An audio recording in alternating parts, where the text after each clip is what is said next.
Hello everyone, if you heard me click out of the game, I did not. It didn't happen, totally. Look, I had to check something.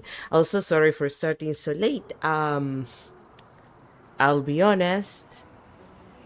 I got grabbed to do stuff. And it's like, I was told, no, it's gonna take 5 minutes. It did not take 5 minutes. So, you know. Also, I updated the game, which I haven't done until now, so, you know.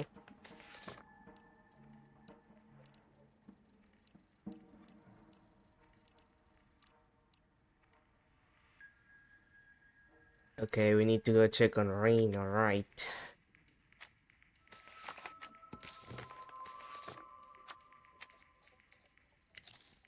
And the best way of getting our asses in, I assume, is by making us look like we're one of those cleaning guys. Your pants look a little broken there. Like, I can see your naked leg, Herschel. Which I'm pretty sure this is to go there. The sleek metal call box stands guard. This has to be Reno's pied-à-terre. He's one of the only people in Portofino who could afford this kind of luxury. Consider the sphere. It's black and round. Lean closer. The sleek surface reflects and distorts your features. It's too opaque to see what's beneath. You lean away from the sphere. Press the call button. You press the call button, and the familiar chime begins to play. Private residence. Please state your business.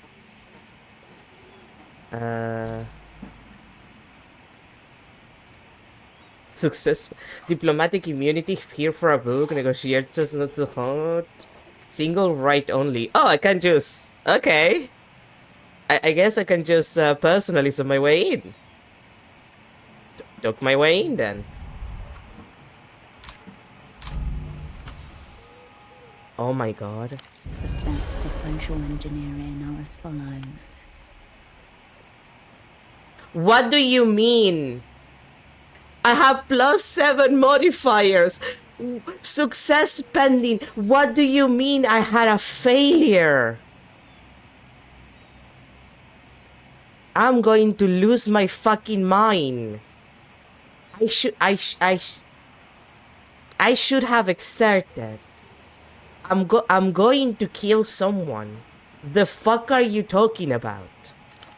1. Make something up.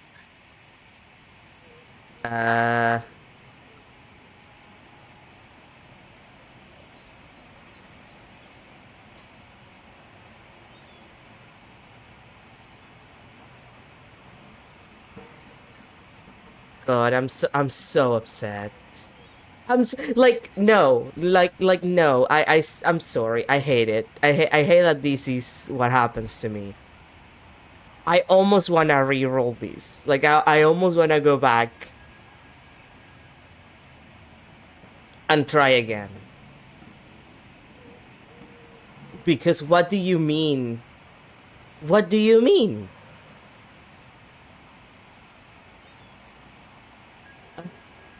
Let me in, I'm Mr. Reno's life coach. I do not know of such a thing. Oh, that's Ignitz. What's his name? The silly photography guy that we met at the very beginning. 2. Create a sense of urgency. If you don't let me in, Mr. Reno may become untethered from his higher self. I highly doubt that Mr. Reno has ever heard of such an occupation. He is far too busy for such low-concept activities. 3. Hope they buy it. You always do what Mr. Reno tells you to. You sound like a real tool, my friend. Mr. Reno is going to be very upset when he finds out how uncooperative you're being. I don't work for Mr. Reno. Oh. The indicator light dims. 1 door closes. Another opens. There must be another way in. Yeah, and I could have made it work. You press the call button, and the familiar chime begins to play. Private residence. Please state your business. Hello, I'm with the cleaners. They're already up here. Have been for a while.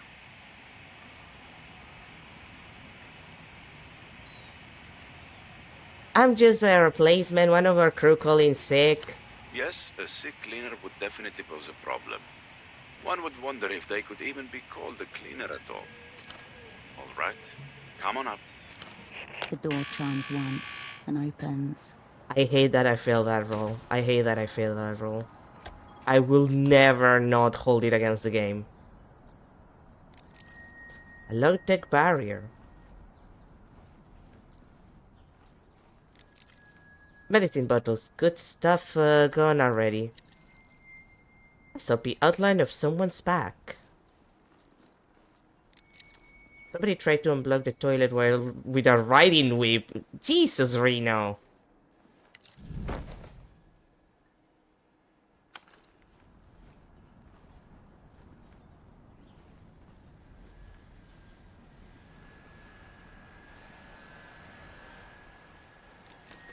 A rainbow of lipstick kisses covers the page. A black little cat run.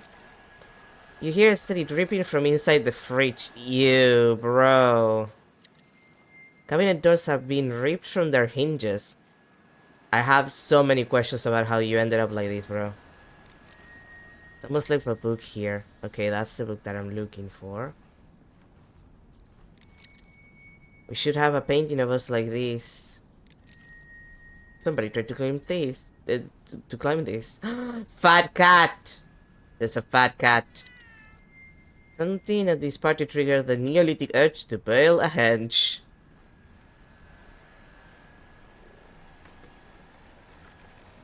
The cover of the book is the first thing that catches your eye. Hand-painted, blood-adorned. The text reads, Blood-type Hecatomb by H.S. Lastra. The key to the next layer of the cipher. But be warned, you may have to read the whole thing.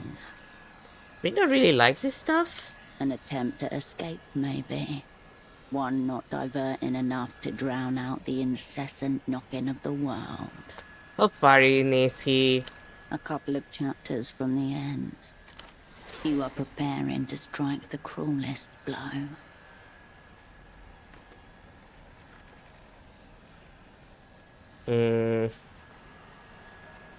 Reappropriate the book on behalf of the owner bookstore.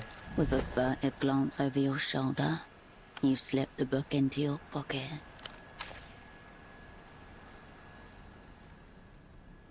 Well, well, well.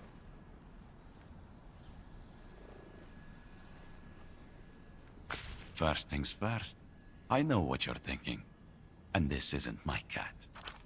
Once again, you appear to have crossed paths with this strange man. Fat cat! Fat cat! Behold Fat Cat. I love Fat Cat. Hi, Fat Cat. Only this time there appears to be a fluffy white cat at his feet. It looks at you indifferently. I sensed that it was only a matter of time before we came face to face again. But I wasn't sure you'd find your way up here. How do you know who I am when I'm wearing an entire costume that hides my face? You may have gotten the better of him in the bazaar, but he's a step ahead here. Keep your guard up. This lapdog of the techno-fascists has been following your scent with impunity. I wasn't thinking about the cat, but I am now. The cat's not the focus here anyway. There's no reason to assume this is Mr. Reno's cat. What are you doing here? Working, of course. No, I can't tell you the specifics. I'd love to, actually. But we're on opposite teams now, in a way. You know, I recognized you at Photo 24. A serendipitous coincidence, truly. I knew you'd been shelled these last few years. But of course, a man of my stature, must have a keen eye for the talent. You know, I almost didn't recognize you under that hood, Herschel. Pretty sneaky, pretty good. The sound of your name on his tongue. Unnatural. Upsetting. Turn this situation around. Immediately.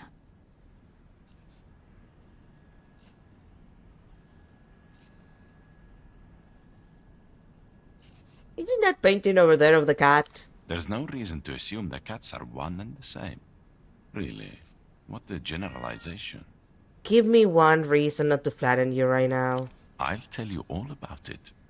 It is taking shape as we speak. Enough, how do you know my name? His face drops. That's a very cruel joke, Herschel. 5 years gone, and that's how you greet your friends. 5 years? No reliable entries. Just the dim feeling that's haunted you from the Photoshop. A shadow hovering in the background. The cat knows nothing of cruelty or humor.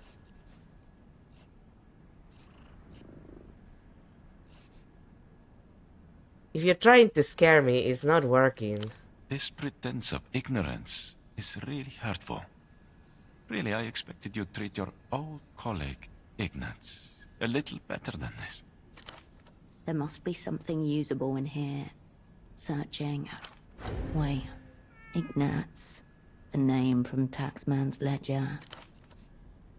The cat rolls from one side to the other. It sticks a single paw in the air. Okay, so that is in Taxman's ledger. So that means... okay.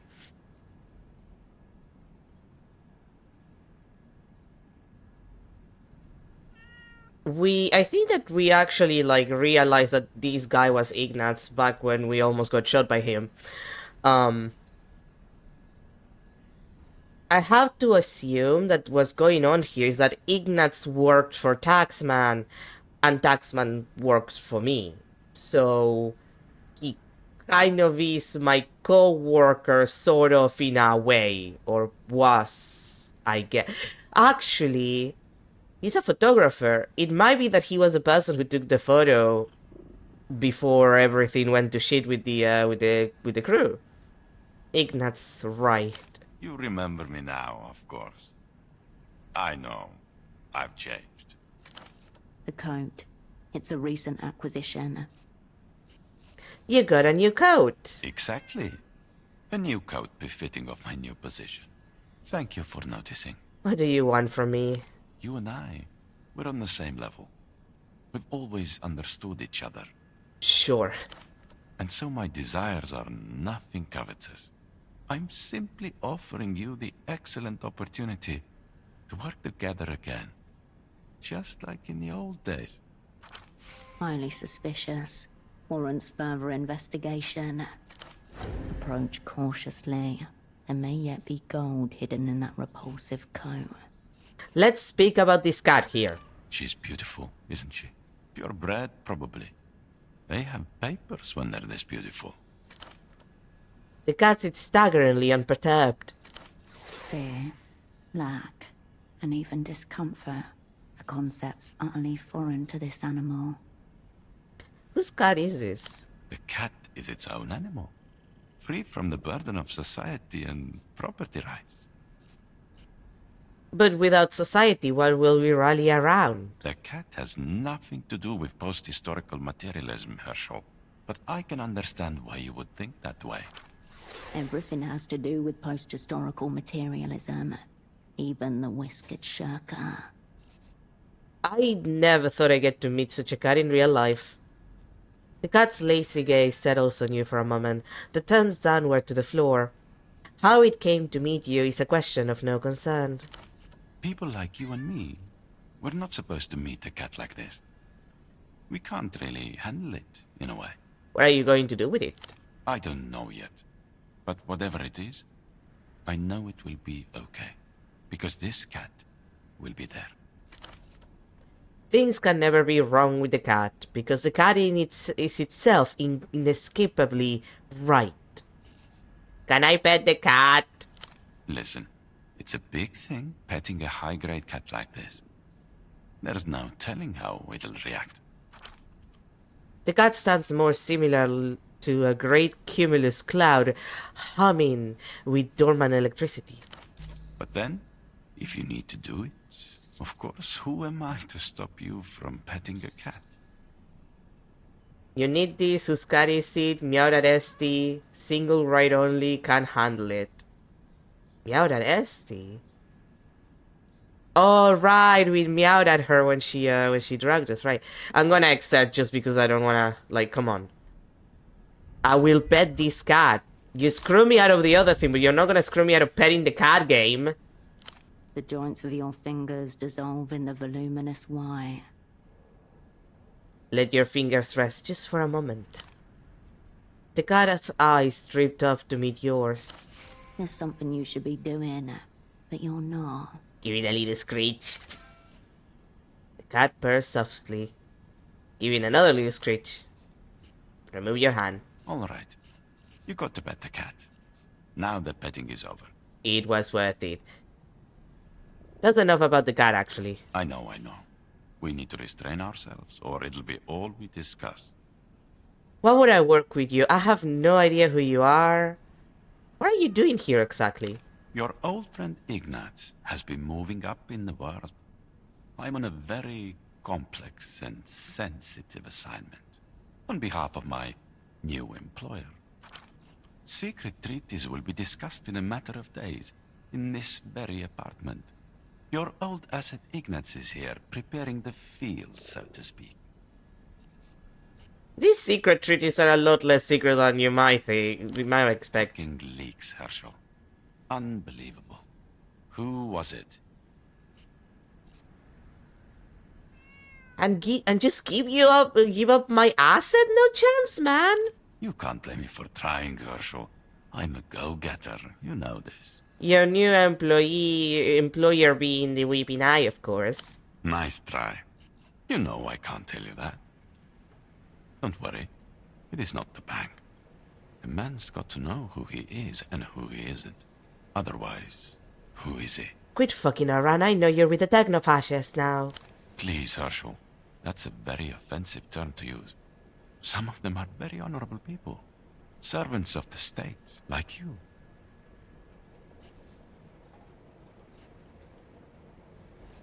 Totally different states. Maybe. There are many states of mind, after all. But only one state of being. Or you could be in a constant state of New York. In any event, it's a very unusual arrangement. I'm basically de facto lead on this assignment. De facto is a loser for fakes, just so you know. And that entails what? Currently, I'm overseeing the sanitation technicians. It may seem pedestrian, but in reality the responsibility could only be handled by someone at the level of de facto lead. There was a party that could have beat out of hand. You see before you the aftermath of a soiree organized by the owner of this place, Mr. Reno, and those leaky empter animals. My new employer suspects some pre-game empter mindfuckery. Work with me and I'll tell you all about it. What kind of mindfuckery have these animals gotten up to? Think like an animal, Herschel. They don't look at the stars and ask themselves if they are really alone in the universe. They just drag themselves from sick pleasure to sick pleasure. Distractions from having to fathom their place in a dark and endless universe.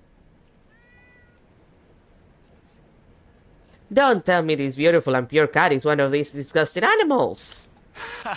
They wish they had a creature of this stature representing them.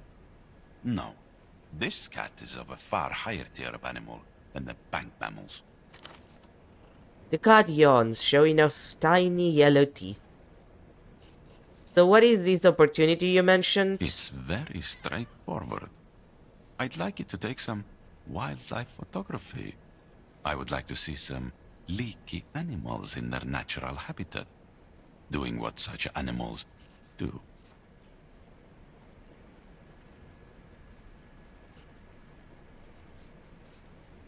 think the bank boys mostly spend their free time having public phone sex. You misunderstand me. I'm not concerned with the bank's wayward negotiators. I've identified a different target embedded in the talks, of a far more secretive nature. One of the men providing physical security for these upcoming talks is a filthy carabinero rat. He's leaking information to his controller. I need a photo of this leaking in action. What does Emter gain by leaking the contents of their own secret negotiations? The carabineros act as Emter security detail for the upcoming talks. And just like their masters, are notorious for their unreliability and corruption. I suspect the carabinero rat is readying itself to jeopardize the discussions. If you accept the job, I'll tell you all about them. Why would I help you do the Lucian's work for them? You're thinking very short term, Herschel. I'm disappointed. Seriously. In my new position, I've developed a number of very highly placed sources. Big, if true. You've been following me since I got here. How can I trust your motivations? I must say that they are pure and full of heart. Much like this cat. Ah, but you can't use the cat against me! It is impossible to tell how much heart is in the cat. I mean, you could calculate by the size of the cat. You know, an approximate. Anyway, I don't have a camera. Seriously? Does the opera expect you to subsist on charity? Things must be even worse under post-historical materialism than they say. Hey! Post-historical materialism needs no photos of it. Everyone can see for themselves how great it is. You know, statehood, while I don't disagree, there are some issues with what you just said. Fortunately for you, I will be supplying the camera on this assignment. Okay, is this for real, Ignatz? This is a one-time opportunity. I need you committed before this place is cleaned up. I'd hate for you to miss out on a chance for us to collaborate again. I have ascertained the filthy carabinero, and I have also ascertained his controller. All you need to do is get them on film together. Remind me what I get out of this arrangement again. If you prove yourself a capable sub-lead, I'm sure we could come to some mutually beneficial and totally unofficial agreement. Sub-lead. Utterly unacceptable. Not now, statehood. Everyone comes out ahead, except the leaky animals. I get rid of a problem, and you'll receive some information that will make your life and the opera's much more interesting. Alright, I'll do it. Very good, Herschel. The animal you're looking for always wears half his uniform, even of ours. You'll know him by his corrupt, sleazy demeanor, his dead eyes, and dark, floppy hair. Anything else you can tell me about this Carabinero? Truly, an unappealing individual. In a proper society, he'd be euthanized or at least kept indoors. Bro, come on. I know you're working for the techno-fascists, but you don't have to say that. What about his controller? A local woman, about your age, with a mole on her cheek. It took all my skills and training to ascertain their true identity. Okay, where do I find them?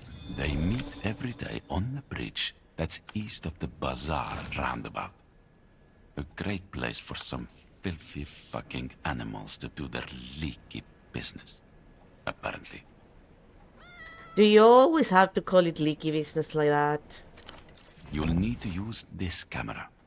It's a very special piece of technology, but the film inside of it is even more special. Make sure you use it. How about a self-portrait?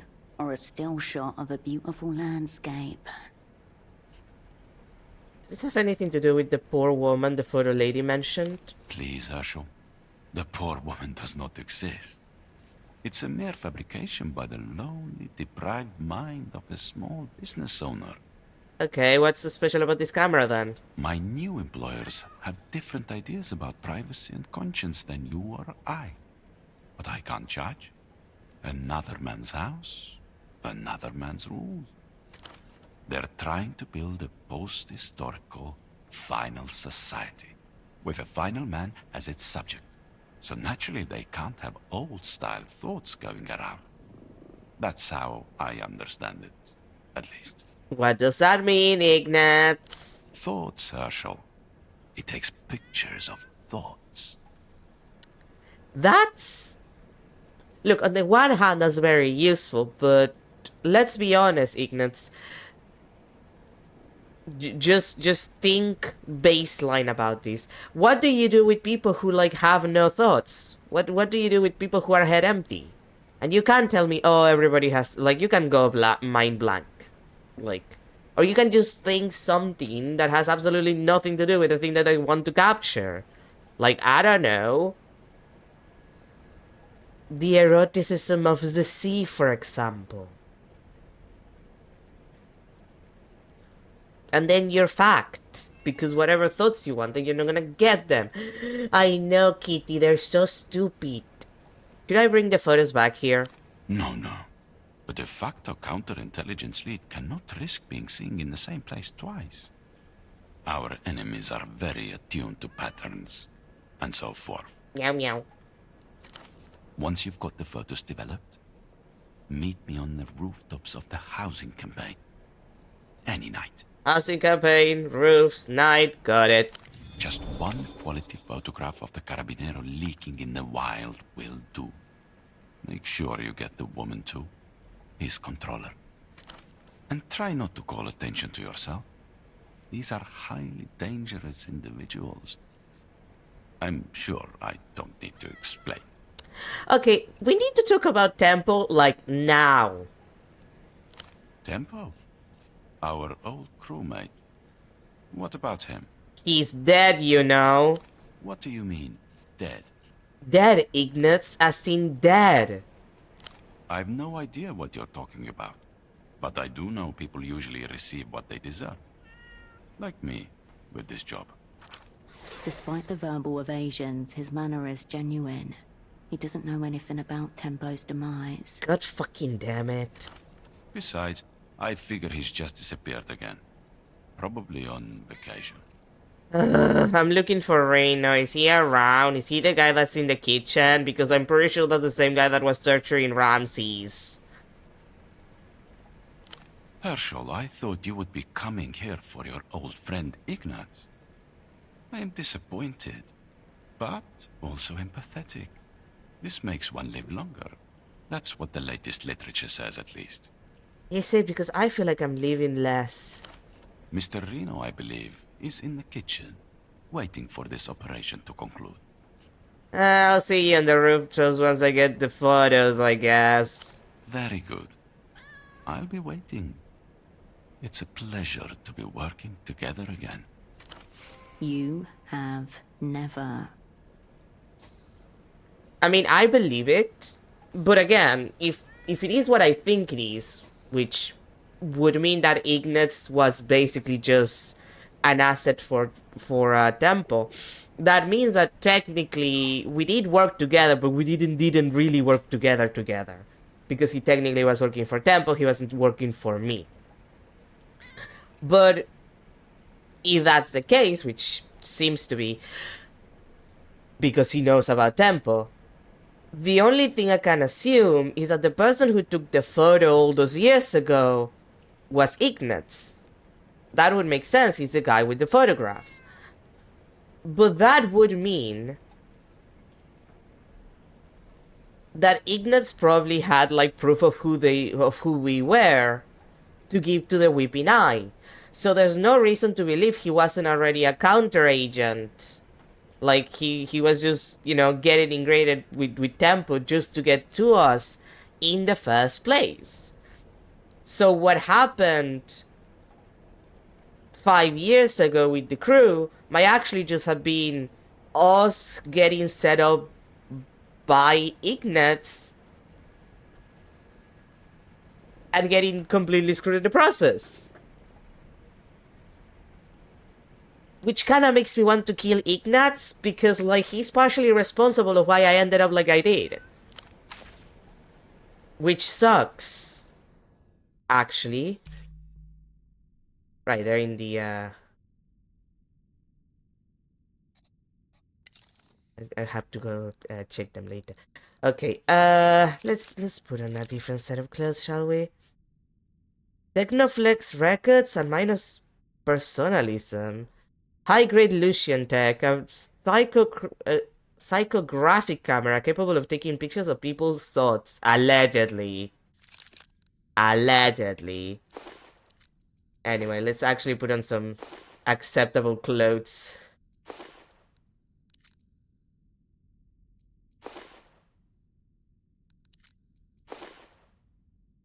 Those bra don't look like they have a lot of, you know, hole. Like, her tits aren't that large, but like, it doesn't look like that bra is good for you. She needs something better. Like, I'm just saying, even if you have like no boobs, you have to like get a good good set for your titties. Or you can be like some people who don't wear bras, by all means, but like, if you're gonna wear a bra, at least wear one that fits you correctly. You know, think of that kind of thing. Statehood, personalism, oh man, remembering that this was a gift. Oh, I feel bad thinking about it. Statehood, sensors, records. I'm good with this one. I like the shadow play. Plus nerve and coordination. I'll grab. Well, maybe.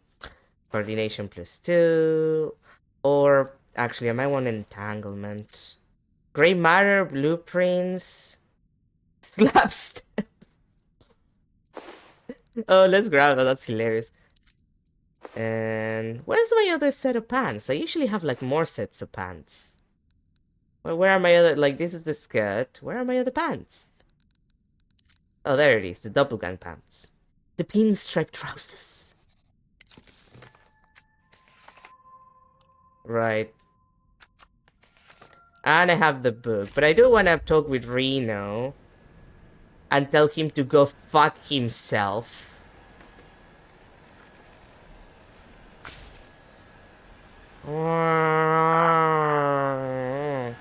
Fearing the seal, full body suit lurches towards you. Muffled noises emanate from within. Dear God, it's trying to talk to you.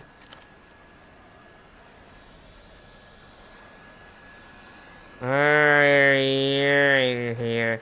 Yes, and good day to you too. The figure shakes, not its head, but sort of the whole top half of its body, and turns back to its portable vacuum.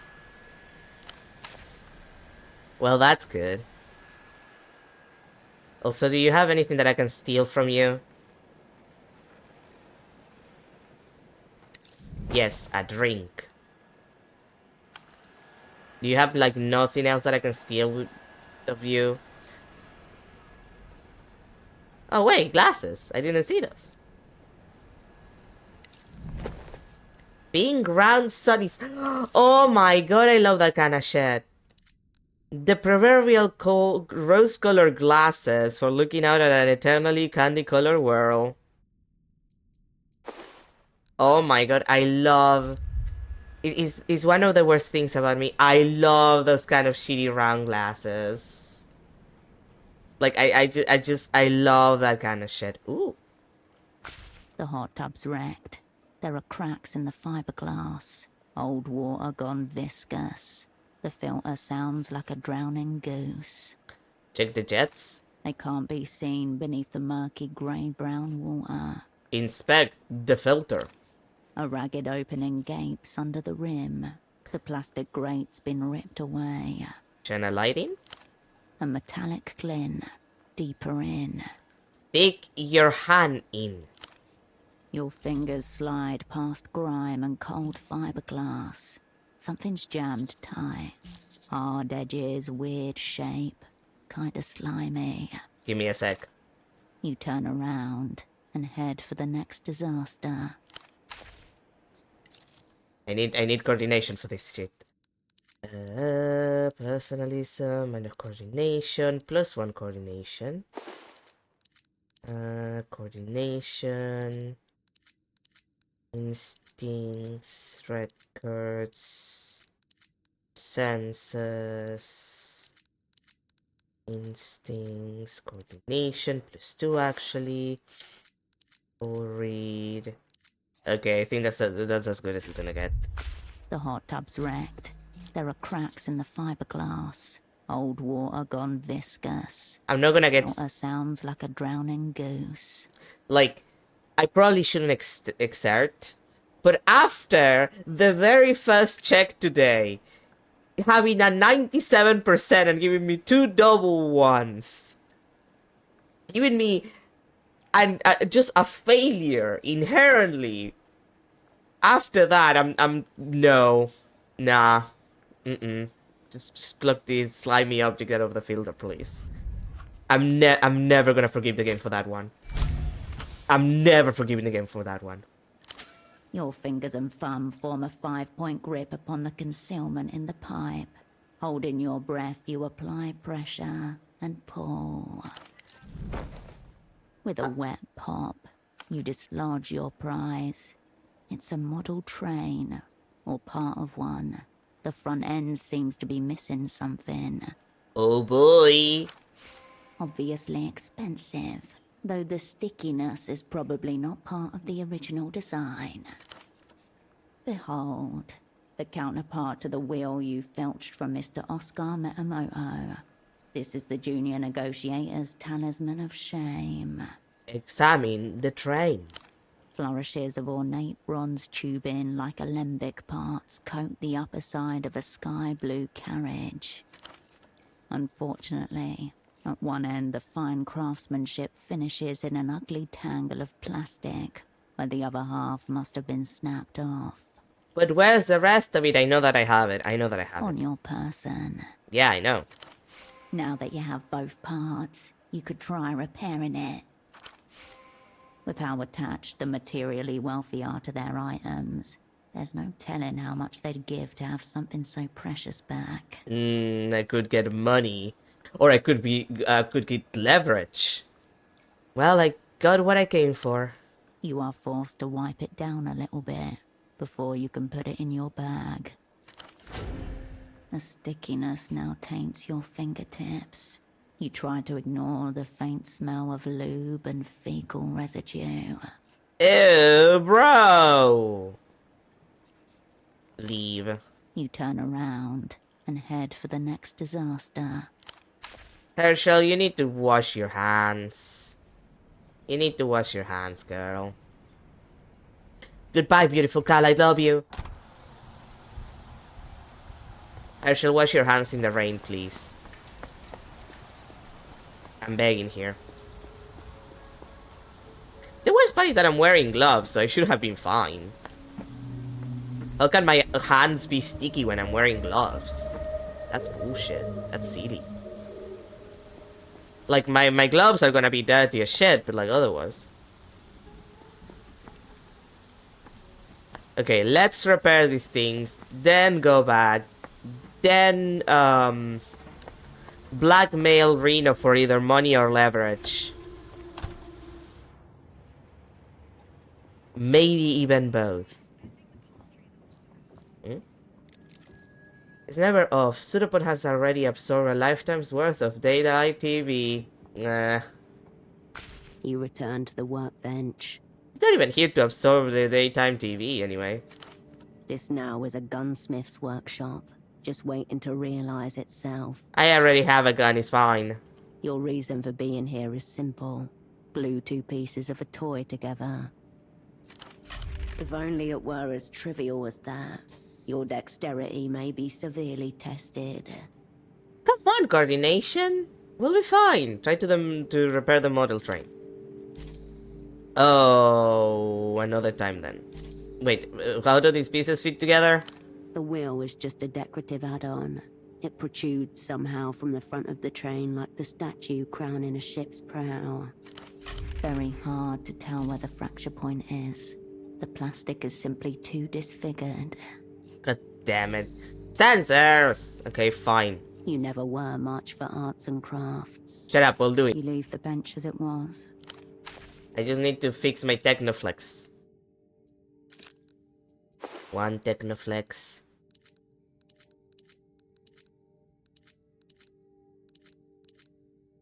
Shadowplay. Two Technoflex. Three Technoflex.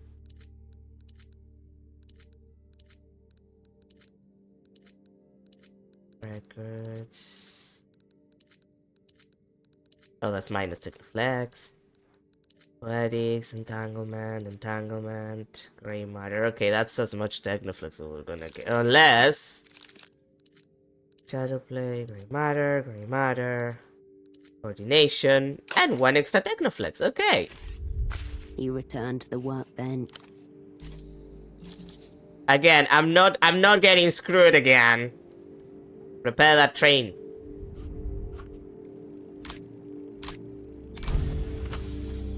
Not getting screwed. Upon close inspection, you can see that the key to a successful mend here is to snip off the deformed ends of the little plastic rods. Use the scissors. The blades do the job beautifully, opening and closing with the delicacy of dragonfly wings. Now to glue the pieces back together. The subtlest of pleasure. You watch as the plastic surfaces melt ever so slightly under the corrosive effects of the glue. Once everything is covered that needs to be, you make the two pieces kiss and watch the plastic bind. Review your handiwork. Crowned with its free-spinning bronze wheel and curling designs, the train is a thing of exquisite craftsmanship. Excellent. Now I look ridiculous. Again. Right, my pants.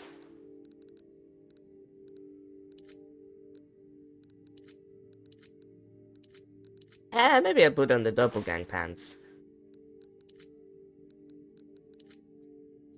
My bootsies. And where's my, my jacket that gives me gray matter? There we go. I just really like jackets with, like, the epaulets. Like, they're so cool, I love them. What's, alright, the train. A toy for rich adults, now repaired. To look at it, you couldn't even guess what it's been through.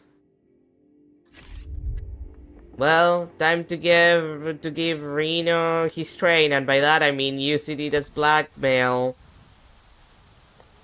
So I can obtain what I want from him.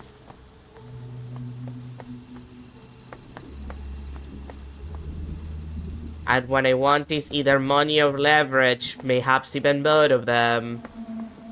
Really, it depends on what he's offering.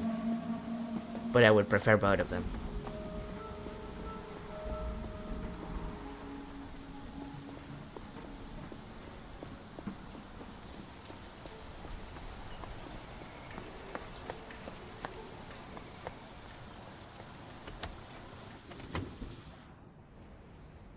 Hello, Mr. Wino. I have your silly little train, which I want money and or leverage for.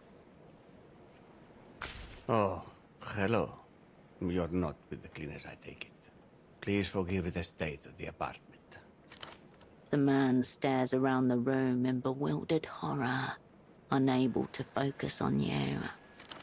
A guest at his own vivisection. It's not so bad. You don't have to be kind.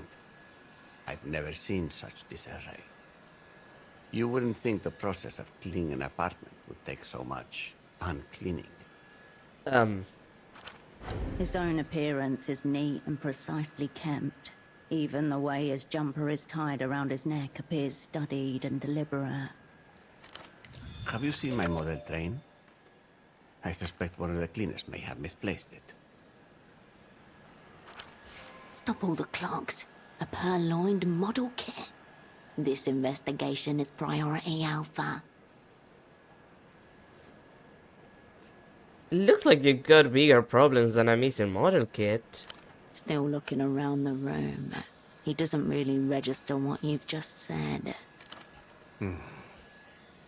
I'm Reno, or Rinotel. What can I do for you? Reno, like the phone guy. Let's start with the obvious. What happened here? I really don't want to get into it now. I heard you and Oscar went hard. Oscar, he's alive. Thank heavens. But no, I have nothing to say on this now. Just look at this mess.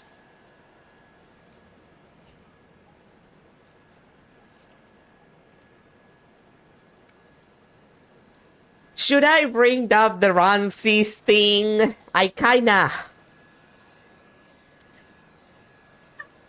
have no reasons not to kill the guy for that, because I feel like the justified thing to do when you find out that he's exploiting your friend who has seizures to forcibly make him have seizures for his amusement slash entertainment slash weird religious reasons, maybe, slash sexual reasons. You know, killing them is like a fair thing to do, but I kind of need stuff from him first. I guess I'll bring it up. So we met once. You were just standing there while my friend had a seizure. Right, that was you. I apologize. Some sessions can be intense cognitively. The specifics tend to blur. I was there for one of my regular consultations. Are you familiar with transmigration of souls? It looked like wanton cruelty to me. That's terribly reductive. It's loosely tied to neuroeconomics, which study how the brain makes market-related decisions. The market is, for the most part, ruled by investment cycles. I've grown rather weary of it. A mutual acquaintance helps me bypass them. I'm sorry, bypass them how? He's a medium of sorts, highly attuned to transmigrating souls. These interstitial beings are a rich source of counter-cyclical investment advice. He is able to channel them. Irrational and inefficient.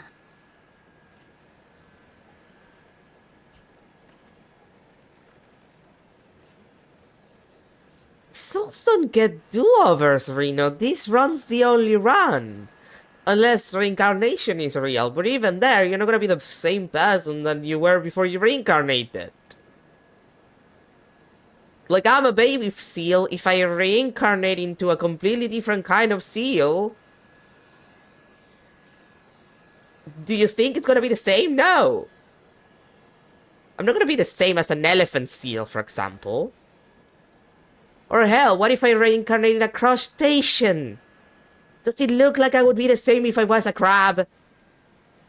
In business, as in life, faulty assumptions are very costly. That's exactly what the process is meant to circumvent. God, I hate capitalism. It's terribly distressing, primal at times, senseless. And that's the point. A flagrant misuse of man for his own gain.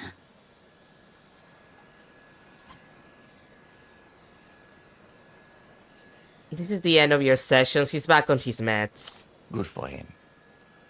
I'm sure he can be convinced to miss a couple of dosages if the need arrives.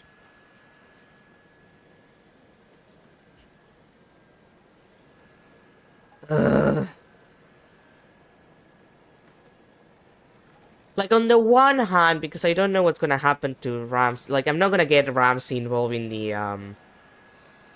in the mission if I can, because I don't want to ruin his life further. So,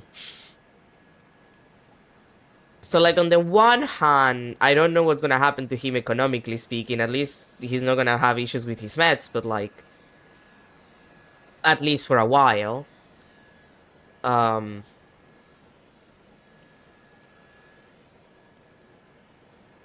So like I can't just. Oh, I wish Ramses was here so he could tell him to fuck off. You disgust me. Then I must be doing something right.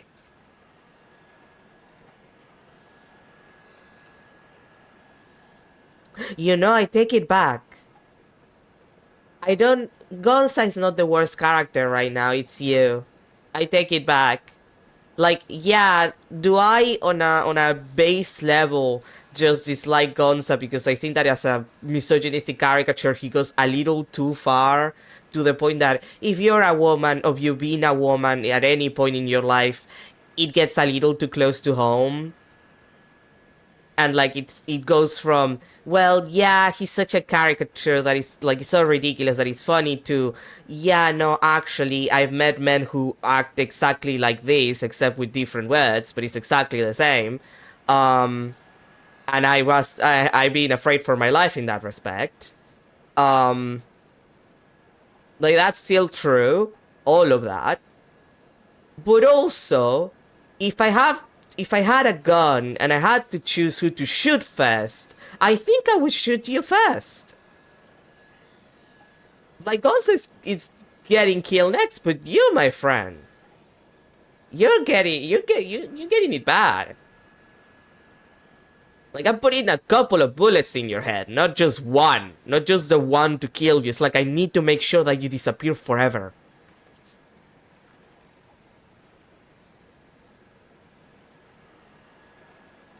Because, like, there might be a lot of people who sound slightly less caricaturesque, but, like, they sound exactly like Gonza.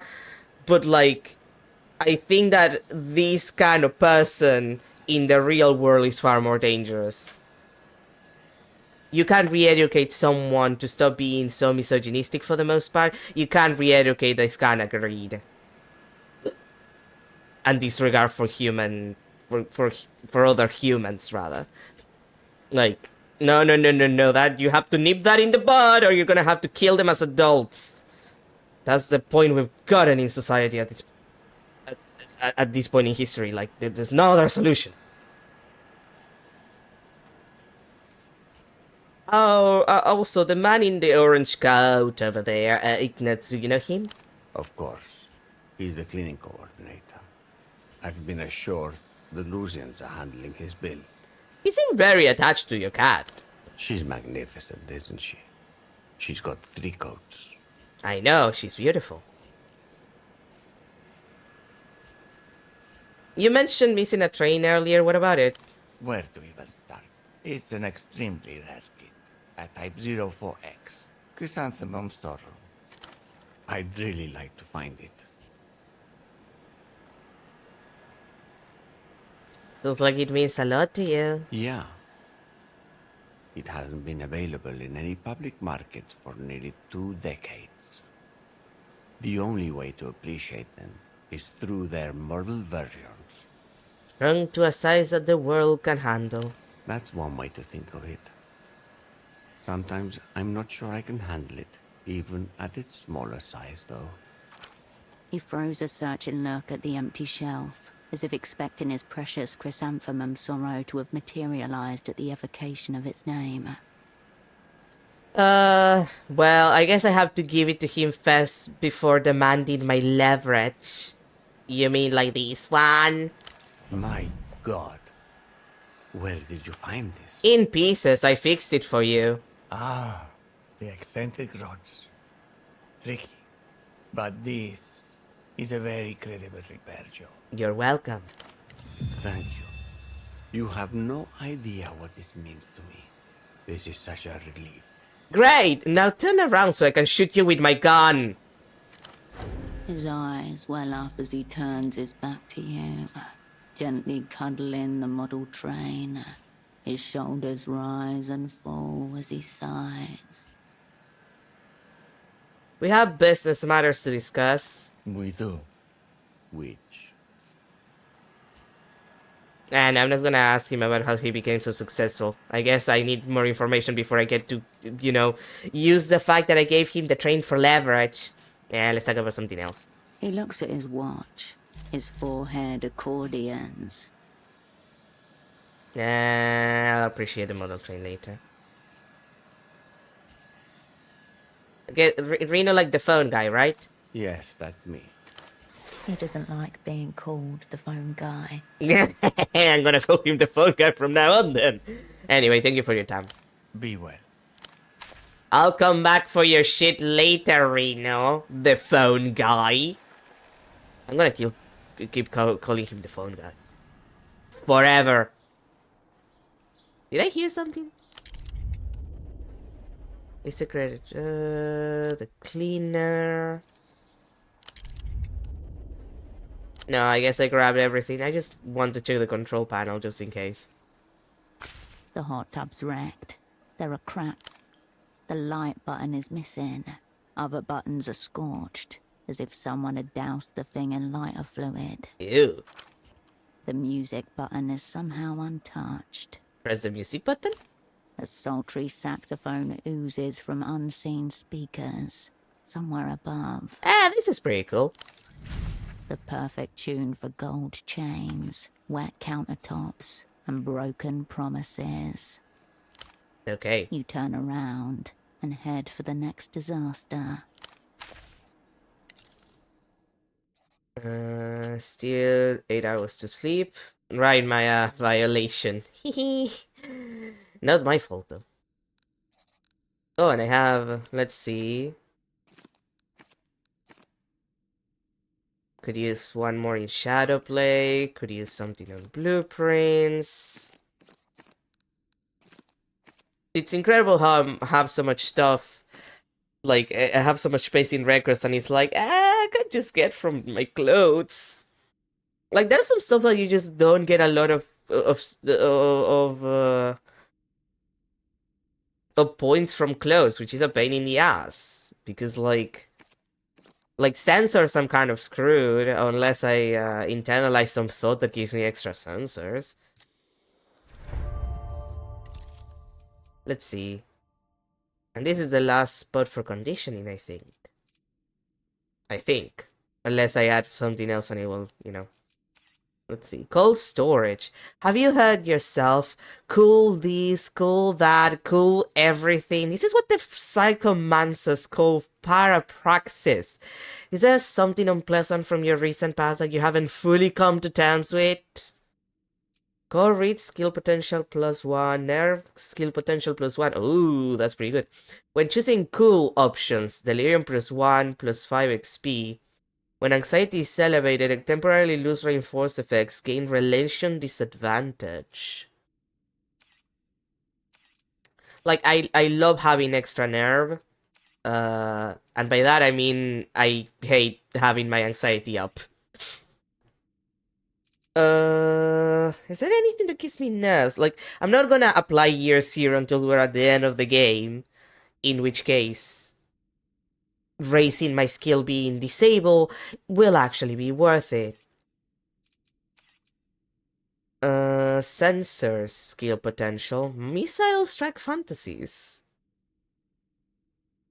Choosing philosophical options. Technoflex skill potential. Accepting on relation checks cost +1 anxiety. XP when doppelgang speaks. Intellect disadvantage. Well, the problem with this is that if I choose to do these, I get screwed on the fact that I cannot use stuff that covers my face, which sucks. Blueprints, instincts, maybe. When purchasing bootleg goods, temporarily lose reinforced effect, actually disadvantage. I don't know. I don't particularly want to grab anything yet. Oh, right, the Holocene thing. That means that I have to read the book. Blood Type Hecatomb, a novel by H.S. Lastra. The cover suggests a work likely to be sneered at by those who think the human condition is best explored through the lens of a midlife crisis, ideally a professor's. The title unfurls in jagged crimson letters. Blood Type Hecatomb by H.S. Lastra. Okay, game, no offense. But the book cover that I'm looking at, the writing is in yellow. And crimson is a shade of red. Alternatively, I think there's a green that is also crimson, but like, it's mostly just associated with red. That's a mistake. Bad video game. The words jar a memory. Holocene engrossed within its pages. Maybe the only time he was oblivious to the world. Science fiction as a genre is utterly misunderstood by the majority, Cascade. It often contains the only ideas worth ideating. Thank you, Holocene's voice in my mind. Always had it with him. You recall a well-worn paperback copy undergoing torturous planar transformations as Holocene paced back and forth, wringing it like a rag, as if it was holding out on its final secret. On behalf of the owner Bookstall, I have reappropriated this volume from Capital's stronghold. You have saved it from where it lay, gathering expensive dust. Honor has been restored to literature. Yay! Now burn it to prevent contamination of incendiary ideas. Statehood, we need to talk. And by that I mean, you need to talk less. Holocene, I hope your answers are in here. He hopes so too. Look for Holocene's message. The book is 563 pages long, not including Lastra's notoriously indulgent appendix. Better start at page 1 then. Cascade, stop. Holocene? Don't overthink this. You're telling me not to overthink it? Have you met me? We've worked together, man. I just did. I can again if you want. Don't overthink this. Okay, how are you talking to me? I'm not. This is just a real-time memory dissociation, conjured from the fringes of cipher-induced mania. Oh. A likely story. More likely. He's viewing you right now. Okay. You don't have to read the book. You just have to read the cipher. And that very particular chapter that the extract is from. Of course. Reread the cipher, using the book as a new key. This book is the cipher key. I'm an idiot. Exactly. A cipher with soul. My kind of communique. Don't French me. Also, I'm not sure that that I at the end is supposed to go there. Smart. About what you'd expect from the Pride of the Remembrancer division. Also, Cascade, this is the easy part. Act accordingly. Okay. 291 characters divides into 3, so it's going to be something very simple. Something like... Page number, line number, letter number, repeat? Yes, Cascade, exactly that. This cipher is now wearing baby shoes. Oh man, but what if those baby shoes are never used? That would make it a very sad story. Find the chapter in the novel that the passage of text is from. Then consider the letters in groups of 3, let's say, triads. For each triad, take each letter's numbered position in the alphabet. The first is the page number, the second is the line number, and the third is the letter number. An example. Let's use the last triad of the cipher, MBP. That's like, isn't that your heart rate? Isn't that how you measure heart rate? No, I'm stupid. I don't remember. That's why I'm asking. Why is he starting at the end? Because M is the 13th letter of the alphabet. B the 2nd, P the 16th. 13, 2, 16. Page 13, line 2, letter 16. Direct hit. Fuselage in tatters. You are now replete with the requisite mind tools. Time to give this cipher what for. You know, Holocene, I know you're a little cuckoo for Cocoa Puffs, but I wish you were the actual narrator for the game. It would be a lot more pleasant to the ears. In comparison, I would say. Well, there's a couple of characters that I can think of that would be better for like the general narration of the game, but that's beside the point. Thanks, Holocene. No response. Oh, my mind Holocene disappeared. Your memory conjuration has gone dark. Aw. All message conveyed. He has cut the psychic link and stopped remote viewing you. Oh man. Find the chapter the passage is from, then page number, line number, letter position, simple. Put them both together. Your former double's carefully placed torches will catch a light. An ancient map to the catacombs of meaning. Well, let's go. You look at the cipher and the book next to each other. One short and erratic, the other lengthy and considered. The maelstrom of black markings feels like home now. Almost cozy. Thank you for lowering my delirium, by the way. You skim the book and find the relevant chapter, which turns out to be a particularly bloody scene deep in the Act 5 climax. Act 5? How many acts does they have? Then, taking the first letter to be a page number, the second to be a line number, and the third to be a letter number, you begin. The first letter is I. The second letter is B. If this doesn't yield answers, there will be a murder-suicide in that silo. And no one would ever know. No one will ever know.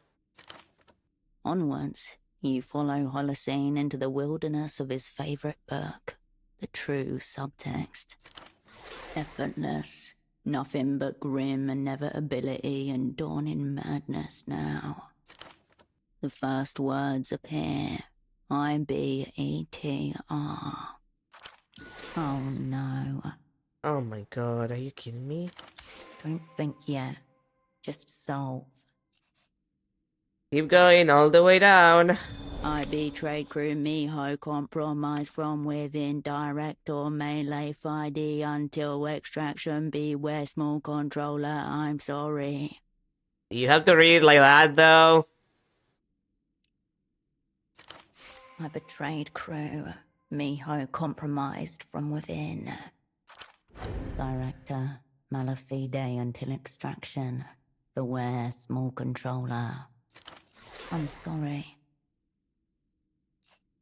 He took the time to encode the words I'm sorry? It must be an important part of the message, to him at least.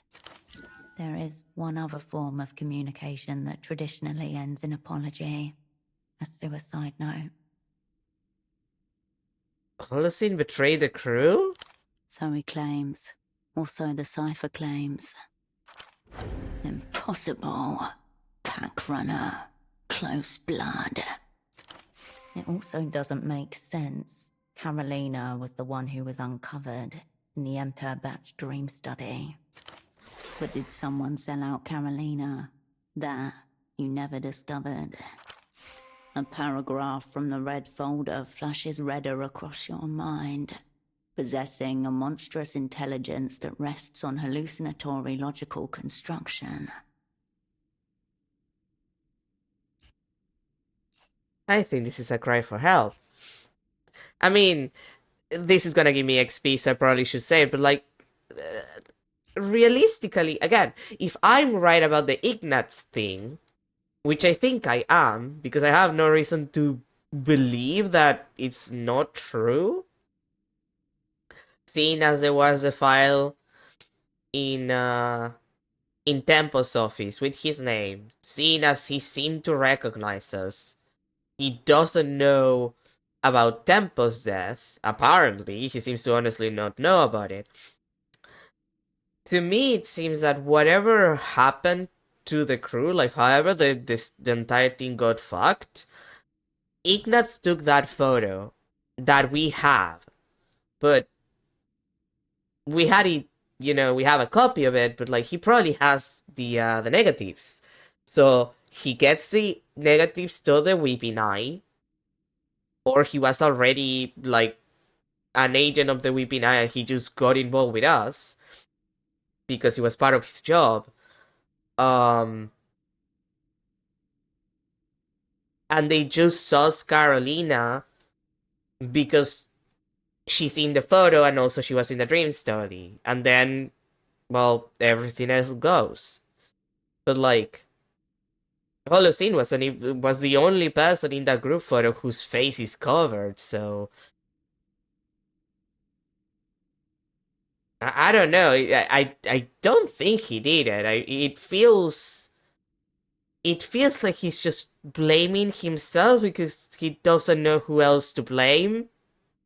Like, it's one of those insane kind of like circular thoughts where like, okay, I have no proof that I can disprove that this person did it, that this person did it, that this person did it, that this person did it, and you keep going over and over and over again, taking out every other possibility until the only real possibility that's left is you, because you're the only one who doesn't like have the alibi. And it's stupid because you would think, well, I would have an alibi. I know myself. I know I didn't do it. But Holocene is like a little cuckoo for Cocoa Puffs. For real, for real. So, to me, it seems that he's just blaming himself because he cannot find anyone else in the group to blame. He doesn't know who else to blame, basically, because he doesn't have proof of anything else. So the only thing he has left is like believing that he did it. So yeah, I think this is a cry for help. It reads more like a whisper. Close read the message. You read the words again, then read them backwards for good measure. Your former double's intent is no clearer to you, but definitely more ominous. Why couldn't he just tell me this himself? It can only be a fear of interception. In a one-person intelligence agency? One person is usually all it takes. A single cell of terminal intent. Your eye catches again on the middle sentence. Director malafide until extraction. Malafide, bad faith. Standard espionage parlance for contaminated, compromised, or treacherous. What about extraction? Unlikely he means a location extraction. Something more internal. I should get to Holocene. The silo awaits. Your former double has some wild ideas he's about to hatch. If they aren't already a bloody mass screaming existence. Well, that's bad. I'm gonna lower my fatigue a little bit. And then I'm gonna lower my anxiety. And then I'm gonna lower my delirium.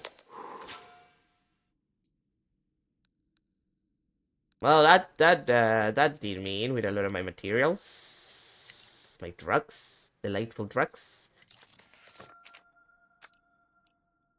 God damn it, Holocene. Alright, I can't travel while I'm inside. God dang it, Rana. You and your stupid apartment.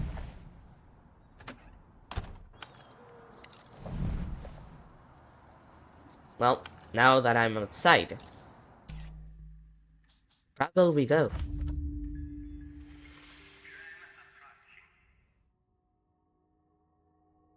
Holocene, I swear to God. I thought I saw something.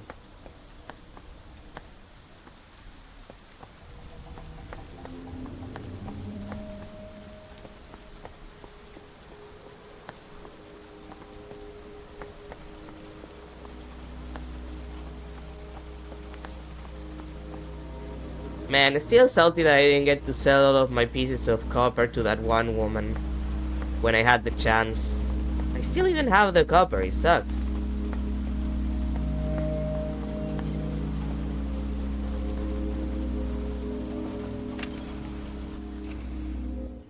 Alright, I have to,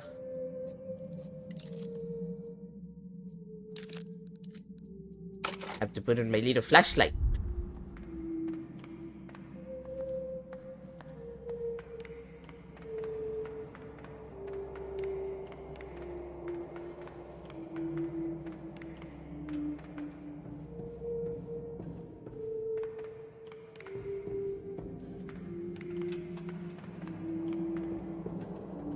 Ah, yes, the, anti-entropy obsessed old man. How you doing, old man?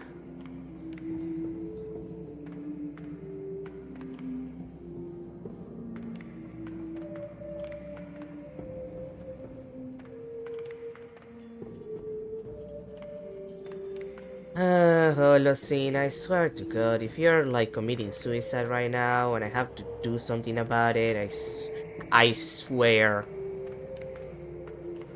Like, I don't mind if Gonza kills himself, but you actually feel like a regular person who's just like a little too cuckoo for Cocoa Puffs right now, but like, you know, there's the circumstances of why you're cuckoo for Cocoa Puffs, which I understand more than whatever is going on with Gonza being a misogynistic prick.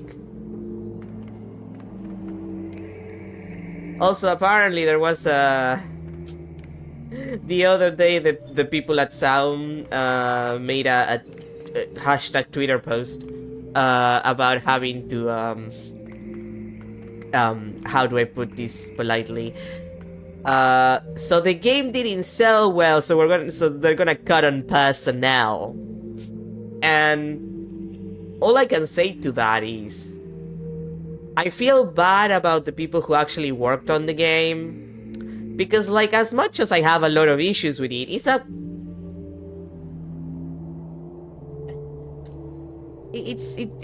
a competent game. I have a lot of issues, but it's competent. It's not inherently terrible. It's not even bad funny. It's just when it's good, it's okay, and when it's bad, it's just mediocre, but it's mostly, like, it's a matter of opinion, as they say. But, like, clearly talented people worked on it. My issue is that all of the people who are not gonna be affected by the cuts are the people at the top, the people who have the money, the people who knew when they kicked out the original creators and just kept the IP for Disco that this is exactly what was gonna happen. Like, it almost feels like a pump and dump scheme, because like, what did you expect? Who do you think likes the Disco? We're all a bunch of lefties. We are all different flavors of leftists. There's a bunch of Marxists here. Do you think that they were gonna be okay with that? No, of course the game wasn't gonna sell. Of course, like, it was gonna sell, but it was never gonna sell a lot. People were gonna just pirate it, which is what I did. I'm not ashamed of saying that. Like, it was the inevitable conclusion to your plans. Like, it feels like a scheme.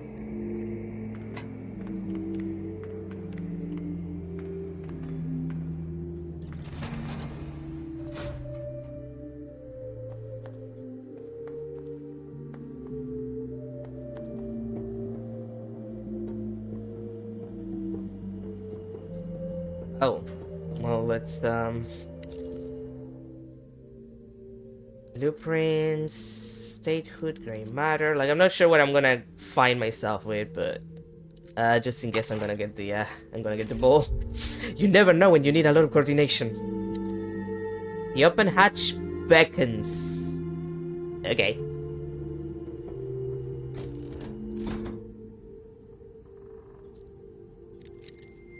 Far above, past the concrete, the wind carries the sweet sting of salt and crushed grass. Feel the weight of those papers, it's all in there, the culmination of this madness.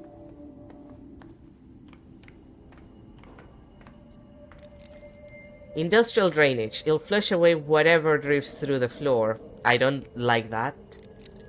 A flash of a young boy, feet dangling, bracing for a needle in a cold office. Water echoes in the pipes. Crabs with steel ratchets. No getting...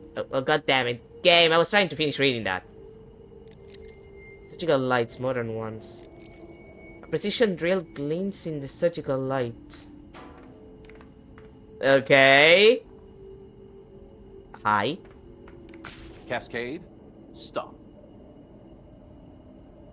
Okay. Before you utter a word, be aware that anything you say in my presence, anything I hear, should be considered pre-intercepted by the small controller. That explains communicating through cipher, though we may soon be rezoning the boundaries of explanation. Why are you strapped to a chair? For the procedure, but say no more. Anything it hears may lessen my odds of survival. Whoa. Survival. Survival, yes. I don't expect it to come quietly. Oh boy, what's the small controller? The treacherous entity in my head that is directing my movements, of course. And also my words and thoughts. That's not good. Also, what's this? Locus of internal control. Governance is easy to observe externally. Legislation, taxes, jury service, multi-tier citizen incentive structures. But it's also an internal phenomena with its own mysterious signs. Who's really in charge here? Ray Mario skill potential +1, nerve skill potential +1. When antagonizing Melita, delirium +1. When asking Melita for advice, temporarily lose reinforce effect, intellect disadvantage. Gain self-assured selfhood status effect. Mildly curious, because I'm not inherently in the mood of antagonizing Melita, but like when I talk to her, I do like to like play along. I don't know what counts as antagonizing. Like, the implication that I work with this woman for very long and I'm attracted to her by Herschel's own words, that she's in love with her. Like, to me, some of it, like, I wouldn't know what is antagonizing and what is banter, because there's a difference. So, you know. Oh no. Oh no. Of course, what do you mean, of course? Quiet. Pre-intercepted. The instructions are on the table. Do not read them aloud. Wait, instructions for what? Identification, then extraction. We have one shot at this, Cascade.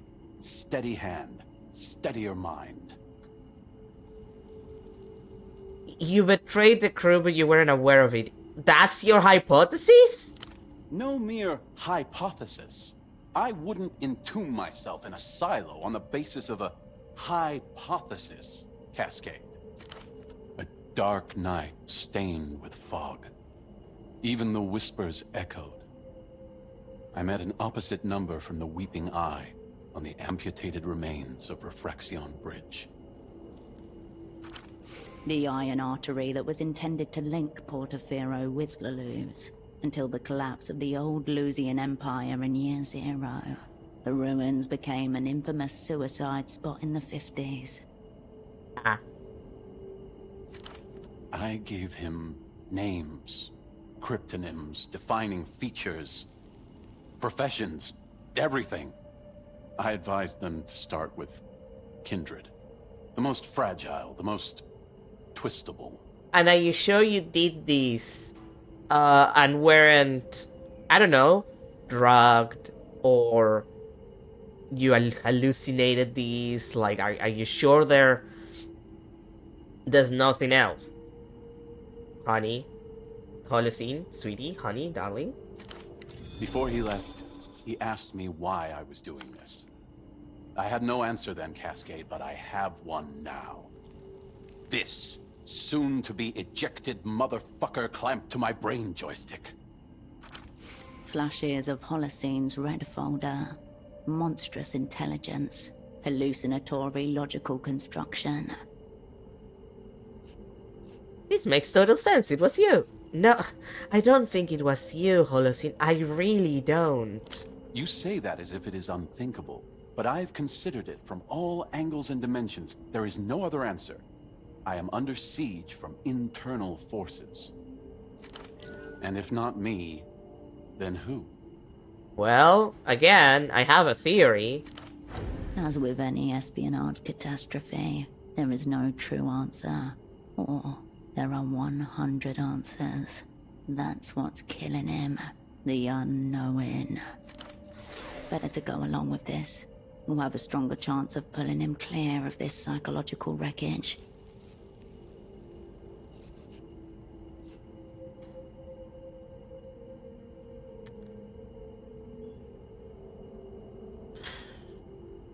I mean, I know you're telling me to go along with this, but I don't like the idea that I might be performing like a lobotomy on the guy.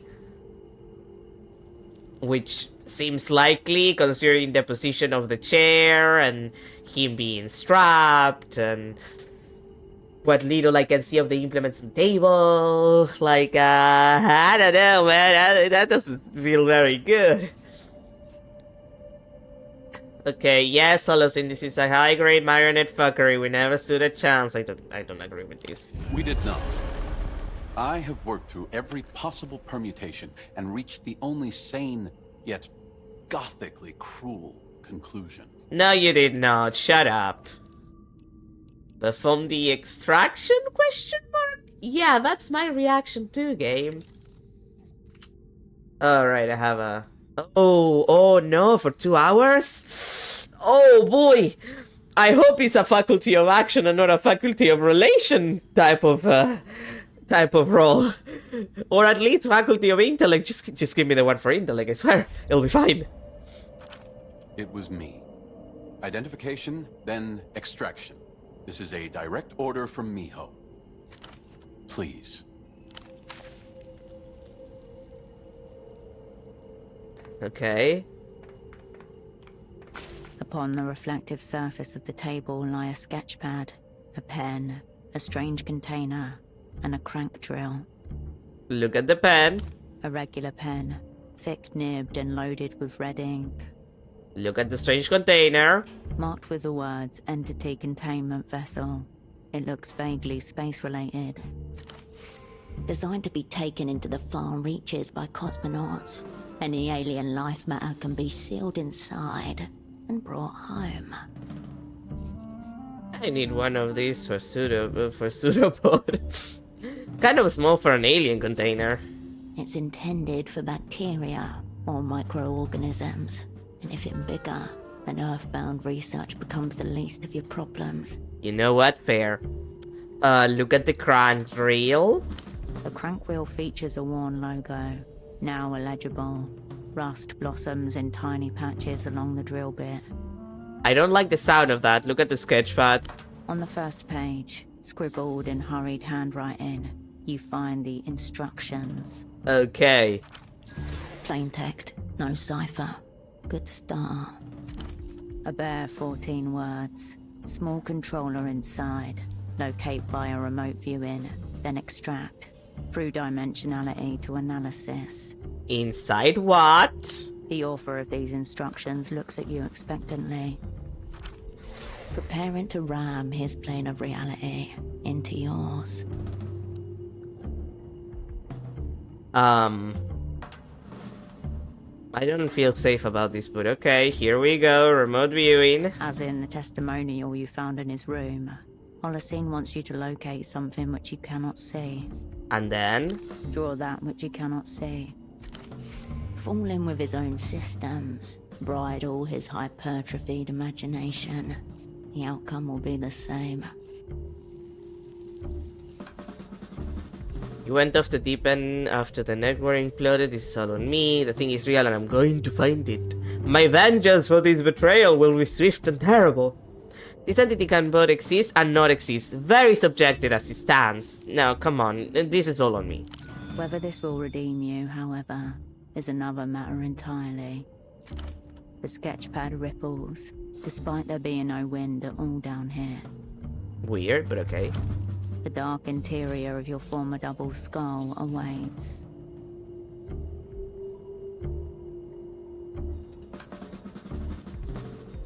Holocene, just to be absolutely clear, you want me to look inside your head using my mind. Silence, Cascade.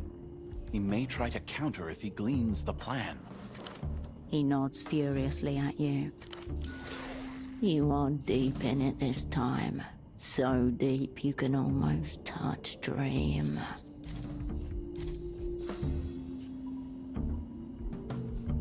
Can I at least practice first? Immobilized like a torture victim, your former double just gives you a firm, unwavering stare.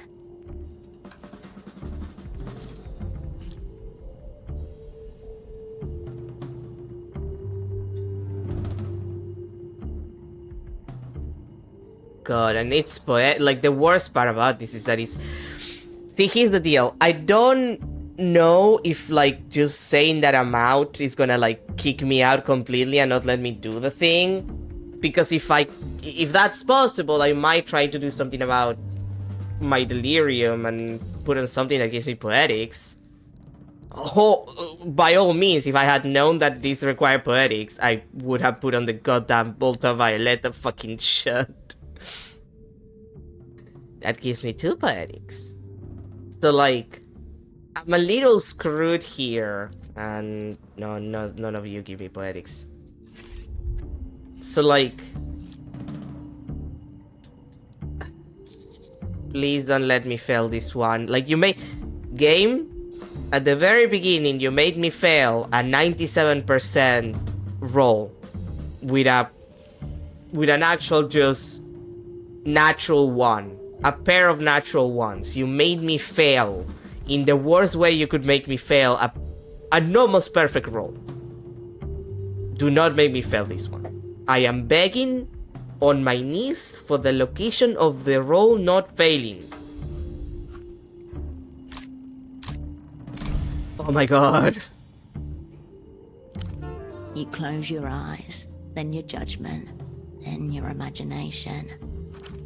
One by one, each mental faculty goes dark, flicked off like a Friday night light switch. Black, neutral, what now? You do not see anything inside Holocene. You could not guess what it is you are drawing, but still, attributes float towards you. Living and round and within.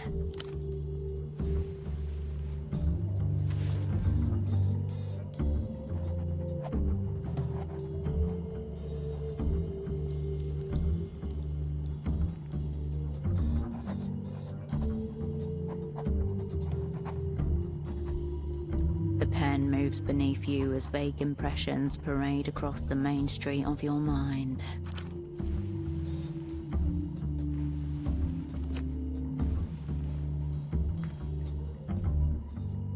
And then your hand stops moving, almost of its own will.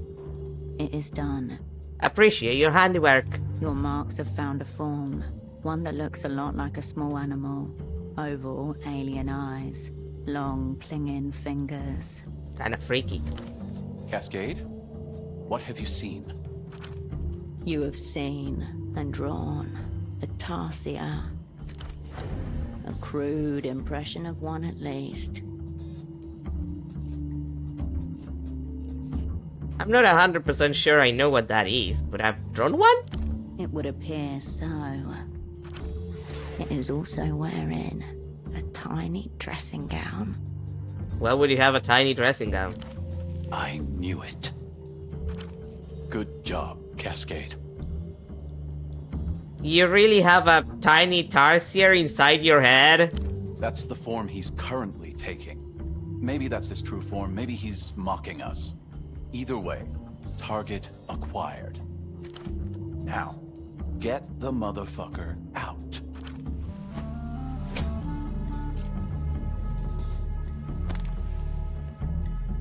A movement so quick you don't even understand what's happening at first. Holocene's arm whips and slams something into his neck. Bro? Syringe, free hand.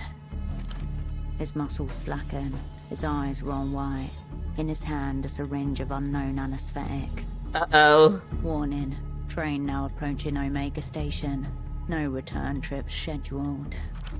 From the implement table, the crank drill snickers at you. A good opportunity to administer some semi-rational treatment. The ozone. Oh god, sorry. Oh, oh, wait a second.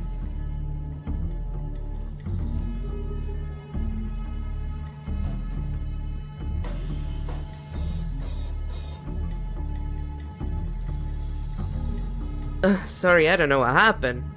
It's like I choked on air. Sorry you had to hear that. Okay, inject the ozone up his nose first. We have the treatment, by all means.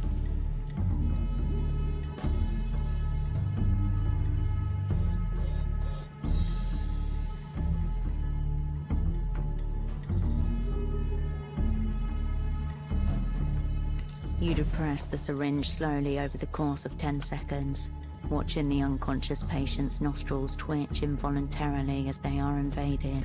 But will I know if this is working? As long as his brain doesn't run out of his nose, it's worked. To what degree it's worked, you won't know until he's conscious. Well, now we wait. A sluggish timelessness overtakes the silo basement as you wait, devoid of light changes or any other marker of time. Cascade, did you... I did, I got him, Holocene. Got the motherfucker.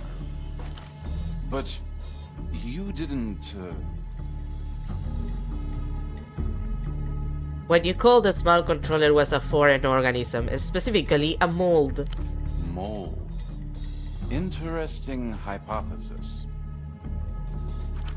That's different, but it makes sense. Not one controller, many. He wanted to meet his nemesis head on. He wanted it to have a face. Who are you now? I'll confess it's not the outcome I'd envisioned, Cascade. I'll need a day or so. Miho thanks you for helping to root out the subversive elements in its ranks. Be they controller or colony. See you in the fog mirror when you're back on your feet. Fogged mirror. We had fun there once. Yeah, we did. Holding his gaze onto you, he retreats back into the sedative. Eventually, his eyes flutter closed and his head falls limp against his shoulder. Well, at least he's safe. The implements lie where you left them. Remnants of your strange ritual. Well, remember to unclasp yourself from that shit, sweetie.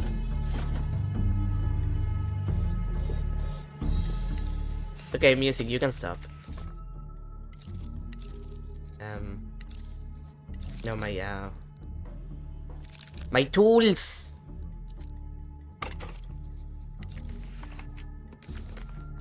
Okay, so I have Ramses, I have Holocene, I have Carolina, I have Pseudopod. The only people that I'm lacking, like I find my astronomies and I have my my fools. All I need is my cupbearer, so I have to see what's up with Yana first. The mold's tendrils rise gently as you approach. Oh right, I'm not cleaning that. You turn away from the mold. It quivers as you leave. Okay, can the music stop? We already had that. Why is it starting again just because I checked the fucking thing?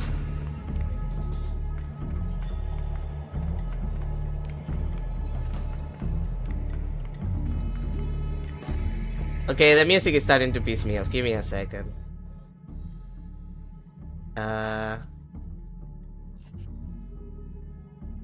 12:25. Okay, let me just... I'll go to the main menu first.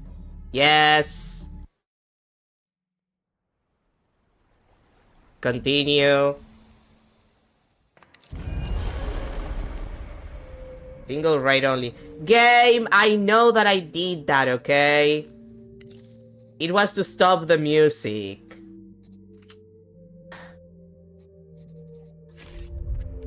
Give me some respect. It doesn't count when it's to stop it from bugging.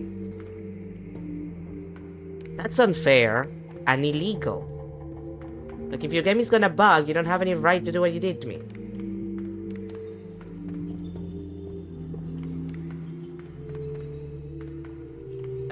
Please, Herschel.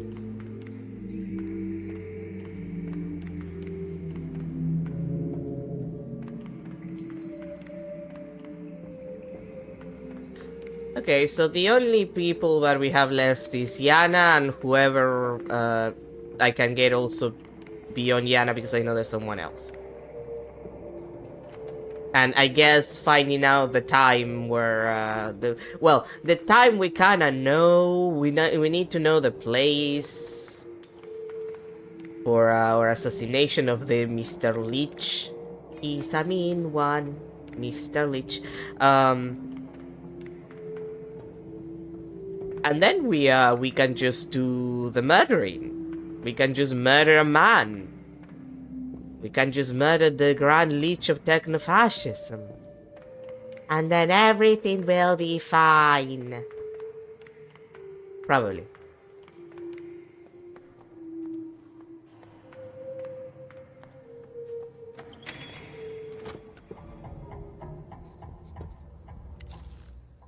Let's take this thing out. Actually, I wanted to check. It was in the housing campaign, right? Right. Bagman has, has a poetics 14, and Bagman has an entanglement 20 that I need to do. The initial weird, because I think that the next time that I looked at the tree, it didn't give me the records option, like that check. Oh, god damn it, I was in the middle of looking at things. There's a nerve check, but I'm pretty sure that the game doesn't, like, it's not allowing me to do it anymore. Door to Temple Surface, it was a Technoflex, but that is already open. The metal gate I also blocked. Shelf of the Spice subgenres, I'm pretty sure that I did. Well, no, I didn't, because it's to look for something specific, but like I don't need to do it. Random line engineer. Did I do that? Did I do that one? I might check to see if I did. And here all my stuff is covered. Doesn't seem like I have anything else.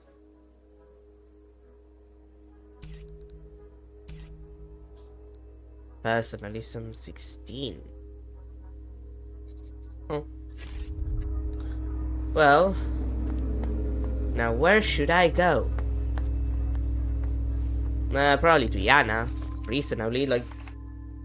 Well, no, I need to do the thing for Ignace and to get him out of my way.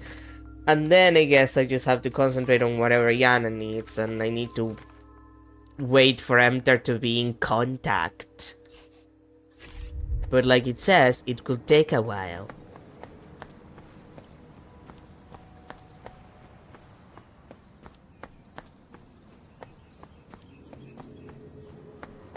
So I guess we're just gonna go and check on Yana and probably go to sleep soon. And actually I probably should work on that delirium because I have a lot of it. Fatigue -7, anxiety +4.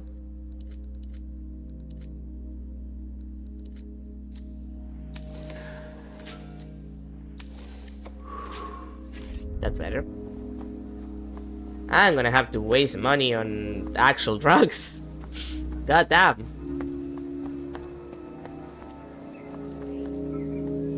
Ahead, the electric hum and rhythmic clatter of an aerotram station. Travel back to the city. You catch the next aerotram back towards civilization.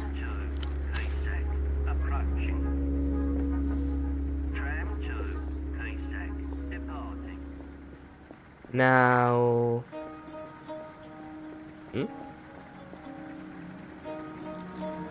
What cuts through a film of algae and petrol on the water surface? Good eyes. I know that we're supposed to have a date. We'll have it. Don't worry about it, sweetie.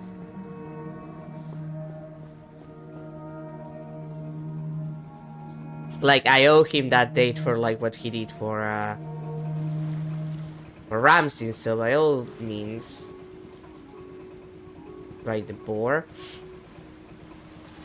Speaking of Ramses, I did want to check on him because he's not appearing in the fog mirror, so I don't know if maybe like I need to talk to him first.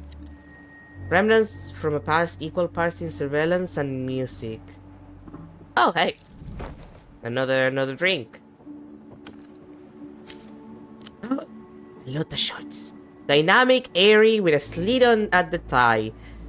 Show off your team colors and your quads. Doppelgang plus 2, minus 1 in entanglement. Okay. Why would I need doppelgang, but honest, but actually like... Like, I don't remember ever having like a doppelgang check. If we had like one, maybe.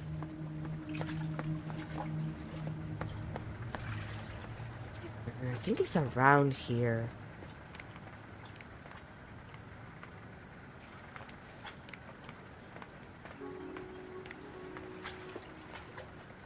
I think.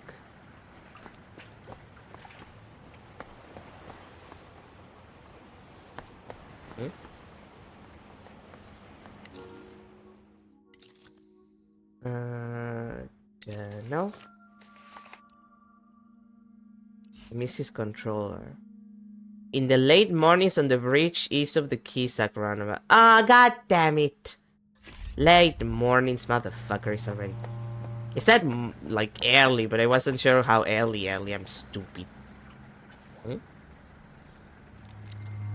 Trust washed up here from 1,000 miles away. Free ciggies. For me? For me. Is there anything new here, by the way? I believe we missed the stream party. Bagman gestures wildly on the television screen. This is the ad for the reality situation you've seen before. Turn away, I need to talk to the man anyway. Sounds from the commercial fade. Like, I have things to do to Bagman, but first I need to actually do that entanglement roll that I failed the first time. And probably rest, let's be honest.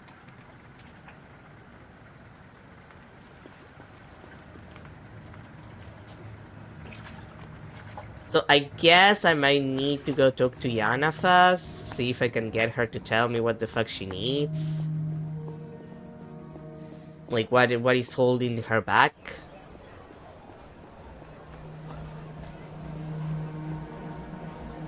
Wait, wrong direction.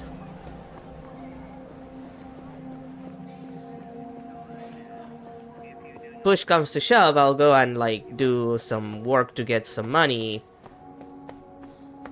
And I will waste enough time that I will be able to go to sleep, hopefully.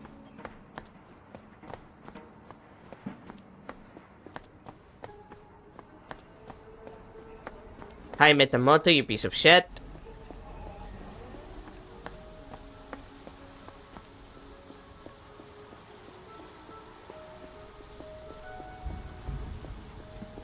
Okay. Back to Yana's place.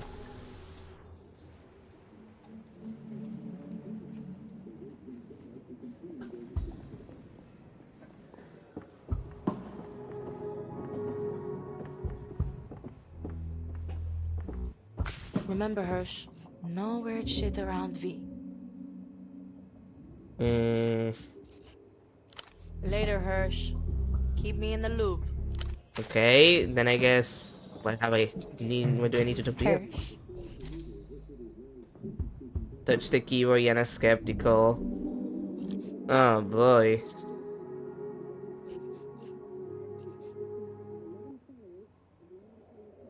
I think I know where the lyrics for You But For a Dream came from. What do you mean? A doctor on a secret space mission went inside, basically tried to use the crew as a human and as human antennas. He heard these very same words. Oh my god. How long ago? 77, he also sort of killed them all afterwards. Oh, What- that's very disturbing. I know! Whatever you did creatively with that song, you tune into the stars. The creative process reached the stars? I was a medium for them. That's such a captivating thought. She's kind of digging this star fucking business. That's bad. Words spoken across emptiness, finding their way to us. Maybe not even spoken. Not us, just you and this other space lunatic. But you don't know for sure, do you? Actually, don't tell me if you do. You know, I never liked the idea of my lyrics being mine. That's not how I think of them. It's not even how I write them.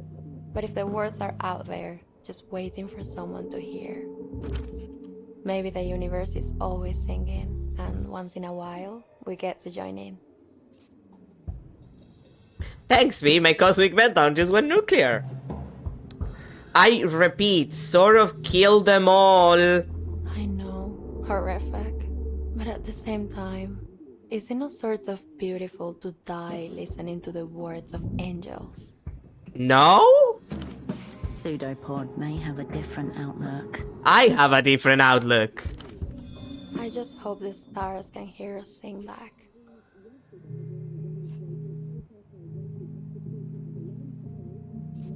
To be clear, I don't think the stars are our friends.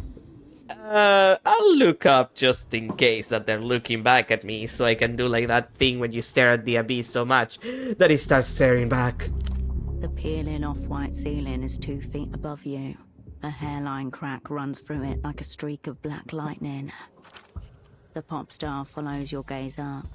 You both spend a quiet moment staring at the ceiling, but daydreaming of beings far beyond it.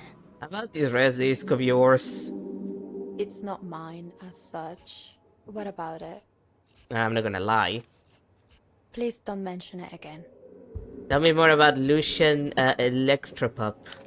We can just call it L-pop. What would you like to know? What's the history? The genre is maybe 30 years old, I would say.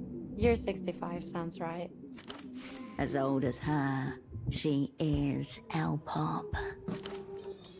It evolved from traditional Lucian funeral ballads, but the instrumentation is all synthesizers. That's how you can date it. Certain synth sounds for certain years. Ah, just like actual pop. The earliest songs followed the Lusa Requiem form too, with extended overtures before the verse kicked in. These days, they're more classically pop in their structure. Was it always so popular? At the beginning, it was more independent, but after a decade or so, it exploded. For the last 20 years, L-pop's reigned supreme. How would you describe the sound of L-pop? What's its deal? Fade, longing, so that, like something has been lost. A little grave in the heart. Sorry, I'm not the best at explaining the intent. I'd rather let my music do the talking, or the feeling. But I do know this. Melancholy is the heart of the genre. If you don't reckon with melancholy, you'll never be touched by L-pop. Isn't that just the human condition? Happiness possible, melancholy inevitable? Of course it is, but it gets sweeter the more intimately you know it. I know it too intimately, it sucks ass. A song can communicate with you, like it was made only for you. It's a psychic medium. L-pop will catch you unawares if you're not careful. I prefer music which rouses my soul, not laments it. Lot of money in making people feel things. I am ready to declare this the summit of artistic expression. A passing fad probably, genres come and go. Sounds like a warning. Let's see that conditioning though. The ineffable melancholy of L-pop. A voice ringing out in an empty auditorium calling to something you left in the back of your heart. This number limited edition features a holographic stamp certifying its authenticity. Poetics potential +1 and census skill potential +1. Lucian culture gossip. When showing contempt for L-pop, I might need the extra, like, the extra poetics. And actually, census could use the extra point. So I might grab that. Well, I prefer music which rouses my soul, not laments it. If you want to be roused, first you have to be asleep, right? First you have to touch Dream. I guess fair. Are all L-pop stars female? Most of them, yes. They've tried various formations over the years. Groups, male duos, twins. Oh. But the biggest names in L-pop are girls for sure. 16 to 30. Not a lot of time to make an impact. Burn bright, then burn out. That was the motto in La Fábrica. What do you write about in your lyrics? My life, mostly. What else is there to write about? Failure. The working class. The people? I'm talking to them. That's the point. Two-way mirror. It's my job to be a blank slate. Once I channel the emotion from my life, I carry it to the listeners. Then I become a void. They can project it all back into me. What's your opinion on the cultural blockade? I can understand why it's there. A lot of people are scared of La Luz. But I'd like L-pop to spread further across the world, as far as it can go. There should be no blockade on music. No limit to where art can reach. Look, I don't disagree, but the problem is not the art. The problem is the generation of soft power for, you know, the evil, fascist country where apparently all of its ruling class is the same guy's brain being copied onto other people. Except he's slowly, you know, disappearing and not being himself anymore because, like, you know, the iterations are getting worse.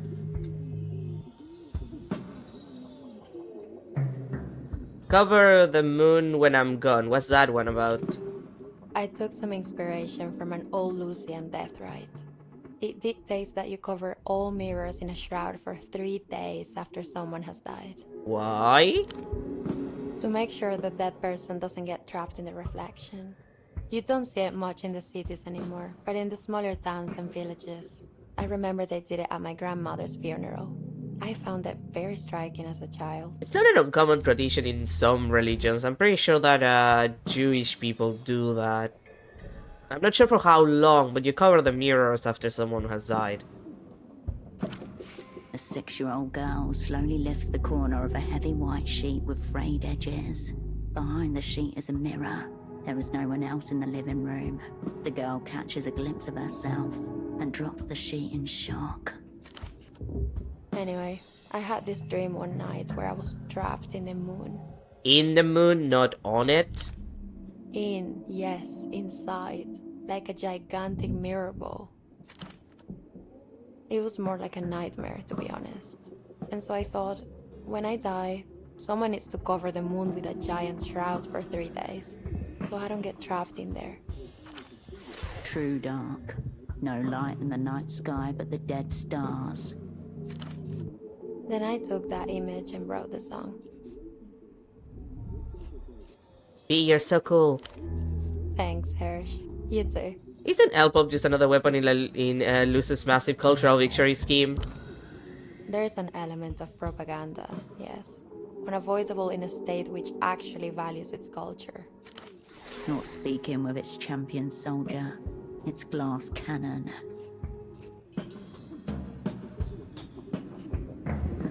Good on you for getting out of all that. Thanks, but I'm not out of it yet. One foot is still trapped. 1 foot in the Empire, 1 foot in a shadow. What are the suicide epidemic statistics? I don't think anyone keeps a record of that.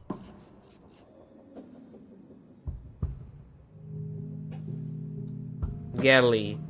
There are if there's statistics, that means someone is keeping record of that. Someone does, I guarantee you. Maybe. You'd have to ask the Ministry of Mass Culture. Like, I hate to break this to you, but like, if there are statistics, it means that people are counting. That's what statistics mean. No problem, Hirsch. God dang it, I need a miracle. Catch you later, B. Sweet dreams, Hirsch. God, what am I supposed to do that?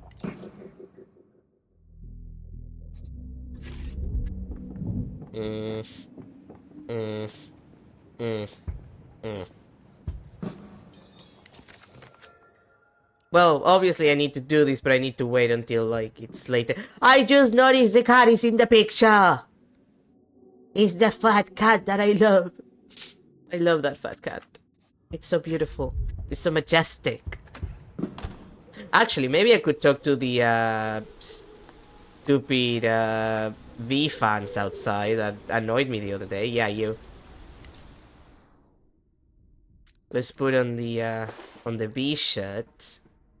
And I'm kind of screwed on my looks otherwise, but at the very least I can, I don't know. I look kind of cool like this, I guess. Is that an Ultravioleta Door 94 shirt? Where did you get that? You haven't heard of the store, trust me. Wow. Wow. I found the weird headphone guy. Oh, what happened? It turns out he didn't kidnap Ultravioleta. Oh. For real? For real, for real. Her fantasy crushed under your heel. Sorry, he is super obsessed with her, if that makes any difference. Whatever. He shot me. In the body? Oh, not Moonglow. Well, he shot at me, I dodged. Oh. To be honest, actually getting shot would be more Moonglow. That's even less Moonglow. Basically, no glow at all. Serious question. Should we ask him to shoot us? If we went to the hospital, maybe UV would come and visit for the PR or... It turns out he's a colleague in my field of expertise. We don't give a shit what your boring jobs are. Well, he wasn't that scary, you're just being babies. Easy for you to say. You're all haggard. We're prime targets for creepy men. Enough about him. You're the one who brought him up. You know a girl called Yana? They glance at each other. The one without the mask pulls a face. Yuck. That freak with the colored hair? Definitely not Moonglow. Whatever the opposite of Moonglow is, that's her. It's true. She could never be a true Ultra. Sorry. Why not? She can't sing. She tried at school once, in the talent show. It was like high catastrophe. She died up there. Ooh. I mean, she should have actually died. If that was me, I would have just died. Don't say another bad word about her. Why? You're lezzing out together. Nonce. You know, I know teenagers are like these, but like, you have... Really? You spend all your time obsessing over another girl. Maybe you're the lesser. Honestly, that feels actually more correct than just like being like, she's dating Marco. Like, yeah, she's dating Marco. She's not interested. Obviously. I'm not interested because I'm having whatever the fuck is going on with Melita. And also, now that she has Tempest memories or whatever, she's not even like a... She can't even be a lesbian. She's a gay man. Which is a weird thing to say, but like... She's like doubly attracted to men. She's attracted to men as a woman. And she's attracted to men as a man. Which is a weird thing. Again, like... That was a weird choice that they made. But yeah, like, you spend all day obsessing over another girl. Take that back. No. Last chance for peace through gritted teeth. Give the V salute and stick your tongue through it and wiggle it around. That's actually hilarious. I don't like that we're picking fight with teenagers, so that's actually funny. I'll give them that much. That one is actually a funny one. Okay. I'll fucking kill you. Come on, you're so sensitive. Stop it. She's just trying to get a rise out of you. Don't listen to the freak. She's pretty much the only person Ultravioleta likes, by the way. Sure. If that were true, then I would literally kill myself. Oh, well, you're gonna have to... Well... I was gonna say take a knife, but honestly, I think it's easier to just jump off one of the different railings that are around here. Thank you. Have you heard of La Fabrica? Obviously. It's where they train all the L-pop stars. Everyone who's worth listening to comes out of there. I wish I'd been born in La Luz. You think you would have got into La Fabrica? Why not? Girls like us? We're probably not hyper tier. Like almost no one is hyper tier, obviously. Or it wouldn't be hyper tier. But I heard if you don't make it all the way in La Fabrica, you can still become a dancer or even a background singer. But Ultravioleta... Yeah? I feel like I'm seeing her face everywhere. Right?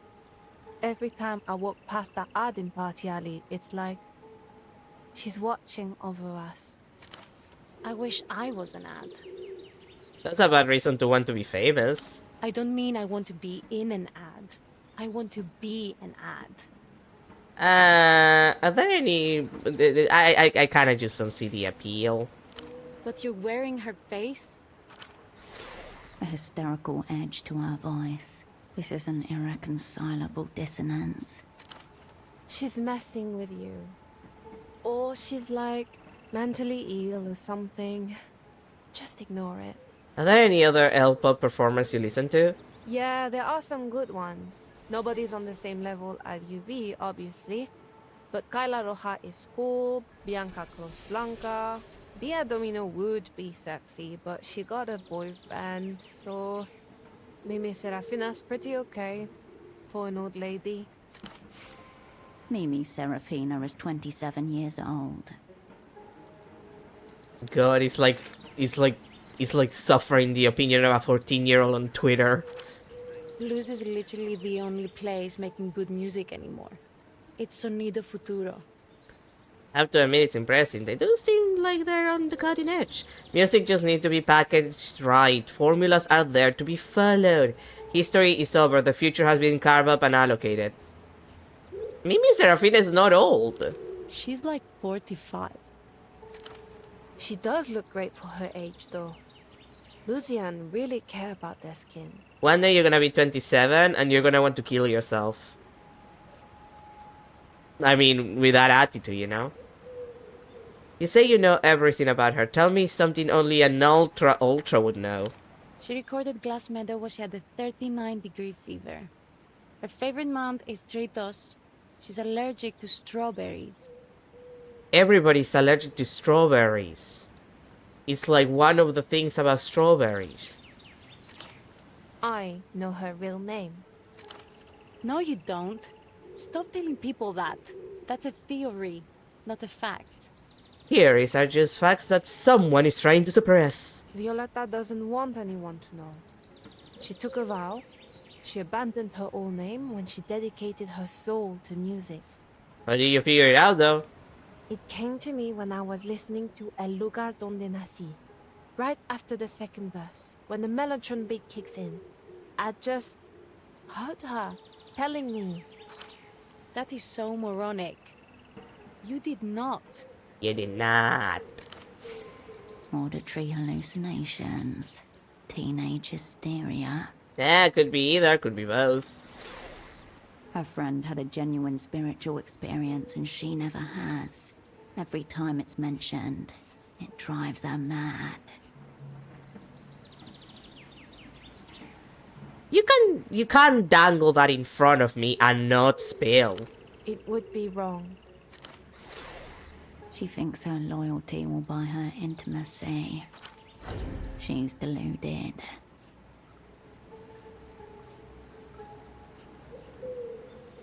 Which of you is a bigger fan? I'm going to create a conflict here. The girls fall quiet, an invisible string drawn taut between them. It's you. We are both Moonglow. Sure. Her voice sounds like she's clenching her jaw. An internal battle won at the cost of enamel. Equally, Moonglow. Allow me to blow your mind. She's in Portofino. I met her. I hate liars. But I met V. We're pals. Shut your lying whore mouth. Stop talking like that. UV would never. But yeah, you're being a lying whore and you should shut your mouth. I hate teenagers. I'm gonna kill all of them. Sure. Teenagers suck ass.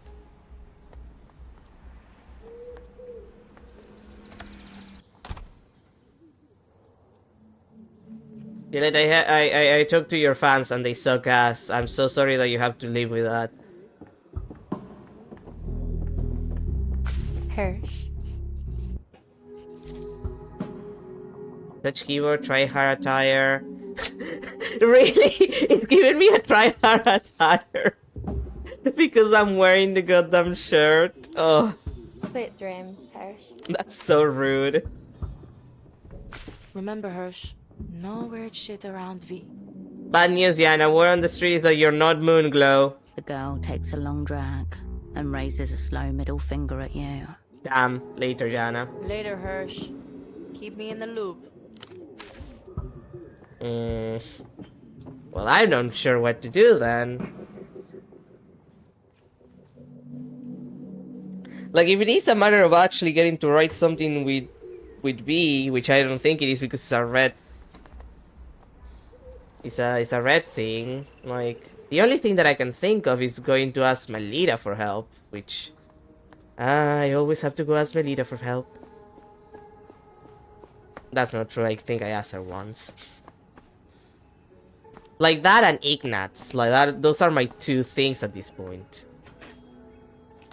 But like I have to wait until later for Ignatz, so I'm kind of screwed on time. So what time is it? Okay. I'm gonna go get my coffee and then we're gonna ask Melita about Yana's situation because otherwise I don't know what to do. Like I need to pass time, so maybe I'll just go and work and then I'll sleep. Unless it's like 4 hours plus the sleep. I should be fine for like taking one job and then going and doing the thing after sleeping, I think. It should still be early enough that I should find them. But I'll ask Melita first about the Yana thing just in case. Anyway, I'll be right back with my coffee.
Alrighty, I'm back.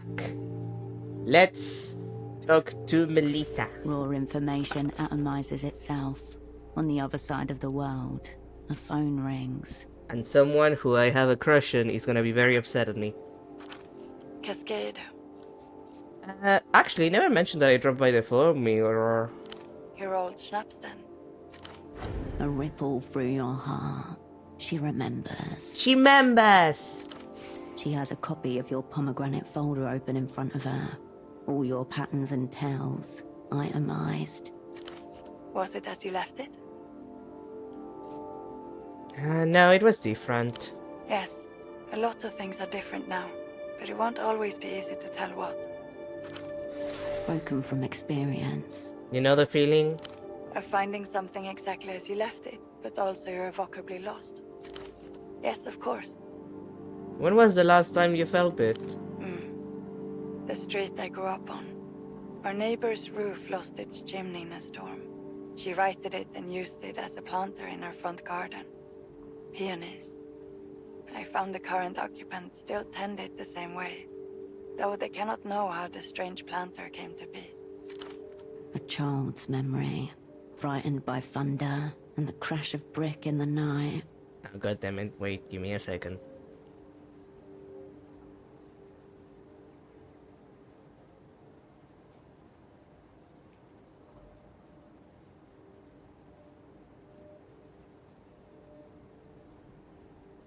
The door opened.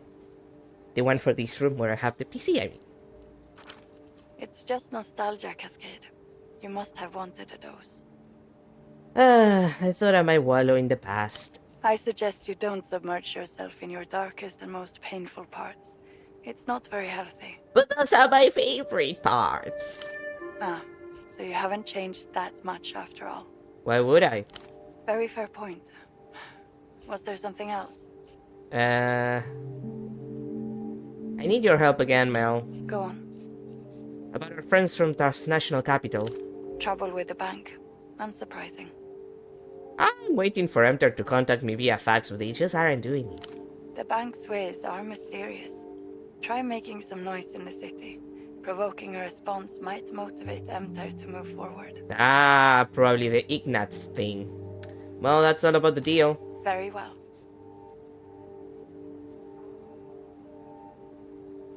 I found a source who has information about the talks. Excellent. I hope you get what you need from them quickly. About something else. All right?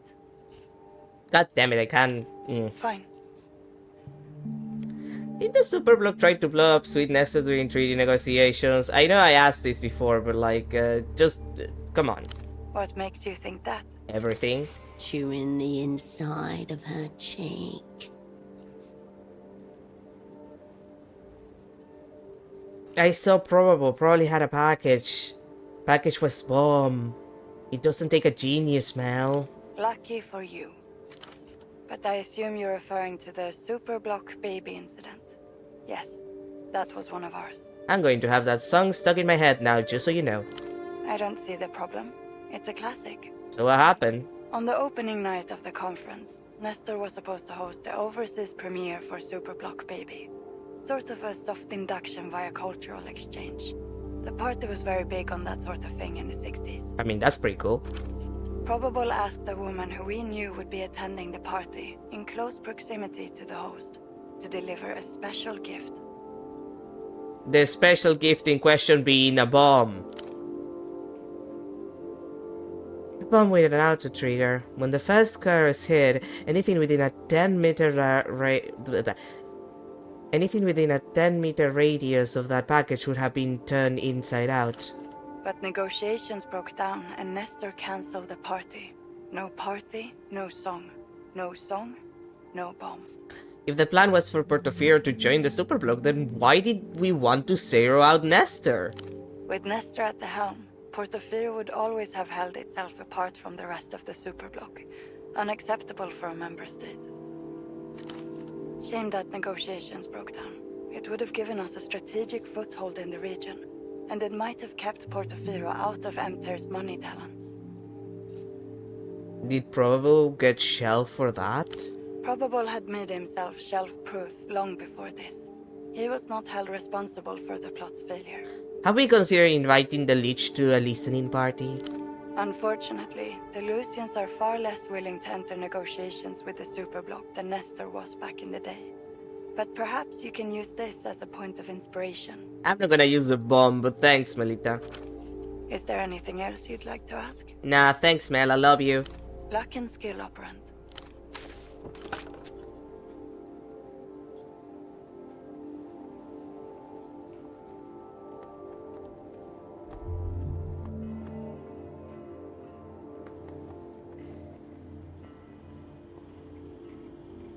Operant, a handsome man wearing very odd headphones left this for you. Did he say anything? He said some very nice things about my shop, but nothing revealing, if that's what you mean. Thanks. I didn't know that was your type of thing, Cascade. The little Lusian witch parade. What do you mean? Ultravioletta, the postcard. I have no control over what that reprobate sends me. Oh, I'm sure a dashing man like that doesn't partake in those glittering halls. You don't have to call that, well, Ultraviolet is all, but like, still, you don't have to call them that. Thanks, that's all for now. I'll be here if you require anything.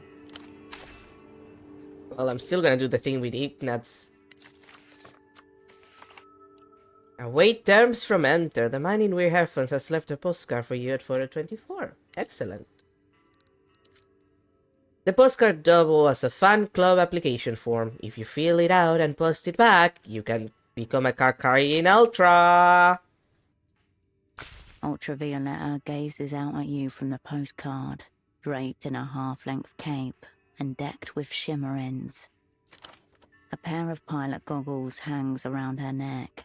She offers a V-shaped salute with her right hand. Expression unreadable, as if you caught her on the fringes of a dream. Cole Reed, that was the fastest reading you've done. Like, what was up with the speed of that reading?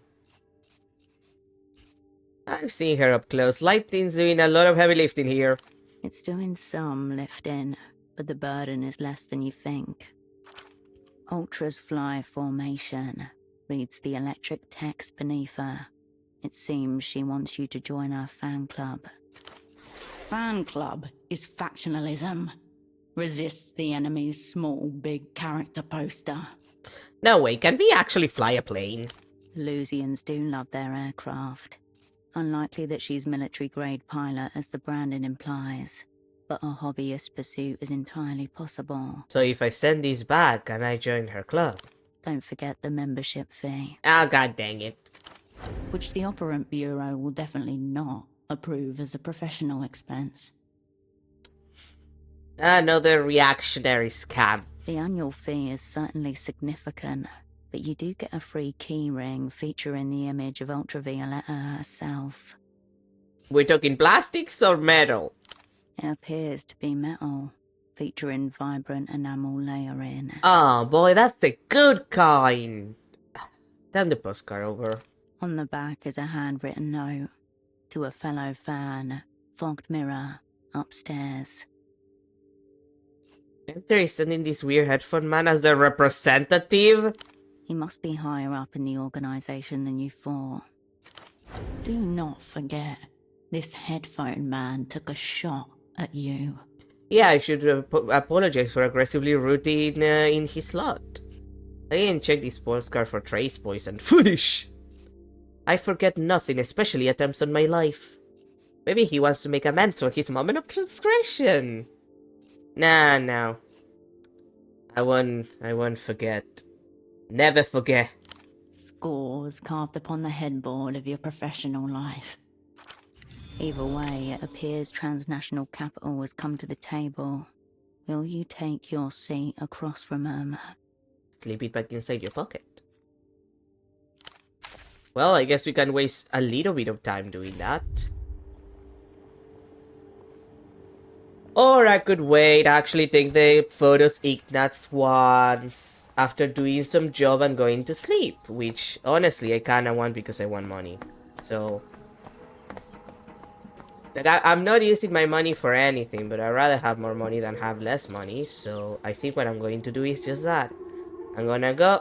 I'll do the job for the boatman. Mr. Boatman, boat me a boat. Make it the boatnest that I've ever boat.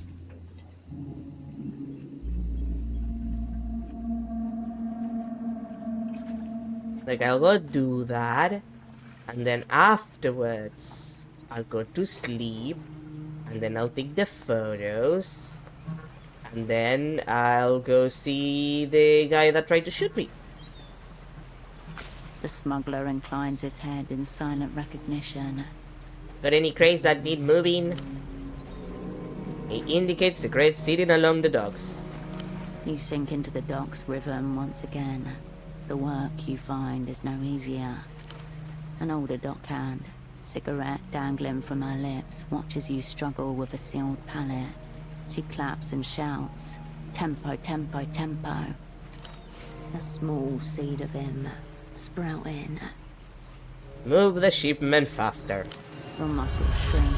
The woman hollers, "Tempo, tempo, tempo," once more, this time more encouragingly. Wait, how is that a...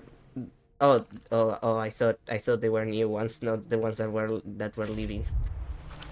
Your shift ends with a shrill whistle. Workers shuffle away. New ones arrive. The work always circles back on itself. As agreed. See you around, boatman. He lowers his head in brief salute.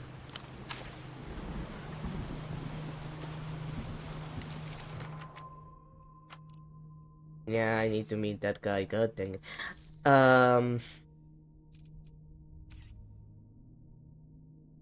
You know what? Sure. Let's get the ineffable melancholy of El Pop. Has a pop song ever made you cry? Yes. Then, no need to say another word. There are voids you can fill, and voids you should leave empty, to allow things to better move through you. Things like pop music? Especially pop music. Already grown nostalgic after the very first listen. In 10 years, an emotional cluster bomb. I need music to feel something. Everyone does, to different degrees. No true art can survive a cynical slant. It's too fragile. Why would you deny that beauty is real? Why would you turn from the gentle sadness that is the passing of the world? Nothing changes but your life. Well, sure, sing to me of the melancholy. If you can be moved, why not be? Oh, I have more spaces. I see. Alrighty, 7 out of... okay, right. I thought it was that, but no, there's up to 9. That's great. Let's look for... yeah, temporarily lose reinforcements. We're showing contempt. Well, I don't need to show contempt. And my dossier. I have more space for my poetics. And for my census, for that matter, which I might put my point into that first.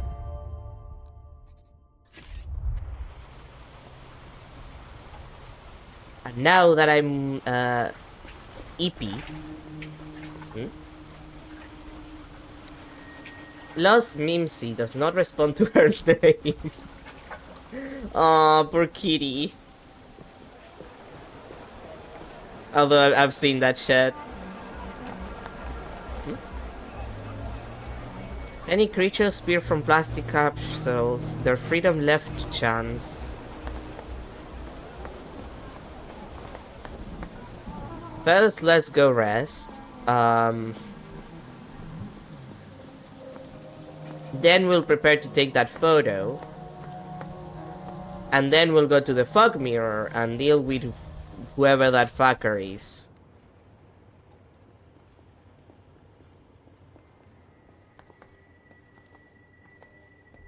But first I must sleep. And before sleeping I must take my melatonin. It's like in real life, I need to take my melatonin. I say that, but I haven't taken melatonin in a The while. bed welcomes you for a soft slumber. Nothing I take helps with the fact that I sleep like shit.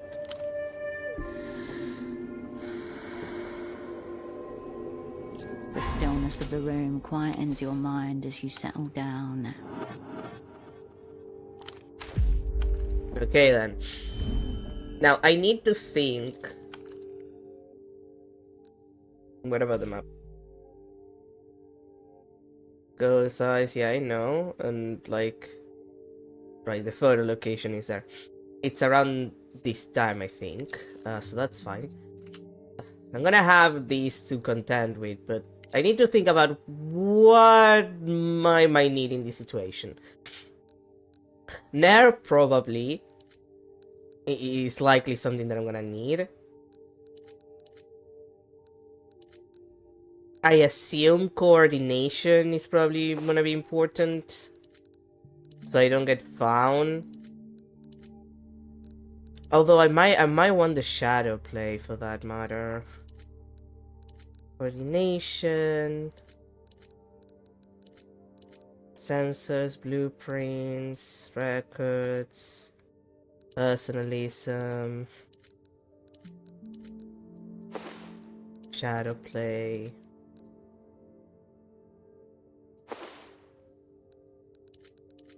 Neuron combination.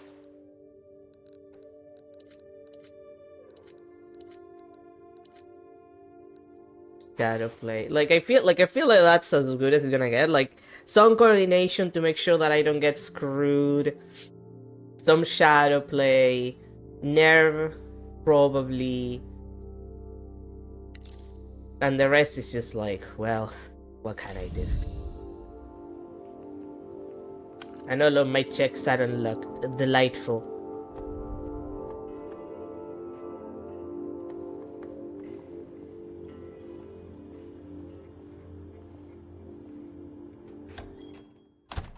Okay, let's go get that photo.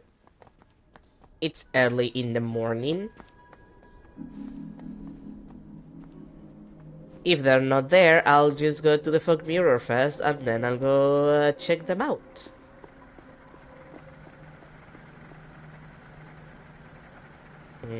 Okay, there's no one here. It might be too early. Late mornings. Okay, like what would be in late mornings? Like 10. I guess around the time one would have brunch. So I guess yeah, 10.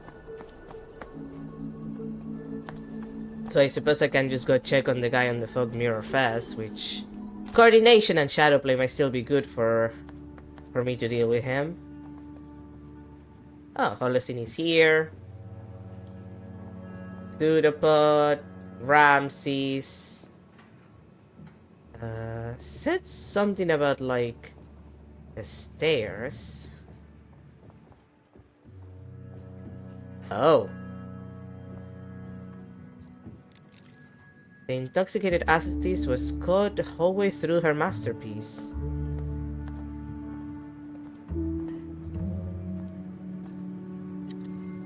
Wine sediment clings to the bottom, reminds you of dry blood. Well then, private boot, huh? Ooh, the untouched schnapps. A secluded boot, scene of countless intelligence thirsts.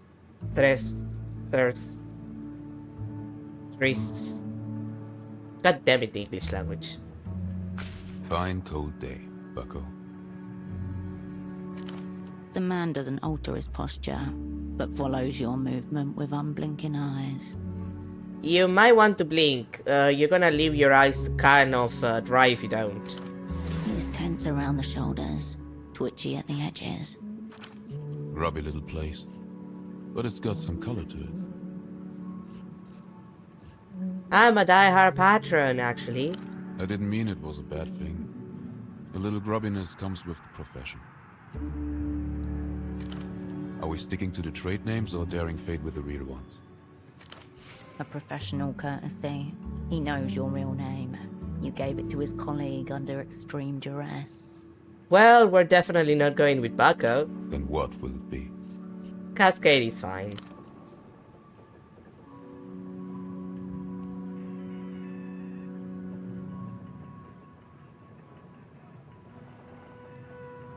Kaleidoscope. It's a secret treatise. Kaleidoscope, that's... okay. And doomed spies. You know this man is partial to a loaded gun. Given your last encounter, you should be in control of the bullets. Just a diplomat's diplomat. Oh, I love that. That's actually really funny. Just two diplomats diplomating, you know? Professional piece, dodge his shot, single right only, okay. I was expecting something more official than a postcard.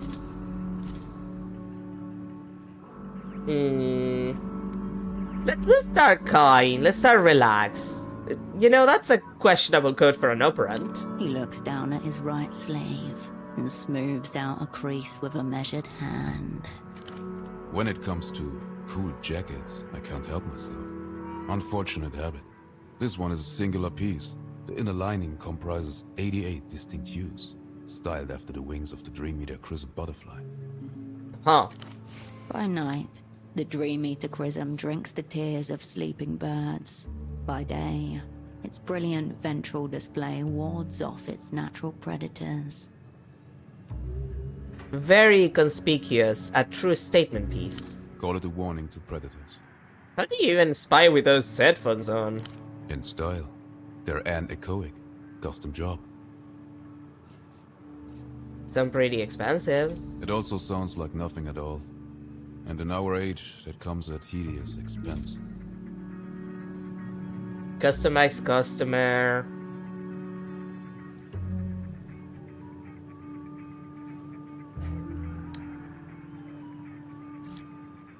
Success pending. It excused me with a success pending before, but you know what? Let's get the drop on him. It's gonna be funny.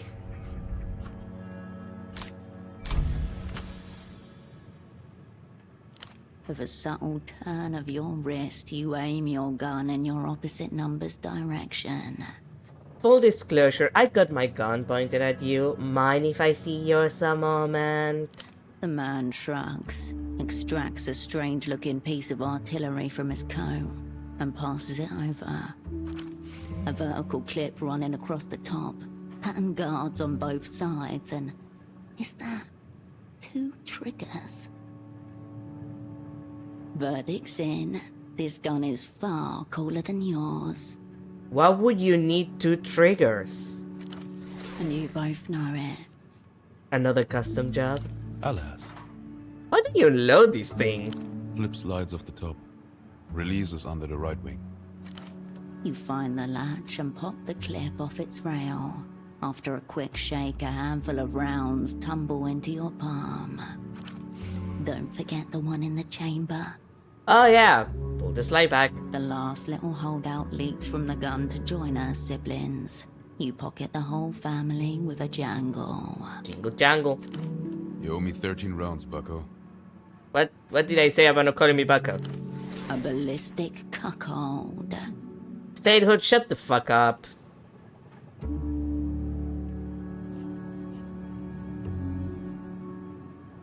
We'll get to scores evening off later.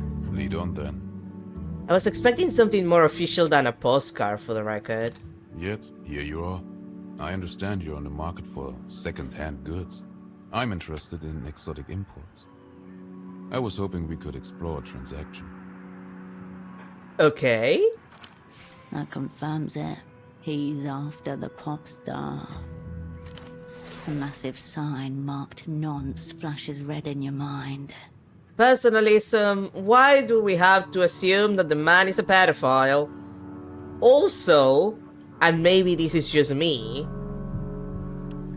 wasn't the implication that Ultravioleta is like at least in her early 20s? Or, you know, at least 18?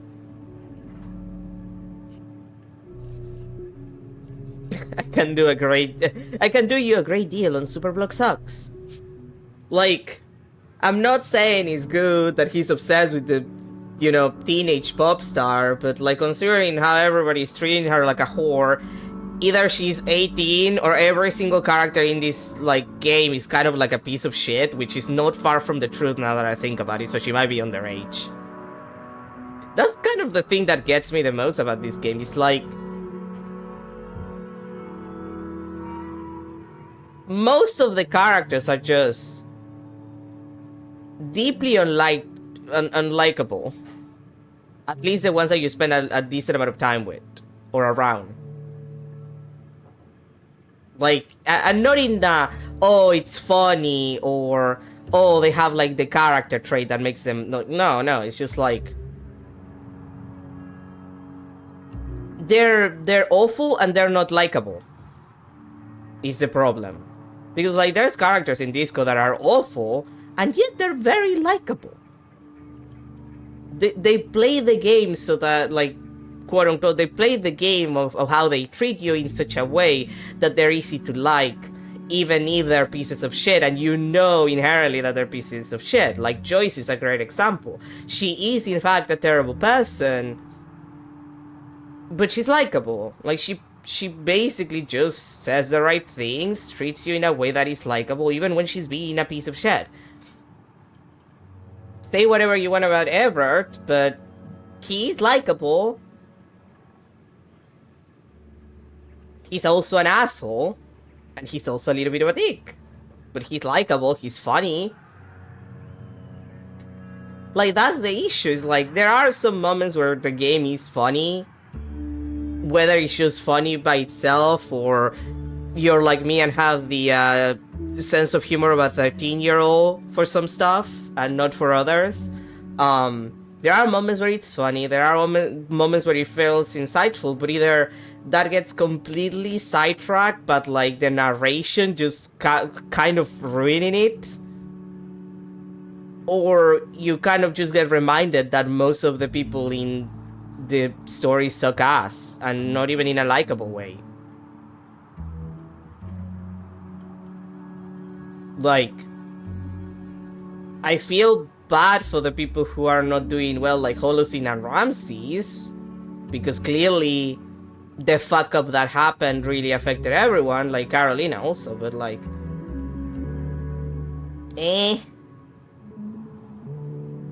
like, I have to deal with this kind of shit, and my own thoughts are like sucky as hell.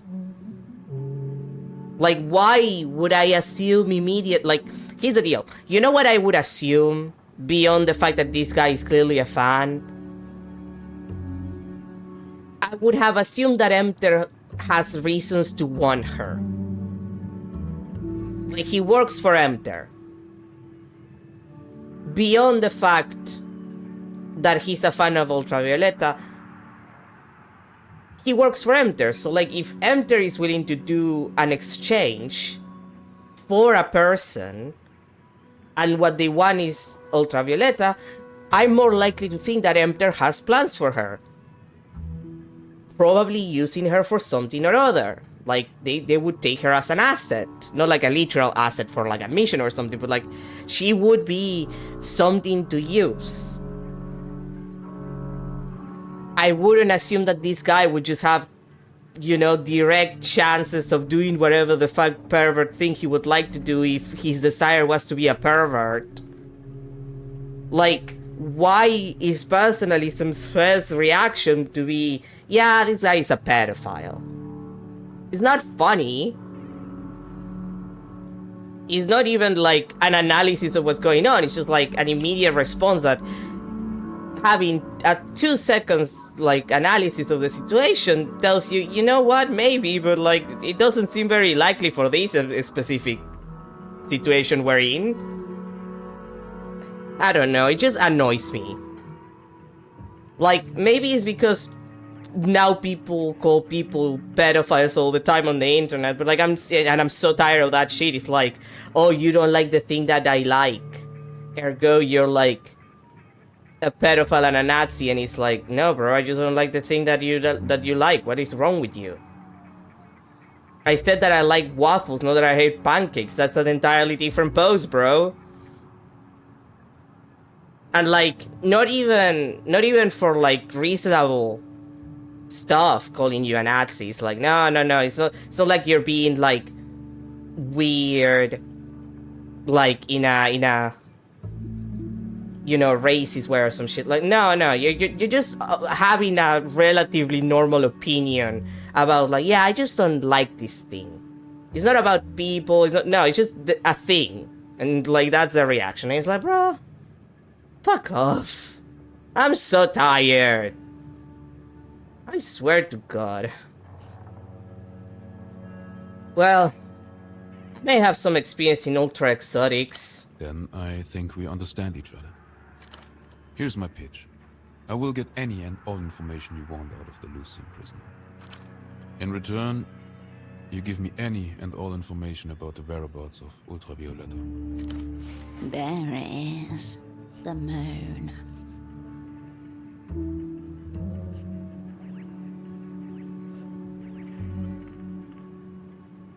I saw your third disc, big fan. Fan. Such a debasing word for high-level artistic appreciation. I bet you fan shift and everything. Big connoisseur. I prefer devotee. Okay. Of course he does. Per factor off the charts. Doppelgang, can you not?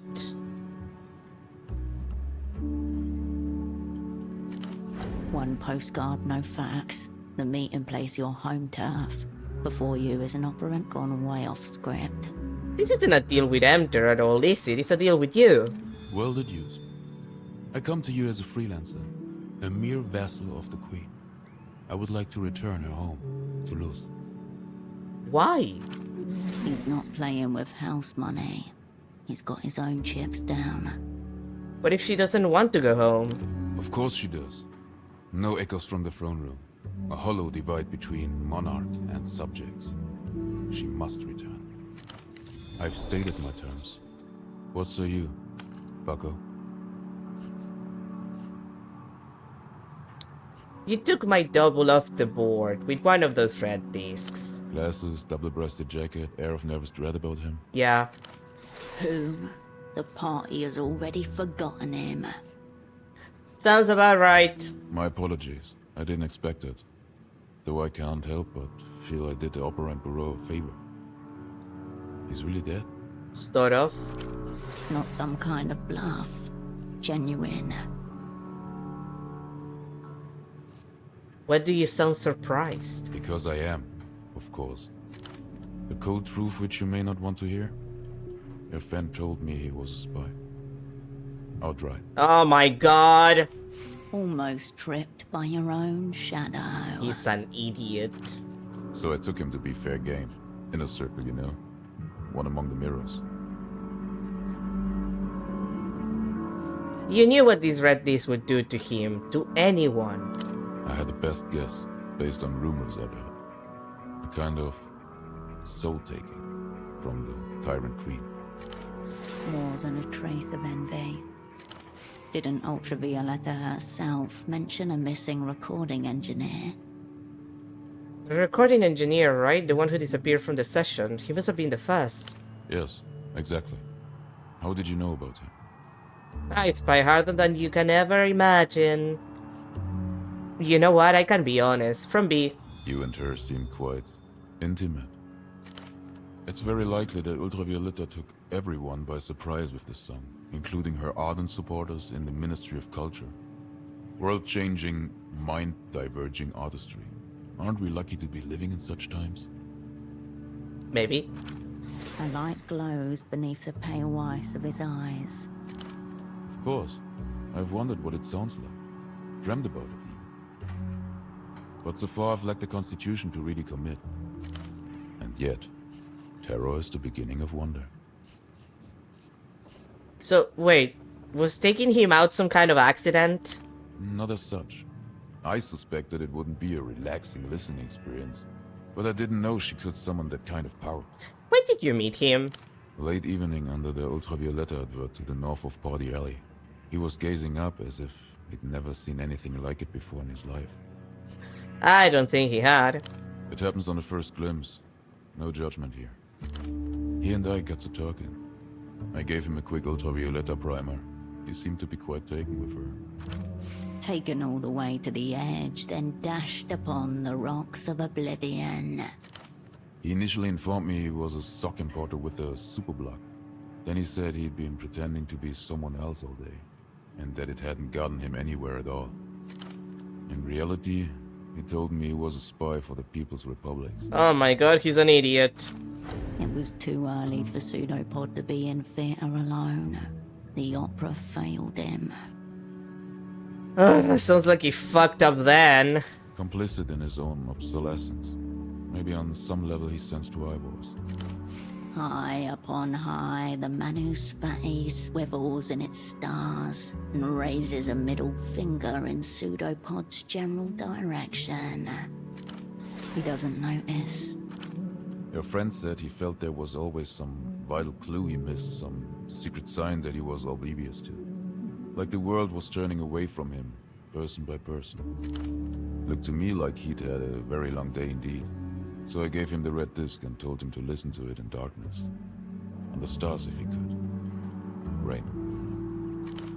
He said thank you, then he turned and walked away. Where did you get this disc from? From some underground Lucian contacts, purveyors of rare collectibles. I believe only 8 or so of those promo discs were released into the wild before they cut the cord on it. Where are the other 6? I don't know, and I suppose we'll never find out. The Weeping Eye will cover up any kind of metaphysical incident. I also picked up a limited edition, Barefoot on the Glass Meadows. 93 tour poster during the same purchase, which I was extremely happy with. I know what's on that red disc. So do I. Ultravioletta's new single. You, but from a dream. Yeah, but do you know how she wrote it? Go on. She says she didn't write it. Then let me guess. She reached some kind creative apex and started communing with the primal voice of unknown origin. An angel, a star, a wrath of an unknowable god. Did you forget? You're dealing with a mega fan here. He's so attuned to her creative wavelength, he's phasing out. Pretty much, yes. To dreams, I take it. This was always where her artistic direction was going. If you are devoted enough, you support an artist through anything. Any change in direction. Experimentations, even metaphysical ones. But please, stop claiming she didn't write it. Of course she did. If anything, the angels were channeling her. Okay, enough about him. No hard feelings, I hope.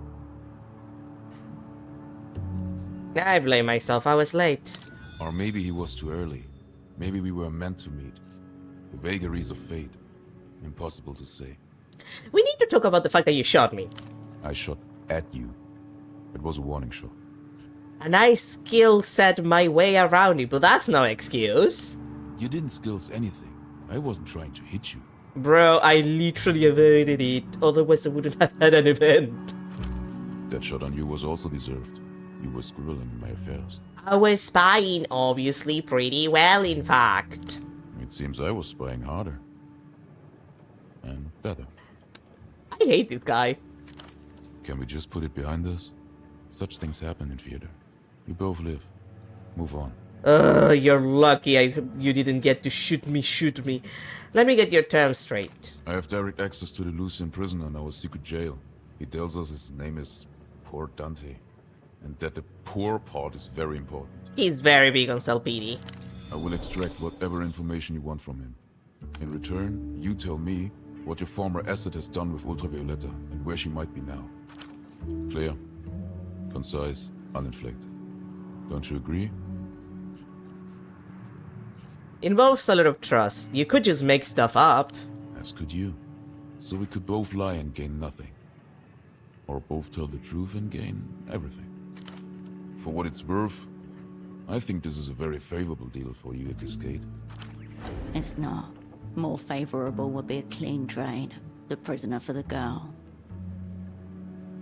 Ideal. Thanks, Tampo. Your asset has set the scene for you. All you need to do is play the role. No commit necessary at this point. String him along. Feel him out. There is little to lose. Well, I have a counter offer for you. No info, just a person-for-person trade. You mean the prisoner for her? Now we're spying. I see. What a twist. What a twist. Behind the white blue of his eyes, a rapid recalibration is occurring.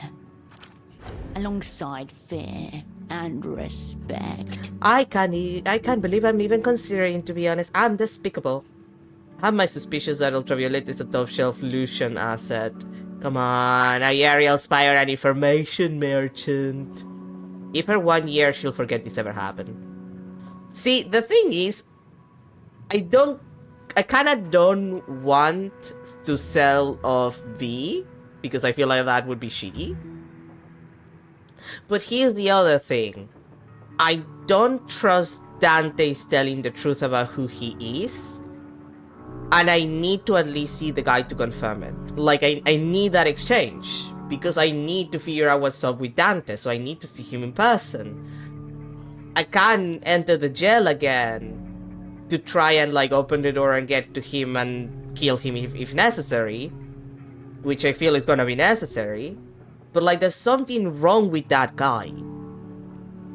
He knows too much. And yet too little. Like, the way he talks, like, there's something weird about all of this. And I need Dante in person to deal with it. So, much as I wouldn't like to sell V, which I feel is like a shitty move, I don't think she wants to go back to Luz. I am... Like, she's not part of my crew, so I don't see why I would care. And it would be kind of screwing with Yana, but... I feel like if Tempo was here, he will support my plans. And I care more about Tempo's opinion than Yana's opinion. No offense, Yana, you're wonderful, but still. Come on, a Uriel spy or an information merchant. The realest spy you'll ever meet, Cascade. Feasibly, I could break the prisoner out. Can I ask what you want from poor Dante?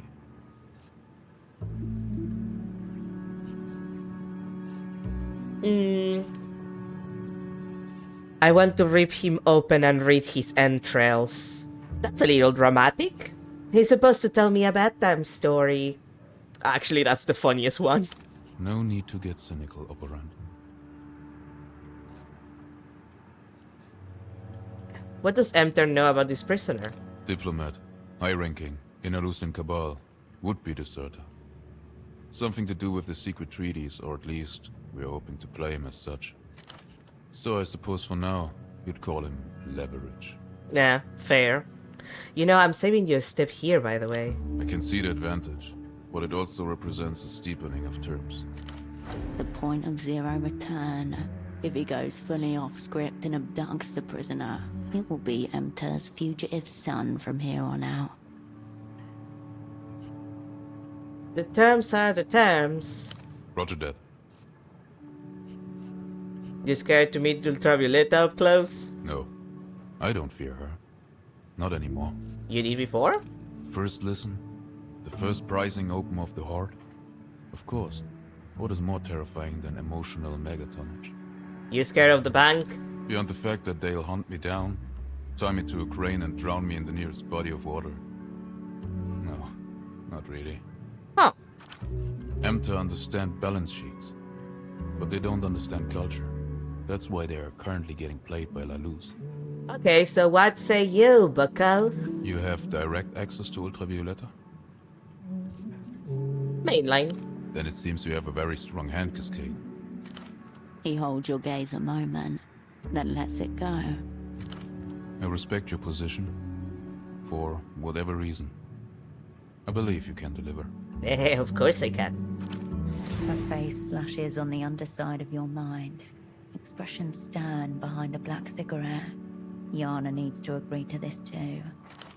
You don't have to emotionally pry bar these two girls apart.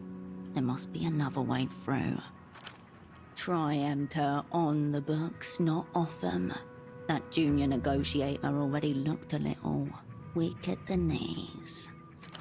The man puts a gentle hand on his headphones, as if to ground himself. The answer is yes, of course. There can be no other answer. Hell yeah. A whole career cast off in a single moment. Man, he really must care. And possibly a whole life. We have a deal. How soon can you move? I'll be honest, this whole thing might fall through on the whim of a 16-year-old girl. Okay, so she is underage. But like still, what would you assume? Jesus. One little element to coordinate, but soon. If we're doing it, we should do it quickly. Well, that's why I said soon, honey. Don't dally, bucko. We are on the edge of the precipice. As you were. Operant. I'll await word. Well, I guess we're selling good old Ultravioletta for the sake of Herschel, please. Please go down the stairs, sweet. Please. Please go down the stairs. Thank you. Jesus Christ. I guess we're selling Ultravioletta back to the Lucians. But you know, it's a sacrifice I'm willing to make. What do I have in my inventory that is new?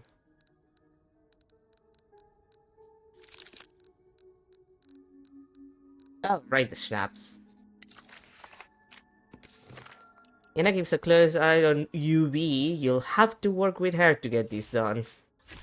Well then, we'll figure something out.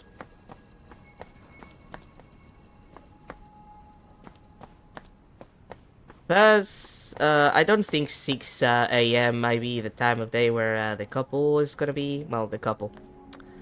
Mr. Carabinero and his handler are gonna be talking, but might as well go check. Since he's right there on the way. Yeah, no one's here. Okay. He'll probably be around like 10, I assume. Gonna have time to do other things in the meantime.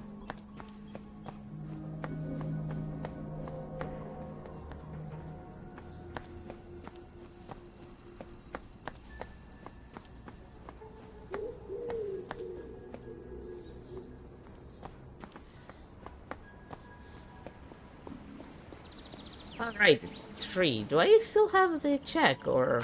You find yourself before the old Lusian Ginkgo once more. Nah, I lost that one. You leave the old Lusian... Yeah, the Ginkgo, I know. When the leaves fall, I'll get to go kill the leech. I know. I have been told as much. Yeah, nah. Hirsch, I've been thinking. Or projecting, maybe. Future-wise. Me too, as it happens. Go on. Long-term planning, Tempo specialty. Get serious for a moment. I'm trying to be serious. What would Tempo do? About what? Her. You mean your friend? Yeah. Behind the black cigarette, the girl's features soften. Thought you were getting her out. I am. The girl sighs smoke and turns to face the city beyond the window. I should be out there dancing, somewhere shiny, under lights. This is all so fucked. So why aren't you dancing? Because the music's gone. There's just the memory of it now, and you can't dance to a memory. Don't like Tempo even though you are him. Don't you lose yourself too, sometimes? Every time. Rain-smeared missing posters taped to the street lamps of your life. Now and then. That's why you need the music to guide you home. I thought Tempo wanted to get Ultravioletta out. What's the problem? That was the deal, yeah. Setting her free in exchange for an imprint of her. But near the end, I started having second thoughts. New plan was to sell her back to the Luthians, imprint and ransom her, basically. Oh, Tempo. Culture then cash. Tempo to a T. I can only respect the hustle. It never ends, Hirsch. And we're talking a lot of fucking money.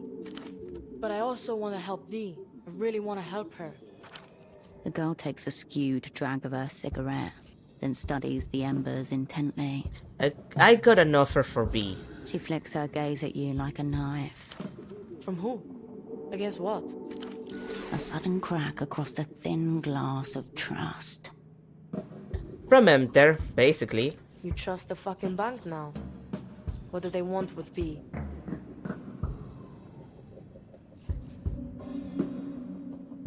How much do I want to lie?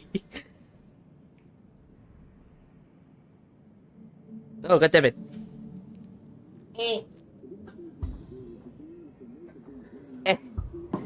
The thing that I used to rest my wrist, it fell. I had to get it back.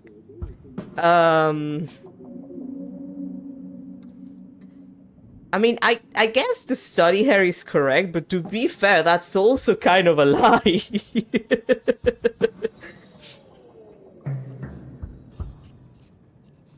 To study her, as I understand it. Makes sense. She's basically a little techno-fascist institution. And what are you getting out of it? Something that's very worth it. I doubt that. V's net worth is like 3 billion sol. You must have thoughts, Miss Big Time Spy. Gauging you. Hard. A mega gauge. I'm trying to do what Temple wanted us to do. This is part of it. Or, I mean... Temple, I don't know if Temple was thinking that this would work. Like, I don't know if he was thinking that far ahead. Is the problem.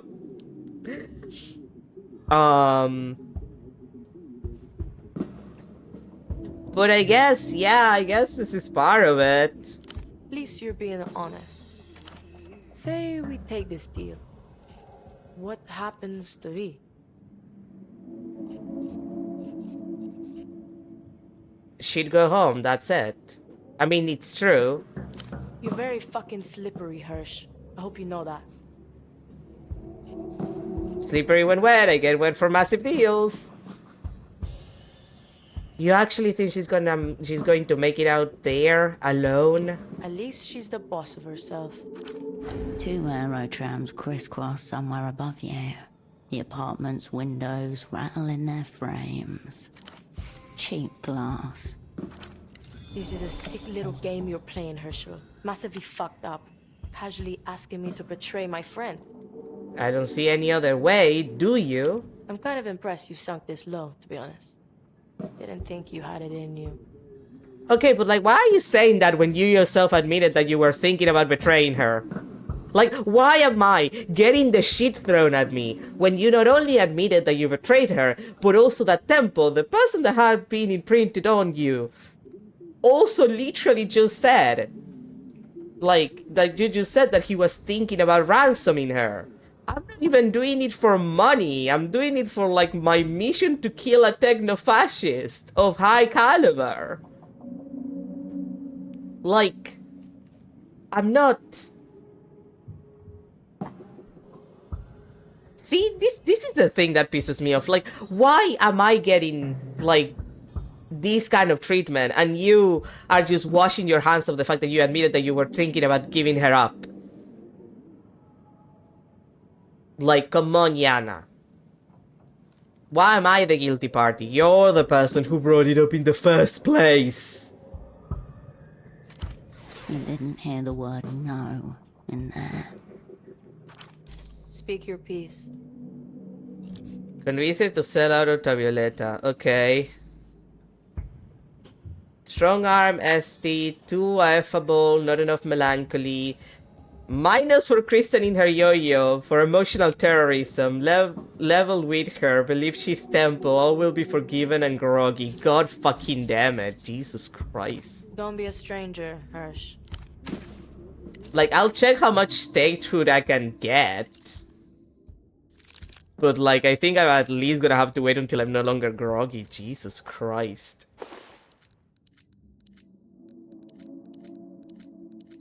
Blueprints. Statehood +2, that's better. Full read.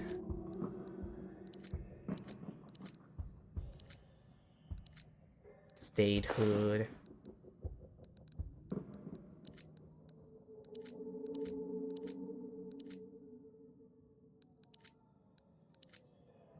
You're giving me minus statehood, so I'm gonna take you off. Shadow play, nerve, statehood. Okay, that puts statehood as 7. Lot of to-in and fucking throw-in, Hirsch. Okay, let's accept.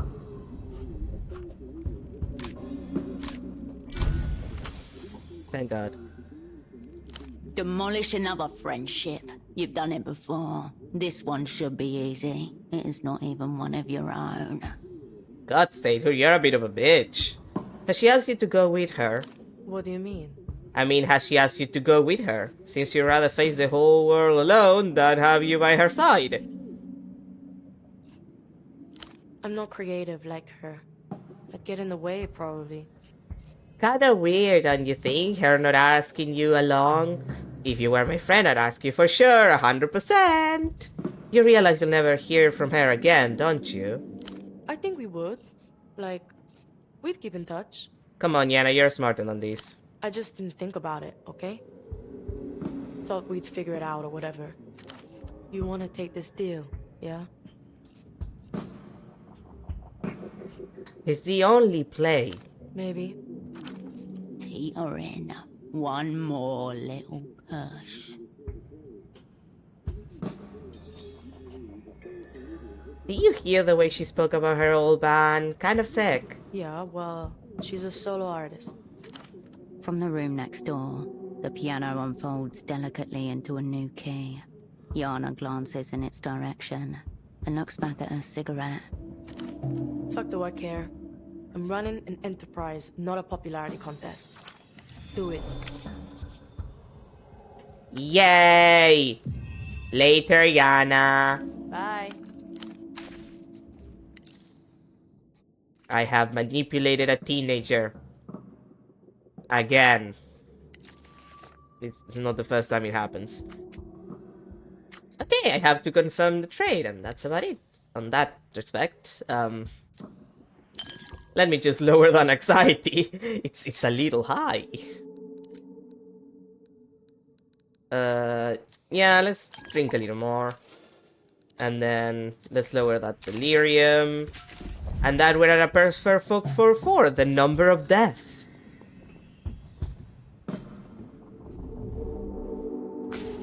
Hello. There's unease at her fringes. Slow ripples along the shoreline. Everything cool? Nothing's been cool for a long time, Hirsch. Tempo said he'd help me escape. A friend of his was going to get me exit papers or something. But it's been weeks now and nothing's happening. It's our big moves, V. They take time. You're not in Popstar Land anymore. I'm aware, but thank you for pointing it out. Have you ever had a day where, if you had the means and the power, you'd happily burn down the world and everyone in it? Sister, I've had years like that. I see. I hope I'm not turning into a communist. Okay, I'm literally just gonna sell her. I feel hemmed in, Hirsch. Like the walls are coming closer when I'm not looking.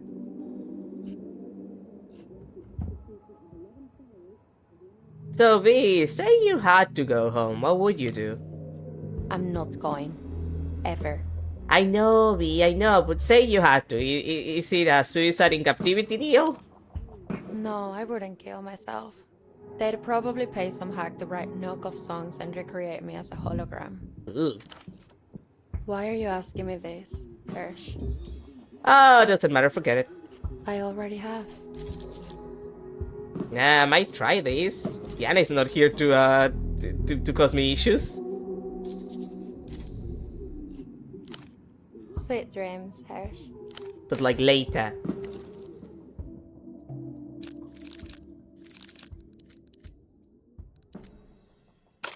Back to the camera. Back to my old setup with some coordination and more coordination.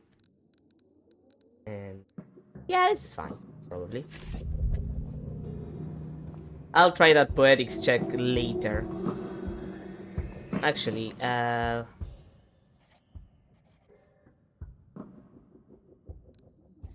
once I'm not groggy anymore, we can try that. We change the setup a little bit, and we can try that. You know, before selling her out to a random guy.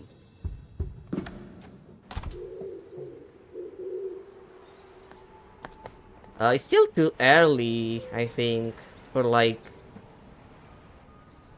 what Ignatz wanted. Ugh. I need to waste time.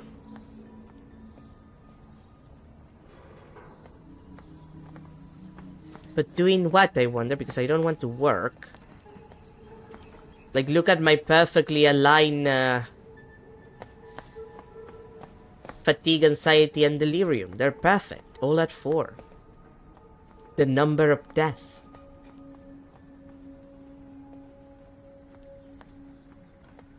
But it's gonna have to be a little, like, later in the day. Well, in the morning, I suppose.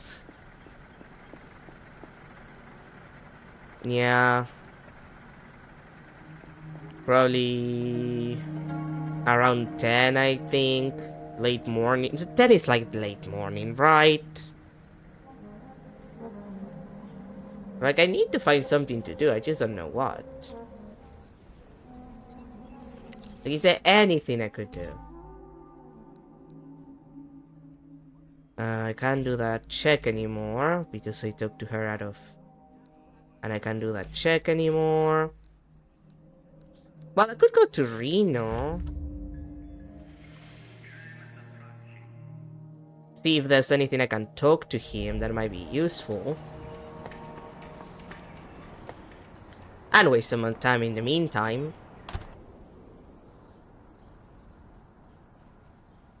Hi, Ignatz. It's nice to see you. Hello, cat. I love you. I love cat. Oh, you're back. Oh, right. You also want that thing. Be well. All of these people just love poetics, I guess. What do I have that has poetics though? I feel bad that I threw away the skirt. Like, that was an easy point in poetics. Shadowplay, instinct. Just ultraviolet shit? Are you kidding me? Oh, you're back. Safe-ish is fine, probably. You know, I probably should go and check if there's like any clothes that would add poetics to me. I should go check that. That is a good use of my time. Oh, thank God. This is a certain O-scale replica, of which only 15 commemorative models were ever cast, by Tovarna Radosti, no less. You need to know everything. Forensic analysis. The base in custom or store-bought? Custom. Tell me the base area dimensions exactly. 5.4 meters by 2.7 meters by 3.6 meters. Incredible. Still should have gone bigger, I think. Describe the scenery. Do not leave anything out. Picture glass domes filled with jubilant engineers, miners, and scientists, all wading to the chrysanthemum sorrow as it shoots past them in its heroic, transparent tube. Some have brought their whole families. Each person has distinct features. You won't find two that are alike. What details are you most proud of? A child with a dinosaur skull for his head is pointing his finger at the black sky where a giant looms. Beads of tears, not unlike the glass domes, clinging to his pupils and outstretched palms. The astral mourner, the one who takes our grief so that we should not mourn forever. Oh, the mise-en-scène is really quite spectacular. I keep the basing at a separate location. Thank God I didn't have that transported here. Is the model plastic, resin, or metal? I think you know the answer to that. You didn't varnish, I see. I haven't had a chance to varnish it yet. I kind of like how it looks without. Going bareback, risky. If it feels so wrong, why does it feel so right? You know what I'm saying? I would never. Guess we're just wired differently.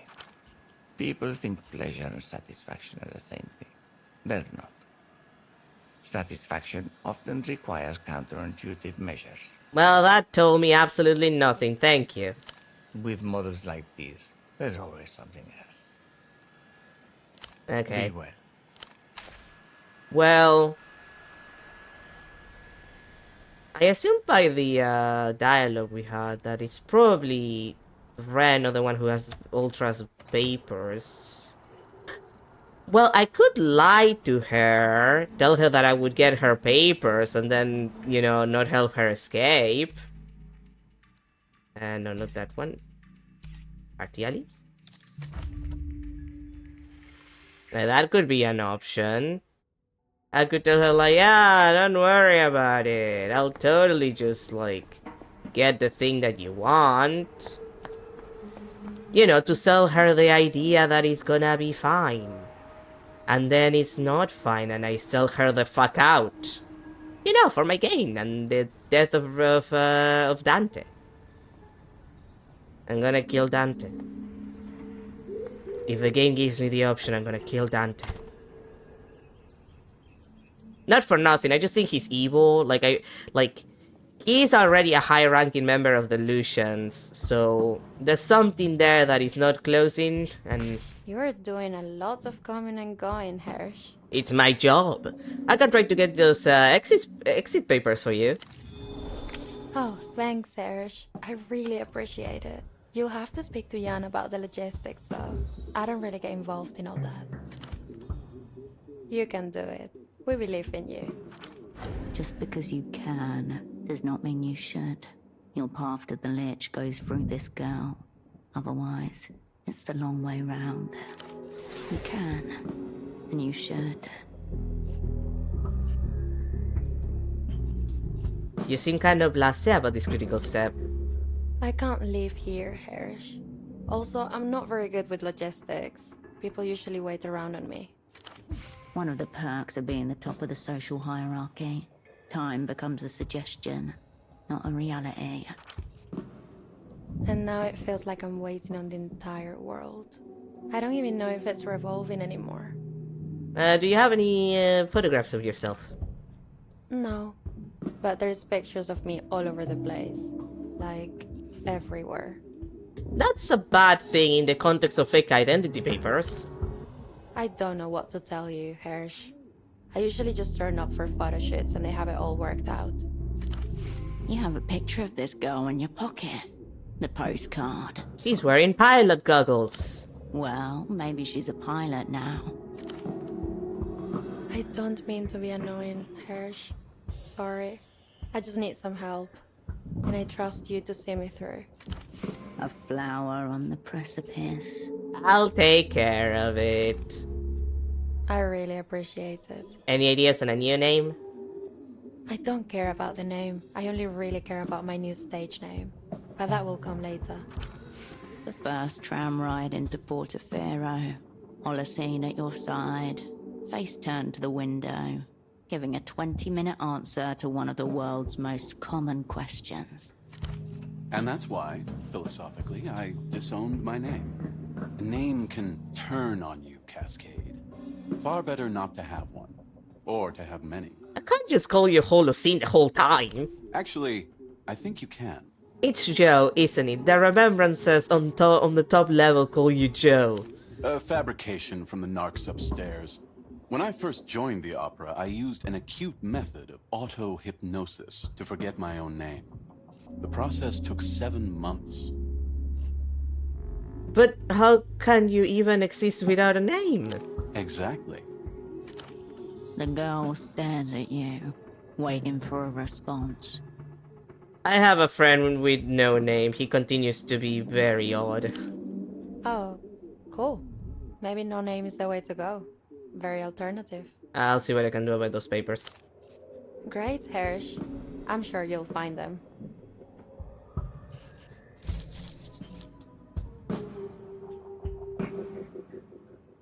Ooh, highly favorable. Well, you know what? Let's try it. Collaborate with the psychedelically famous pop star. Oh my god, thank you. This girl is no longer a pop star. She is a liminal artist caught in a liminal space. She doesn't need help with the work, but with identity. So what's your new stage name going to be? I've been asking myself that same question. I've got a notebook full of ideas, but none of them feel like me. But neither does this Ultravioleta. No, she's always been some kind of stranger. And you don't want to use your real name? I don't think so. No one's used it since I was 8 years old. That belongs to someone else too. They gave me a stage name too. Actually, more like an anti-stage name, Cascade. Cascade. Not bad. I asked for a new one, but they wouldn't give it to me. Why did you want a new one? Because you fear it carries a curse. Cascade, emissary of failure, death, and the plague of human disunion. This is my second shot at this. I'm afraid of repeating things myself. Difficult second album. The first album wasn't exactly a hit. Well, get this one right and maybe they'll appreciate the first one a little more. Thanks, Hirsch. Cascade. In Iluminado, Cascade would be cascatear. Cascatear. You know, that kind of speaks to me. I mean, Cascade technically is Cascada, which is like a cascade, like a waterfall. Like, I guess no, like that's not even a verb. Well, yeah, no, I guess cascatear is a verb, but like nobody uses that. Like cascade is basically just the same word as waterfall. Like it's a cascade. Like that's it. Like I don't think I've ever heard anyone in my life use cascatear ever. I'm pretty sure it's one of those disused words that nobody uses anymore. That's why they are disused. But I would need to check if it's an actual... I think it is, actually. But, like, again, nobody fucking uses it. So, you know. That would just be Cascada. A lot of worse names out there. That's for sure. Last year, some unfortunate L-pop rookie called herself Starla Starlight. Picked at number 39 in the charts. No second single. Man. No final decisions yet, obviously. I'm very early in the process. But this was fun, Hirsch. Thank you. Catch you later, B. Sweet dreams, Hirsch. Let's ask Yana about these before I decide to just sell her out to a kaleidoscope. To-in and fucking fro-in, Hirsch. We mentioned some exit papers? Yeah, Temple was gonna get them off his friend Reno, the dolphin cunt with the phones. He was fucking him for a while. Aw, Temple had a boyfriend. Sweet. They have some shady business things together. A false exit paper racket going, some flush con schemery. Unsure if the fucking preceded the shady business, or if shady business led naturally to the fucking. Okay. Has Rena still got these exit papers? Doubt he even knew about them. Good chance Temple was just stringing V along, who knows? Operant, this is a once per eon opportunity to get a shot at the Grand Lich. Let it slip now. Who knows how far back it may set you. There are other ways. There always are. Fuck it. We make our own ways. You should hear her, Yana. No clue who's meant to be getting her these things or how. Yeah, she doesn't do too well with real life. But who fucking does? Beyond the apartment's walls, this girl has a former family, friends, classroom enemies, unfinished homework. None of them will know her again as she was. Very few of us, Yana. Maybe. Maybe we're all thinking the same thing. Still feels very lonely to me. Say we had those papers, how would you feel about getting V out? Temple will call me a sentimental cunt. But maybe I can be the last leg up she needs to jump the wall. He kept that picture of the crew hanging around. I don't think Tempo can talk. He used to do coke off it and tell stories about you all. I heard some of those stories, I think, 20 times. Any good ones? Good beginnings, bad endings. And you tell her, if we pull this one off, all will be forgiven. I think I feel totally fine with getting V free. Is that how I should feel, do you think? I'll wait in your approval. You're sentimental, but you're not cunt. It's okay to be both. That's the grand conclusion I'm drawing from this unlubed fuck show. Bye. No. Let's go see Reno. I can get some stuff out of him, mostly for experience points, really. I'm gonna sell her out. And if anything, I could use the exit papers as a sort of like, well, I have your papers, so don't worry about it, and then I sell her out. You know, make her believe that I'm not actually gonna sell her out, even though I'm totally gonna sell her out. That's how we do it in Hollywood, baby!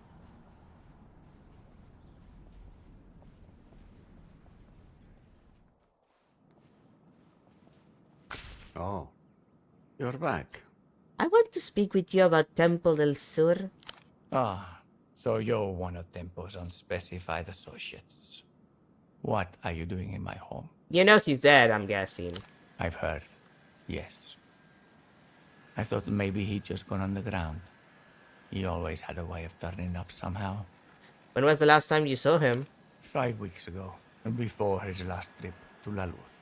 What about his dealings with the Lucians? Did he say anything about the Ministry of Mass Culture, strange devices, whatever? I don't know anything about that, I'm afraid. Really? I thought you two were some kind of power couple. I wouldn't use that word. We worked well together, on a spiritual plane. We saw the world in complementary ways. I don't know how to put it. I dealt with the overworld, he with the under. Safer for us both that way. But you must have known something about his business. Of course I knew he did business in Luz. He built the bazaar up himself. No way around it. He was always bringing back new speakers and displays and so on. He was mad for Lucian stuff. El Pop, the rest of it. Not his thing, personally. How'd the two of you meet? Oh, business at first. But it became something else quite fast. I first took note of him when he turned the abandoned silk factory into the bazaar. Entrepreneurial ambitions, strong qualities and an asset, as you marked in Taxman straight away. Put him on many radars, both here and abroad. But, well, that's over now. What was he like before his last trip? Excited, I would say. He had a boyish glint in his eye. I believe he was using a large deal of cocaine at the time, so I didn't necessarily take his words seriously. What sort of words? Big words. Fate, forgiveness, friendship. If you knew Tempo, then you know the sort of thing I'm talking about. Uttered with great solemnity one instant, then spat out like curses the next. They seemed to take on their own solidity, detached from any human situation. Perhaps you should have taken his words more seriously. Yes, you might be right there. Did he ever mention the opera? No, Tempo never cared for the high arts. He was more about the streets. I mean the spy service, the communists. Oh, only a little. He used to say he did a little work for them once upon a time. I don't know whether I believed him. Do you think it's actually true? Yes. Maybe you're right. Tempo never failed to surprise. Did you have any other business here, or...? Oh, yeah, I need to get exit papers arranged for someone. I see. Cash only, with half of it paid up front. How much cash? 2 million, I'm afraid. Liquidity far beyond your current state of matter. Any chance I could get the Tempo discount? There is no such thing. I should be adding Tempo premium, if anything. 2.5 million. Wow. We're getting a hard rejection, gang. I don't have that kind of money. Then you can't afford the exit papers. I'm sure we can come to some agreement on the fee. I believe we have. The fee is 2.5 million. But the X is... It actually is an option? Jesus Christ. Like, how would you even... Like, could you grind to actually get it? Rite of passage for a female, age 21, visa class 3B. In mundane black and white, she looks nothing like her billboards.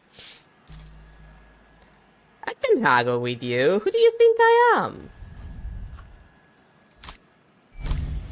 I'm built different, forehead. I'm Cascade. You don't have the money. You need to make this about something else. What does he want? This isn't the apartment of a man who needs 2.5 million soul. A logical fallacy. Wealth transcends need. That's the point. But money is, of course, immaterial. A stand-in for debit or credit. It's the debit, ultimately, that is important. He looks around his apartment, hands upturned in front of him, as if beseeching the world for something you may owe. Borkibel. What? Borkibel. This cat thing must be really upsetting him. He's lost it. Just pick me up a bag of boar kibble, please. You can have the papers. I just need the kibble. What's the catch? It's less a catch. More, well, the kibble. It's in the animal zone. Lightning flash thunder. A crackle of electricity in the air. Awesome! I'll trade the monkey something cool. So you've met the king. Good. You know what you're agreeing to. These exit papers. I need a name and a photograph. Prepare to be starstruck. He takes the postcard and pauses. A look of recognition flashing across his face. Yeah, I run in cold circles. Cool. Dangerous, certainly. You're picking up where Tempo left off. He brought her here once. She played the piano for us. It was rather lovely. Much nicer than her standard L-pop fare. It's hard for him to remember. He swallows, tucking the postcard into his shirt pocket with a strange gravitas. Tempo almost cried even. Borkibel. Yes, this photo will do just fine. Sure. I'll be here. Well, again, I can get the kibble and just not give the papers to her immediately. I have a plan, and my plan is to do as much as possible. I guess I can always just go and tell my good sir Kaleidoscope that I'm, you know, setting out this bitch. No offense, Ultra. I just call everyone a bitch. I guess that makes me kind of hypocritical about being annoyed at people using the word cunt all the time, but like, I don't know. It feels less harsh when it's just bitch and not cunt.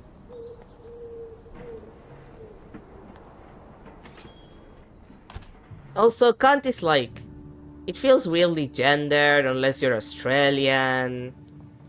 And like, bitch is more, well, I guess it's also gender, but like to me it feels more gender neutral, you know what I mean? It's the weird things of having English as a second language. It's like, yeah, I know it's not gender neutral, but it feels like it. Cascade, have you found your answer? Deals on, ultraviolet for poor Dante. Excellent. One consideration for you. The prisoner mentioned something about exit papers. Exit papers when be necessary. How cold. But what you do with the prisoner when you get him is none of my concern. Whatever I do will never have happened. I didn't mistake you for an amateur. Don't worry. Let's conduct the exchange at the pier on the Petol tract. Neutral ground, completely our own. Clear access to water. Good choice. But he's dictating a lot of terms here. Bring a gun. He will. What if I want to do somewhere else? Nah, well, long way to go. This is a very sensitive event. The less ice, the better. True. And Cascade, thank you for this. See you at the track. Until then.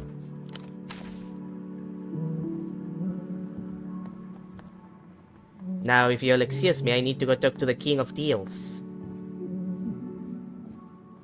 It must be funny saying that out loud. You know? Just, I'm gonna go make deals with the King of Deals, and then somebody's like, what do you mean? Who's the King of Deals? And I'm just like, you know, a monkey. And he said, what? Yeah, a monkey. A monkey that gives me deals. He's the King of Deals. He's like, what are you talking about? And he's like, no, he's the King of Deals. Trust me, bro.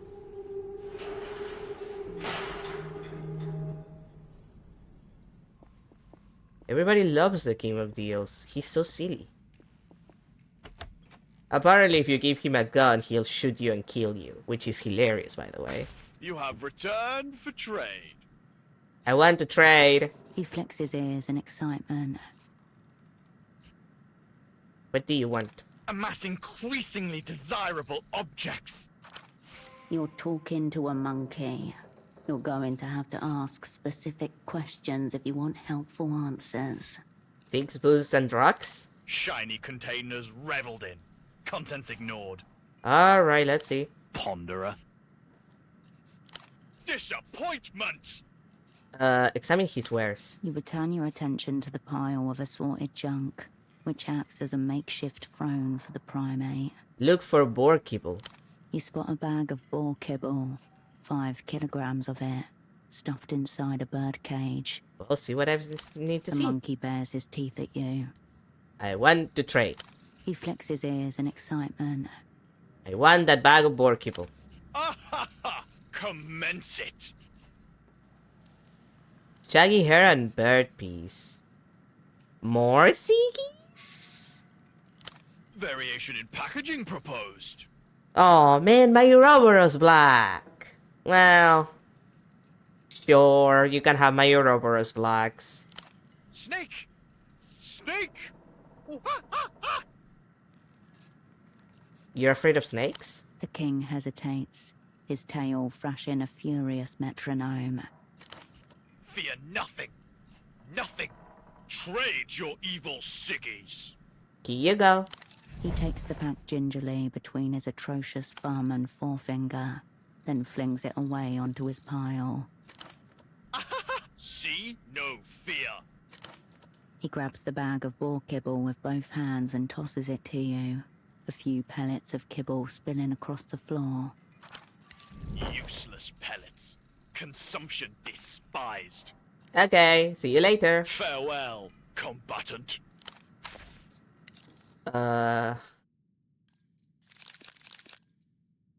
Other, I guess? It must be another. There it is. You can smell the salty funk of Happy Hog boar pellets through the bag. Or boars. Wait, he's giving... You have returned. Farewell, combatant. Yeah. Sorry, I didn't mean to click on you. He's giving boar kibbles to that cat? No wonder it's fat. God damn, bro. Look at the poor cat.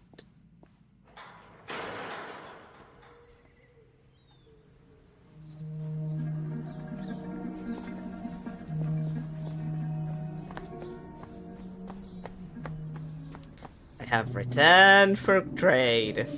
God. I'll give the game this. The King of Trade is good. We all love the King of Trade.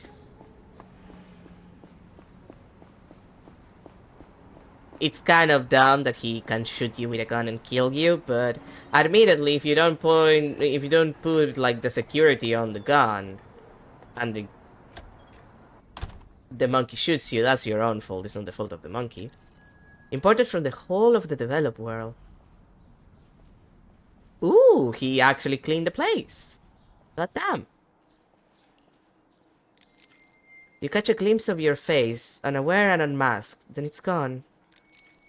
A heart-shaped control panel boasts of 6 different jet speeds and colors. Ooh, fancy. Oh, can I actually go upstairs? Oh my god, I can check his shit. I love stealing. Airbrush, moisturizer, and an empty glass. Looks of photography, elegant studies of furniture and the male form. Uh-huh. Unsurprising. The cold dregs of an espresso. A dark view of the pipes, steam leaking from their edges.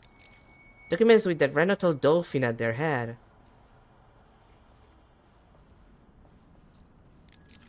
A jazz record with only a series of shapes where the album title should be. Bourgeoisie. Bourgeois. Never made me pronounce that word. I never pronounced it okay. You fight the urge to shake the cocktail mixer. Like, I think sometimes I pronounce it okay, but not on purpose. A photograph of a huge white cat. I love that cat. He is my favorite. Bourgeois. Someone risks their neck to arrange cat blankets carefully on this platform. Jesus. I mean, I won't lie, is what the cat deserves, but still. Goddamn cat. You're really living the a great life.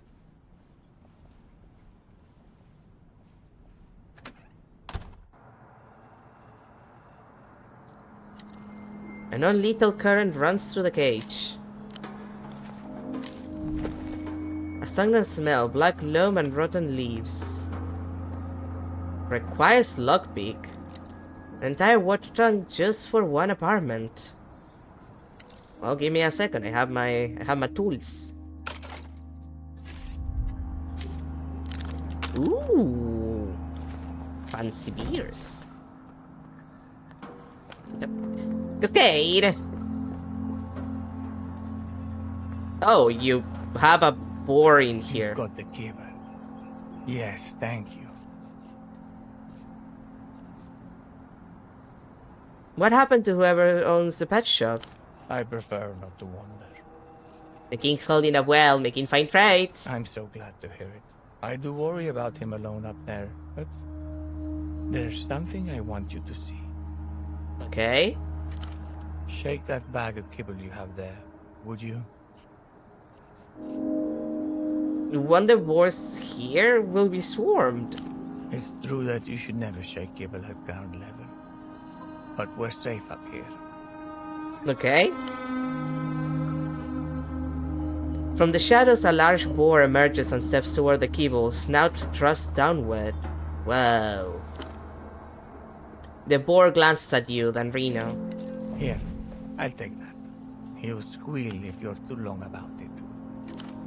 He pours kibble into 3 large flower pots, then edges them towards the cage with his spur.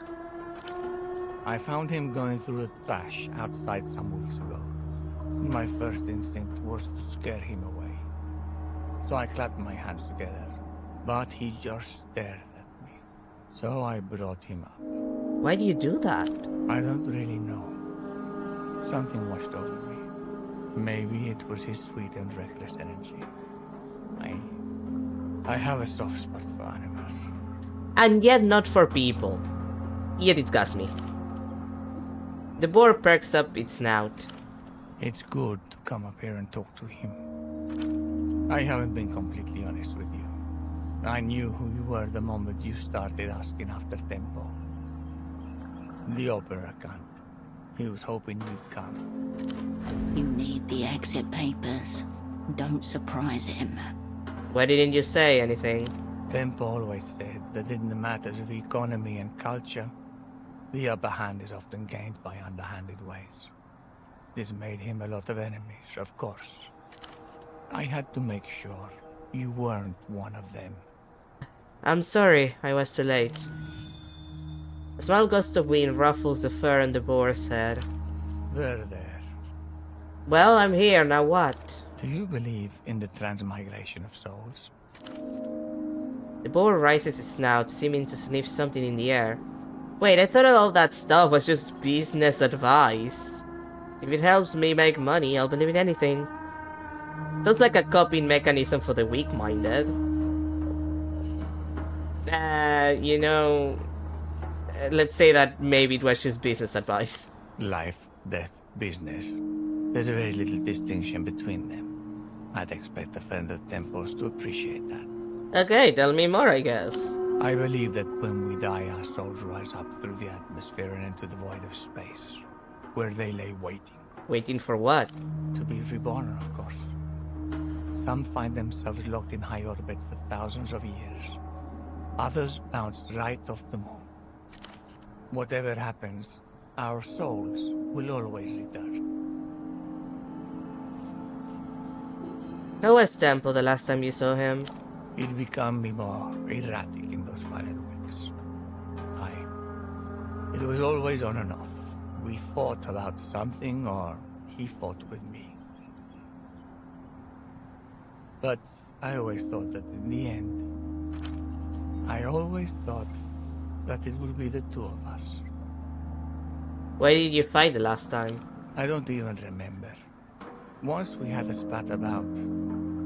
what was it? The hot tub, I think. Whether or not I needed a bigger one. I said he just needed to watch his weight. Oh, you're fucked, bro. You're not coming back from that. He stormed out of my apartment with one of my model trains.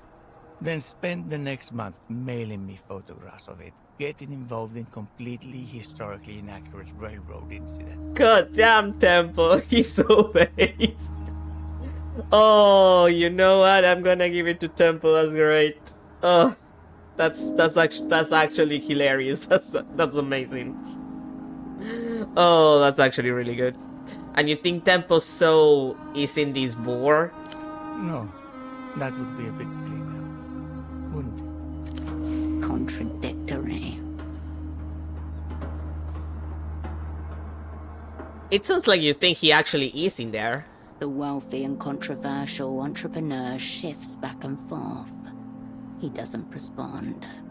Where do you think your soul came from before it found you? I've been more concerned with where it'll go. I hope that's towards wherever Tempo is. Maybe our souls will chase each other through asteroid belts. We'll orbit the moon together. Or we'll be back here. As a boar, as a cat, maybe as a pair of fishermen. Our souls will be together in every lifetime. You know, if you weren't a terrible human being, I might find that beautiful and romantic. But I hate you, so I hope that you live alone the rest of your life and you never get anything good ever. How do you feel about it now? There's nothing else left but to make peace. I guess, yeah. But I'm sorry. He was your friend too. I know you were close. How are you feeling? I wish I'd been able to say goodbye. Yes. But it would never be enough, would it? One last conversation, one last kiss. One last evening. Mm-hmm. I do relate to you, which I hate, but only in the emotional, like, thing here. About those exit papers. Right. Why you're here after all. Please. Thank you. I hope you get the girl out safely. Tempo would have wanted that, I think. Not that I always knew his heart, but... Thanks, Reno. Thank you for coming up here. I'm sorry for all this. I'm very tired. Okay, but you're still the phone guy. The board looks on, expression inscrutable. You didn't have to do that, game. You didn't have to give him Tempo's name. Well, good luck to you. Cool, now let me finish checking the place. Reminds you of childhood visits to the Lando Royal Zoo. Supremely easy to swipe. Spike choker. Okay. Anything else here?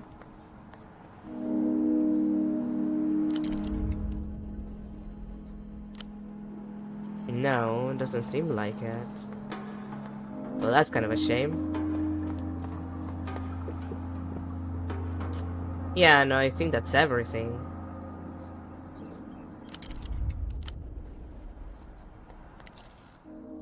Let me check. That's Says keep away or come closer if you're into that.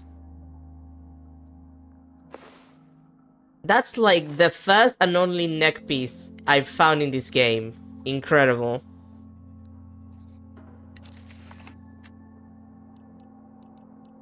I'll take the papers and send you to the Republic. No, we're not gonna do that. We're gonna talk to the guy and we're gonna sell the hell out of B.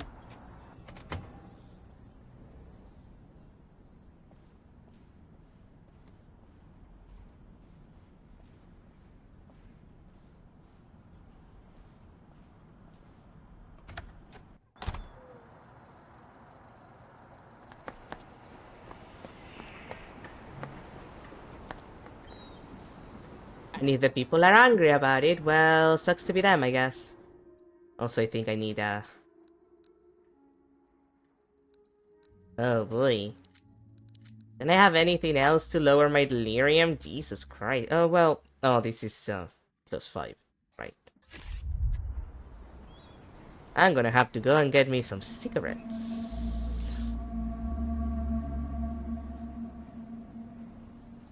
And also I should check... Wrong direction. I should go check if those people I need to photograph are standing where I need them, or if I'm gonna have to wait longer.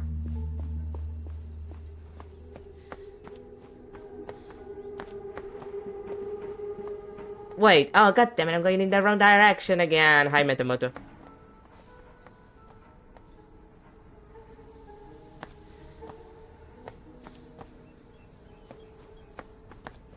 I hate when it says like, oh, it's late morning. Okay, what do you define as late morning? Is 8 p.m. is 8 a.m. not a late morning? Is later than that, you know?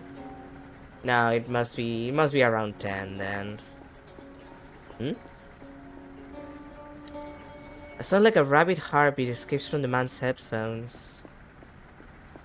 Well, gonna have to be a little later then.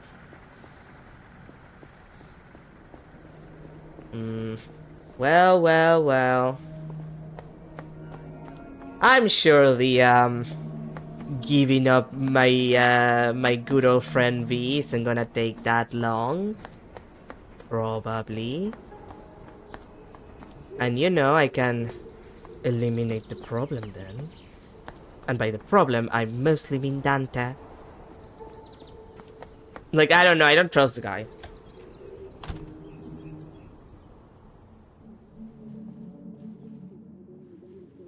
Hey, V.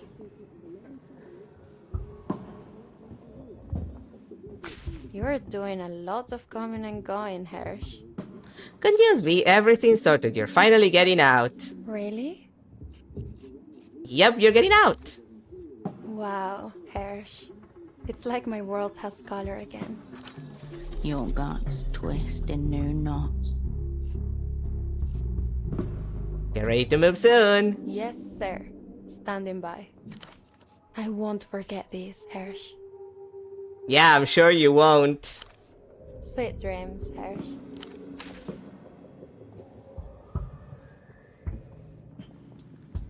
A lot of to-in and fucking fro-in, Hirsch.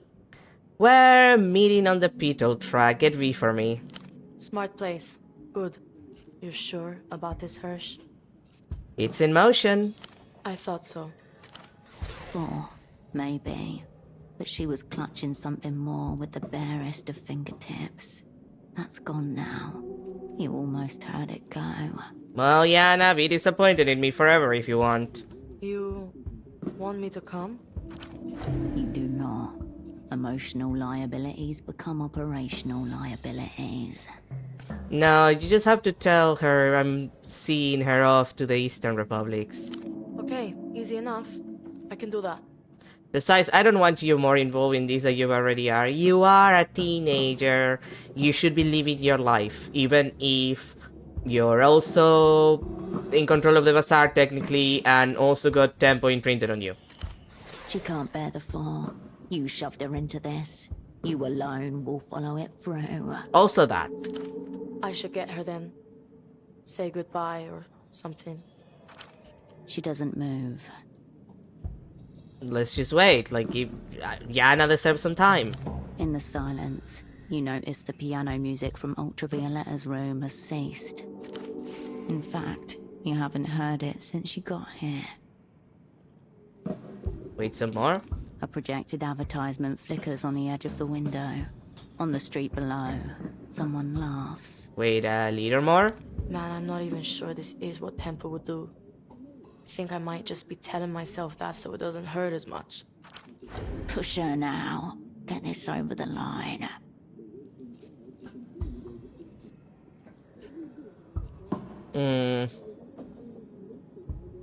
Yeah, now focus. Let's go. Temple will do this. I can do it too. This is nothing. Nothing at all. I've already done it.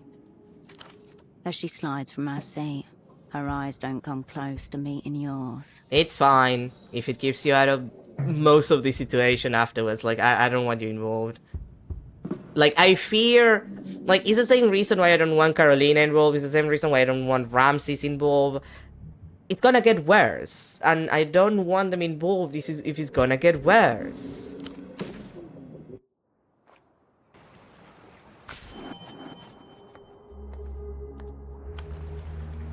Oh, man, now I'm gonna have to wait again. It's cold out here.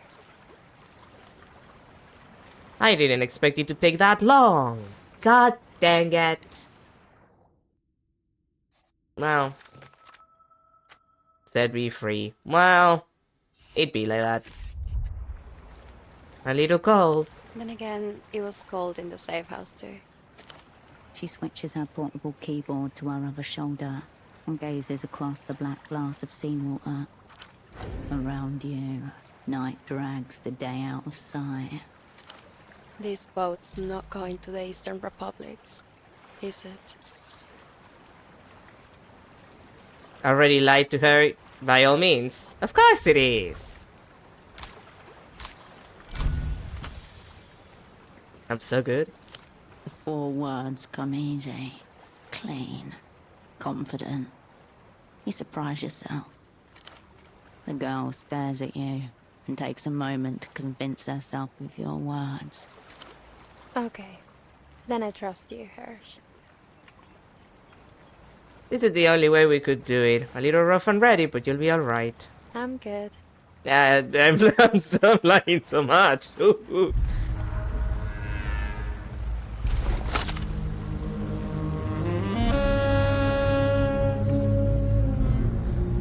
On the other side of the pier, 2 figures approach from the dimness. The old man's eyes flit between you and the girl. He appears more frail than his voice made him sound.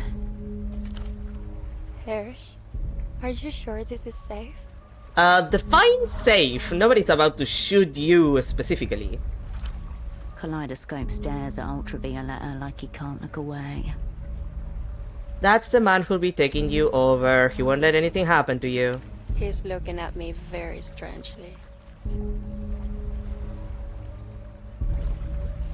Don't sit too close to him on the boat is my advice. I'm not gonna assume that the guy is a pedophile. Jesus Christ, game. Like, if we're gonna assume that every person who's a fan of a person younger than them is a pedophile, we're gonna have problems. Jesus, it's fine, I vet him. Oh, okay. Thanks, Hirsch.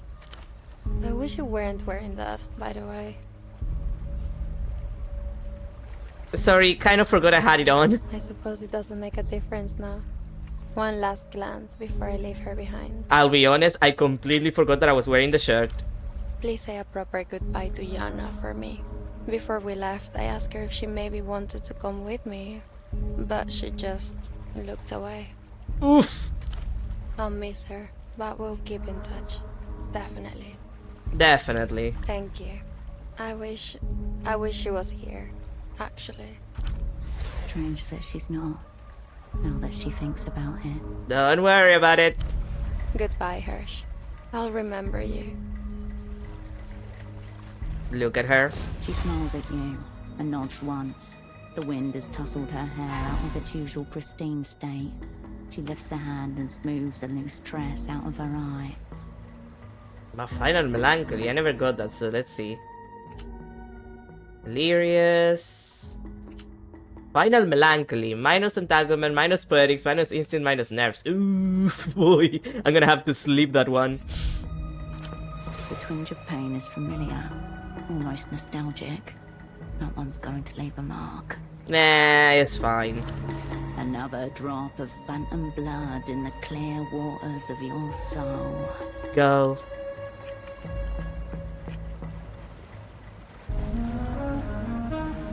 The girl walks forwards, keyboard swaying on her back, as the old man on the opposite side of the pier shuffles towards her. Suddenly, she stops and looks back at you, her face frozen in a mask.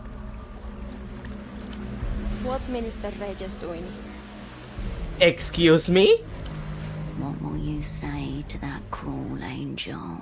Minister Regis, the Grand Lich? Where? Hirsch? What is happening?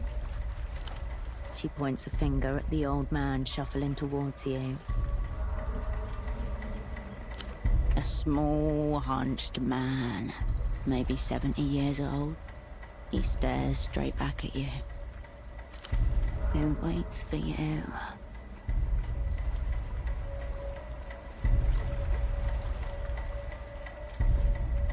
This is in motion. You need to go, V, now. Please don't call me that. When they ask what you've done, Is this all a dream? Am I dreaming? with your heart,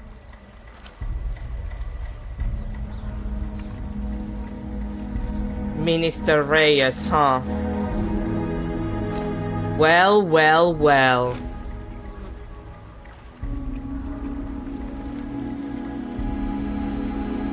the old man keeps his eyes on you as he walks forwards. Long time no speaking, Herschel. The now former prisoner turns to one side, then the other, as though taking the measure of his situation for the first time. It seems poor Dante is worth his weight in posters. Not the poor Dante stuff. She should call you Facundo Reyes. Why? Because we are one and the same. I'm one of great Facundo's famous unfortunate body doubles. Your mind rebels at the thought. Zero out this uncanny monster. You sure not one of those decaying imprints I've been hearing all about? You have the monopoly of violence here. You get to believe whatever you choose. I just have to suffer it. We came from the same village, Facundo and I. Second cousins, hence the resemblance. We went through the early imprinting process together. The old process, pre-techno. But in the end, only Facundo's clay was malleable enough to become anonymous.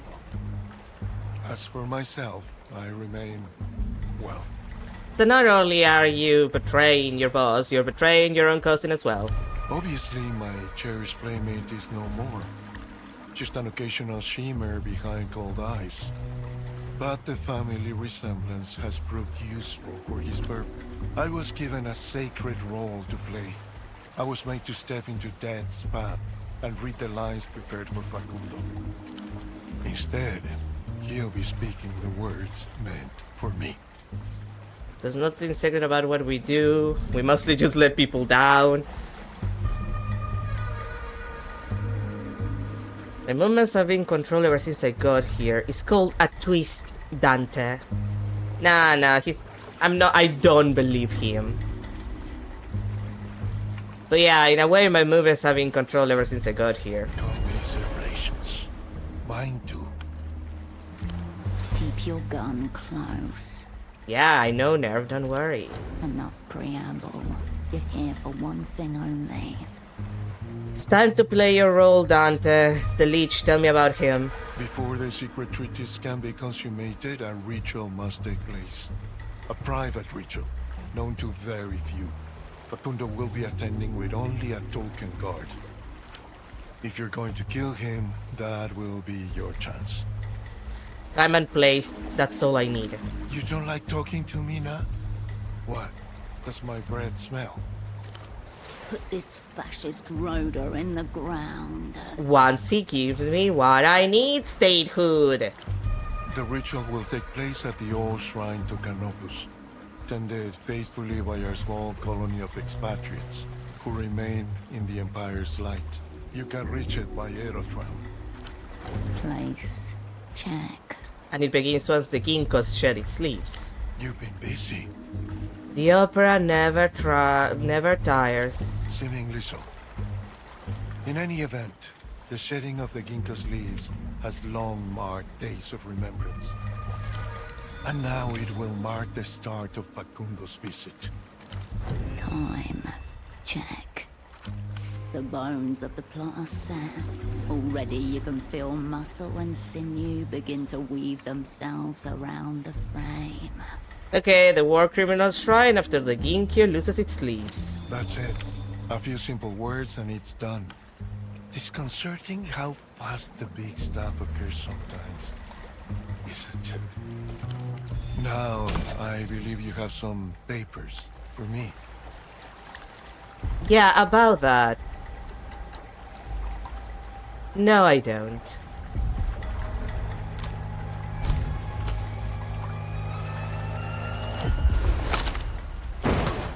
Bye, Reyes.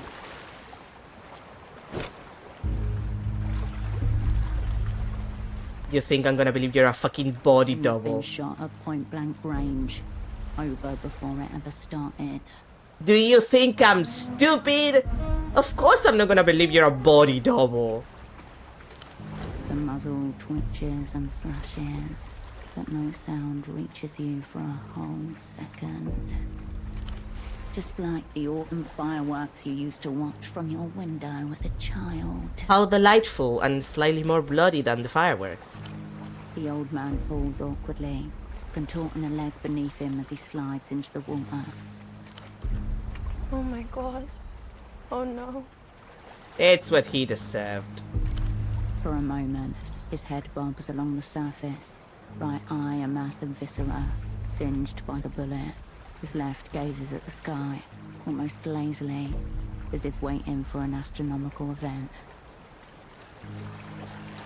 Final Melancholy. God damn it, Final Melancholy. And I can't even change my clothes. How was I supposed to know that I was gonna get a entanglement one? Nah, let's try. Ow. And now, Dante's personal favorite. Angel of New Beginnings, Second Chances, and Dawn Returns. Well, it'd be like that, I guess. Wait, Returns.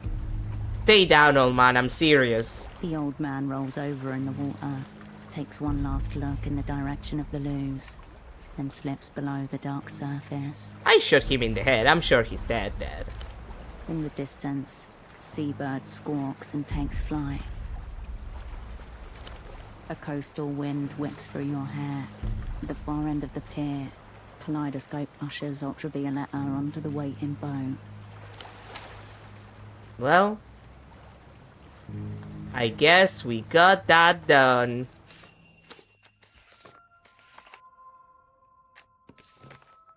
We know where it is. And now I just have to get the disc from Bagman. Jesus Christ. A cold end for poor Dante after all. And a fire message to anyone who might be watching or listening. Turns out he was a bullet magnet, who knew? He did, I think. On the way over, he was speculating heavily about life after death. I have a final request of you. Feel free to turn me down, of course. Sure thing, honey. What class of music player is that headphone wire connected to? Must be a high-end import, likely customized, equally compelling. Go on. Now that I've raided the company safe, so to speak, I have nowhere else to go. I wonder if I could throw in with you. The reactionary lays down his logo garments and turns toward the light. With the opera? Sure. But more with you, Cascade. Why? Honestly, I can't put it into words, so I won't try. But I feel like Ultravioletta has entwined us in some way. Your assignment could do with a professional operant. Me and Holocene are professional operants. Then you'll have 3 professional operants and 1 less damaged beyond reasonable repair asset. True. So, Bucko, room for one more? We're going to assassinate Facundo Reyes, Stealing. The man stares at you for a long moment. I mean, to be fair, I'm pretty sure we just killed the real Facundo Reyes. Like, say whatever you want, but like, the fact that V immediately recognized who he was, to me that's proof enough. Like, I think we just killed the actual guy. Well, maybe he'll survive, but I feel like surviving a bullet plus falling into the water, which might not be all that clean to begin with, I feel like he's not surviving that. But the fact that V immediately, like, recognized who he was, to me that's enough. Like, that had to have been the real Facundo Reyes. Us fucking around in whatever meeting they're doing with the ginkgo tree and whatever, like, to me that's just a little extra flavoring on top of the garbage pile that we're sending the illusions, all things considered. Because, like, yeah, no, that had to be Facundo Reyes. We recognize him. Very good. When do we start? Wait, that's it? No other questions? That's it. I'm sure you figured the rest out, Cascade. You have more faith in me than the opera does. I've always found communists to be very cynical. Liberals, on the other hand, much more optimistic. Well, that's the problem with them. Once I see Ultravioletta Toulouse, I'll await you a signal at the fog mirror. What was it like meeting her like that? I don't know yet. I'm just trying to keep a respectful distance. See, and you said that he was a pedophile the entire time. Within the hole, Ultravioletta clasps her keyboard to her chest and stares unblinking at her damp shoes. It all feels much like a dream. You mean you haven't even spoken to her? Cascade, I wouldn't know where to start. A pleasure. Let's shake it. We cool. Be well, Cascade. Be well too. I'm guessing they put the, you know, not only to take out the boat out of the scene, but also to not animate the handshake. He offers you a small salute, then turns and walks towards the boat. Okay. Well, we have to recover after all of that bullshit, but we have our people. We just wanna select who to take. And I need to get the Batman thing done. Like, that's the most important thing that I have in my hands. Like, I need that red disc back because I wanna use it. It'd be the cleanest way of dealing with this entire situation. And since I'm gonna need entanglement for that stupid thing, I also kinda want to do the Ignatz thing still. I still have the camera. Like, do I still have it on my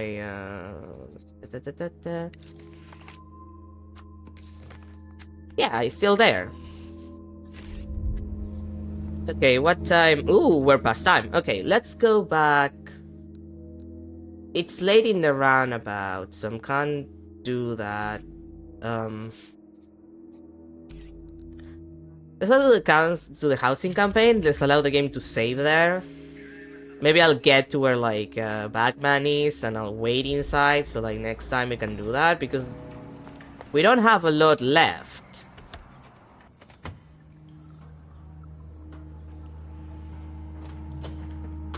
Wait, that's the one that goes down, isn't it? Dang it! Like, we have to take those photos, so I can get whatever I need, whatever I want from Ignatz, and also some XP. We need to get the disc from Batman, which is very important in my opinion.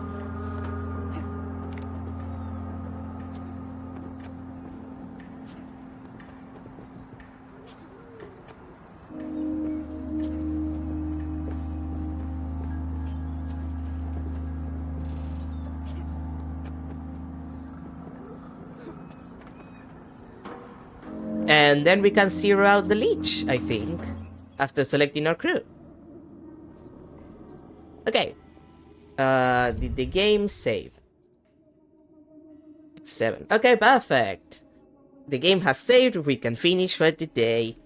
Thank you everybody for being here. We're finally close to finishing the game. It's a miracle. I assume we're gonna have like maybe one more stream, 2 at most, to finish the game, since again the only thing we have to do is finish the photo quest, which hopefully the game won't close me out on finishing that.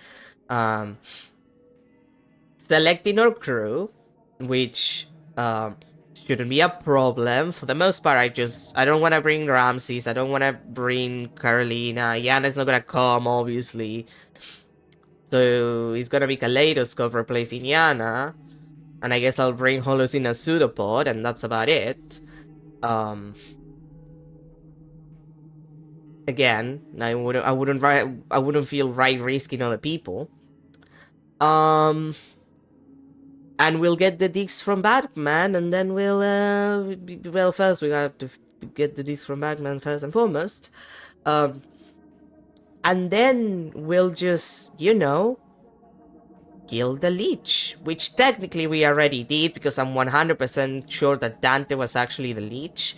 But I guess we'll kill the leech body double that they put in his place, so he could not be there because he's acting as poor Dante. Well, I don't understand the point of that, for the record. But anyway, that will be next week. Well, it won't be next week because I'm probably gonna take next week off. But it'll be the week after that. Anyway, thank you for being here. Have a good rest of your day. Have a good start to your week. And I'll see you tomorrow for something else that is probably not related to any kind of spy work. Very likely to be unrelated to spy work. I'm sure. I think. Have a good rest of your day. Bye, everyone.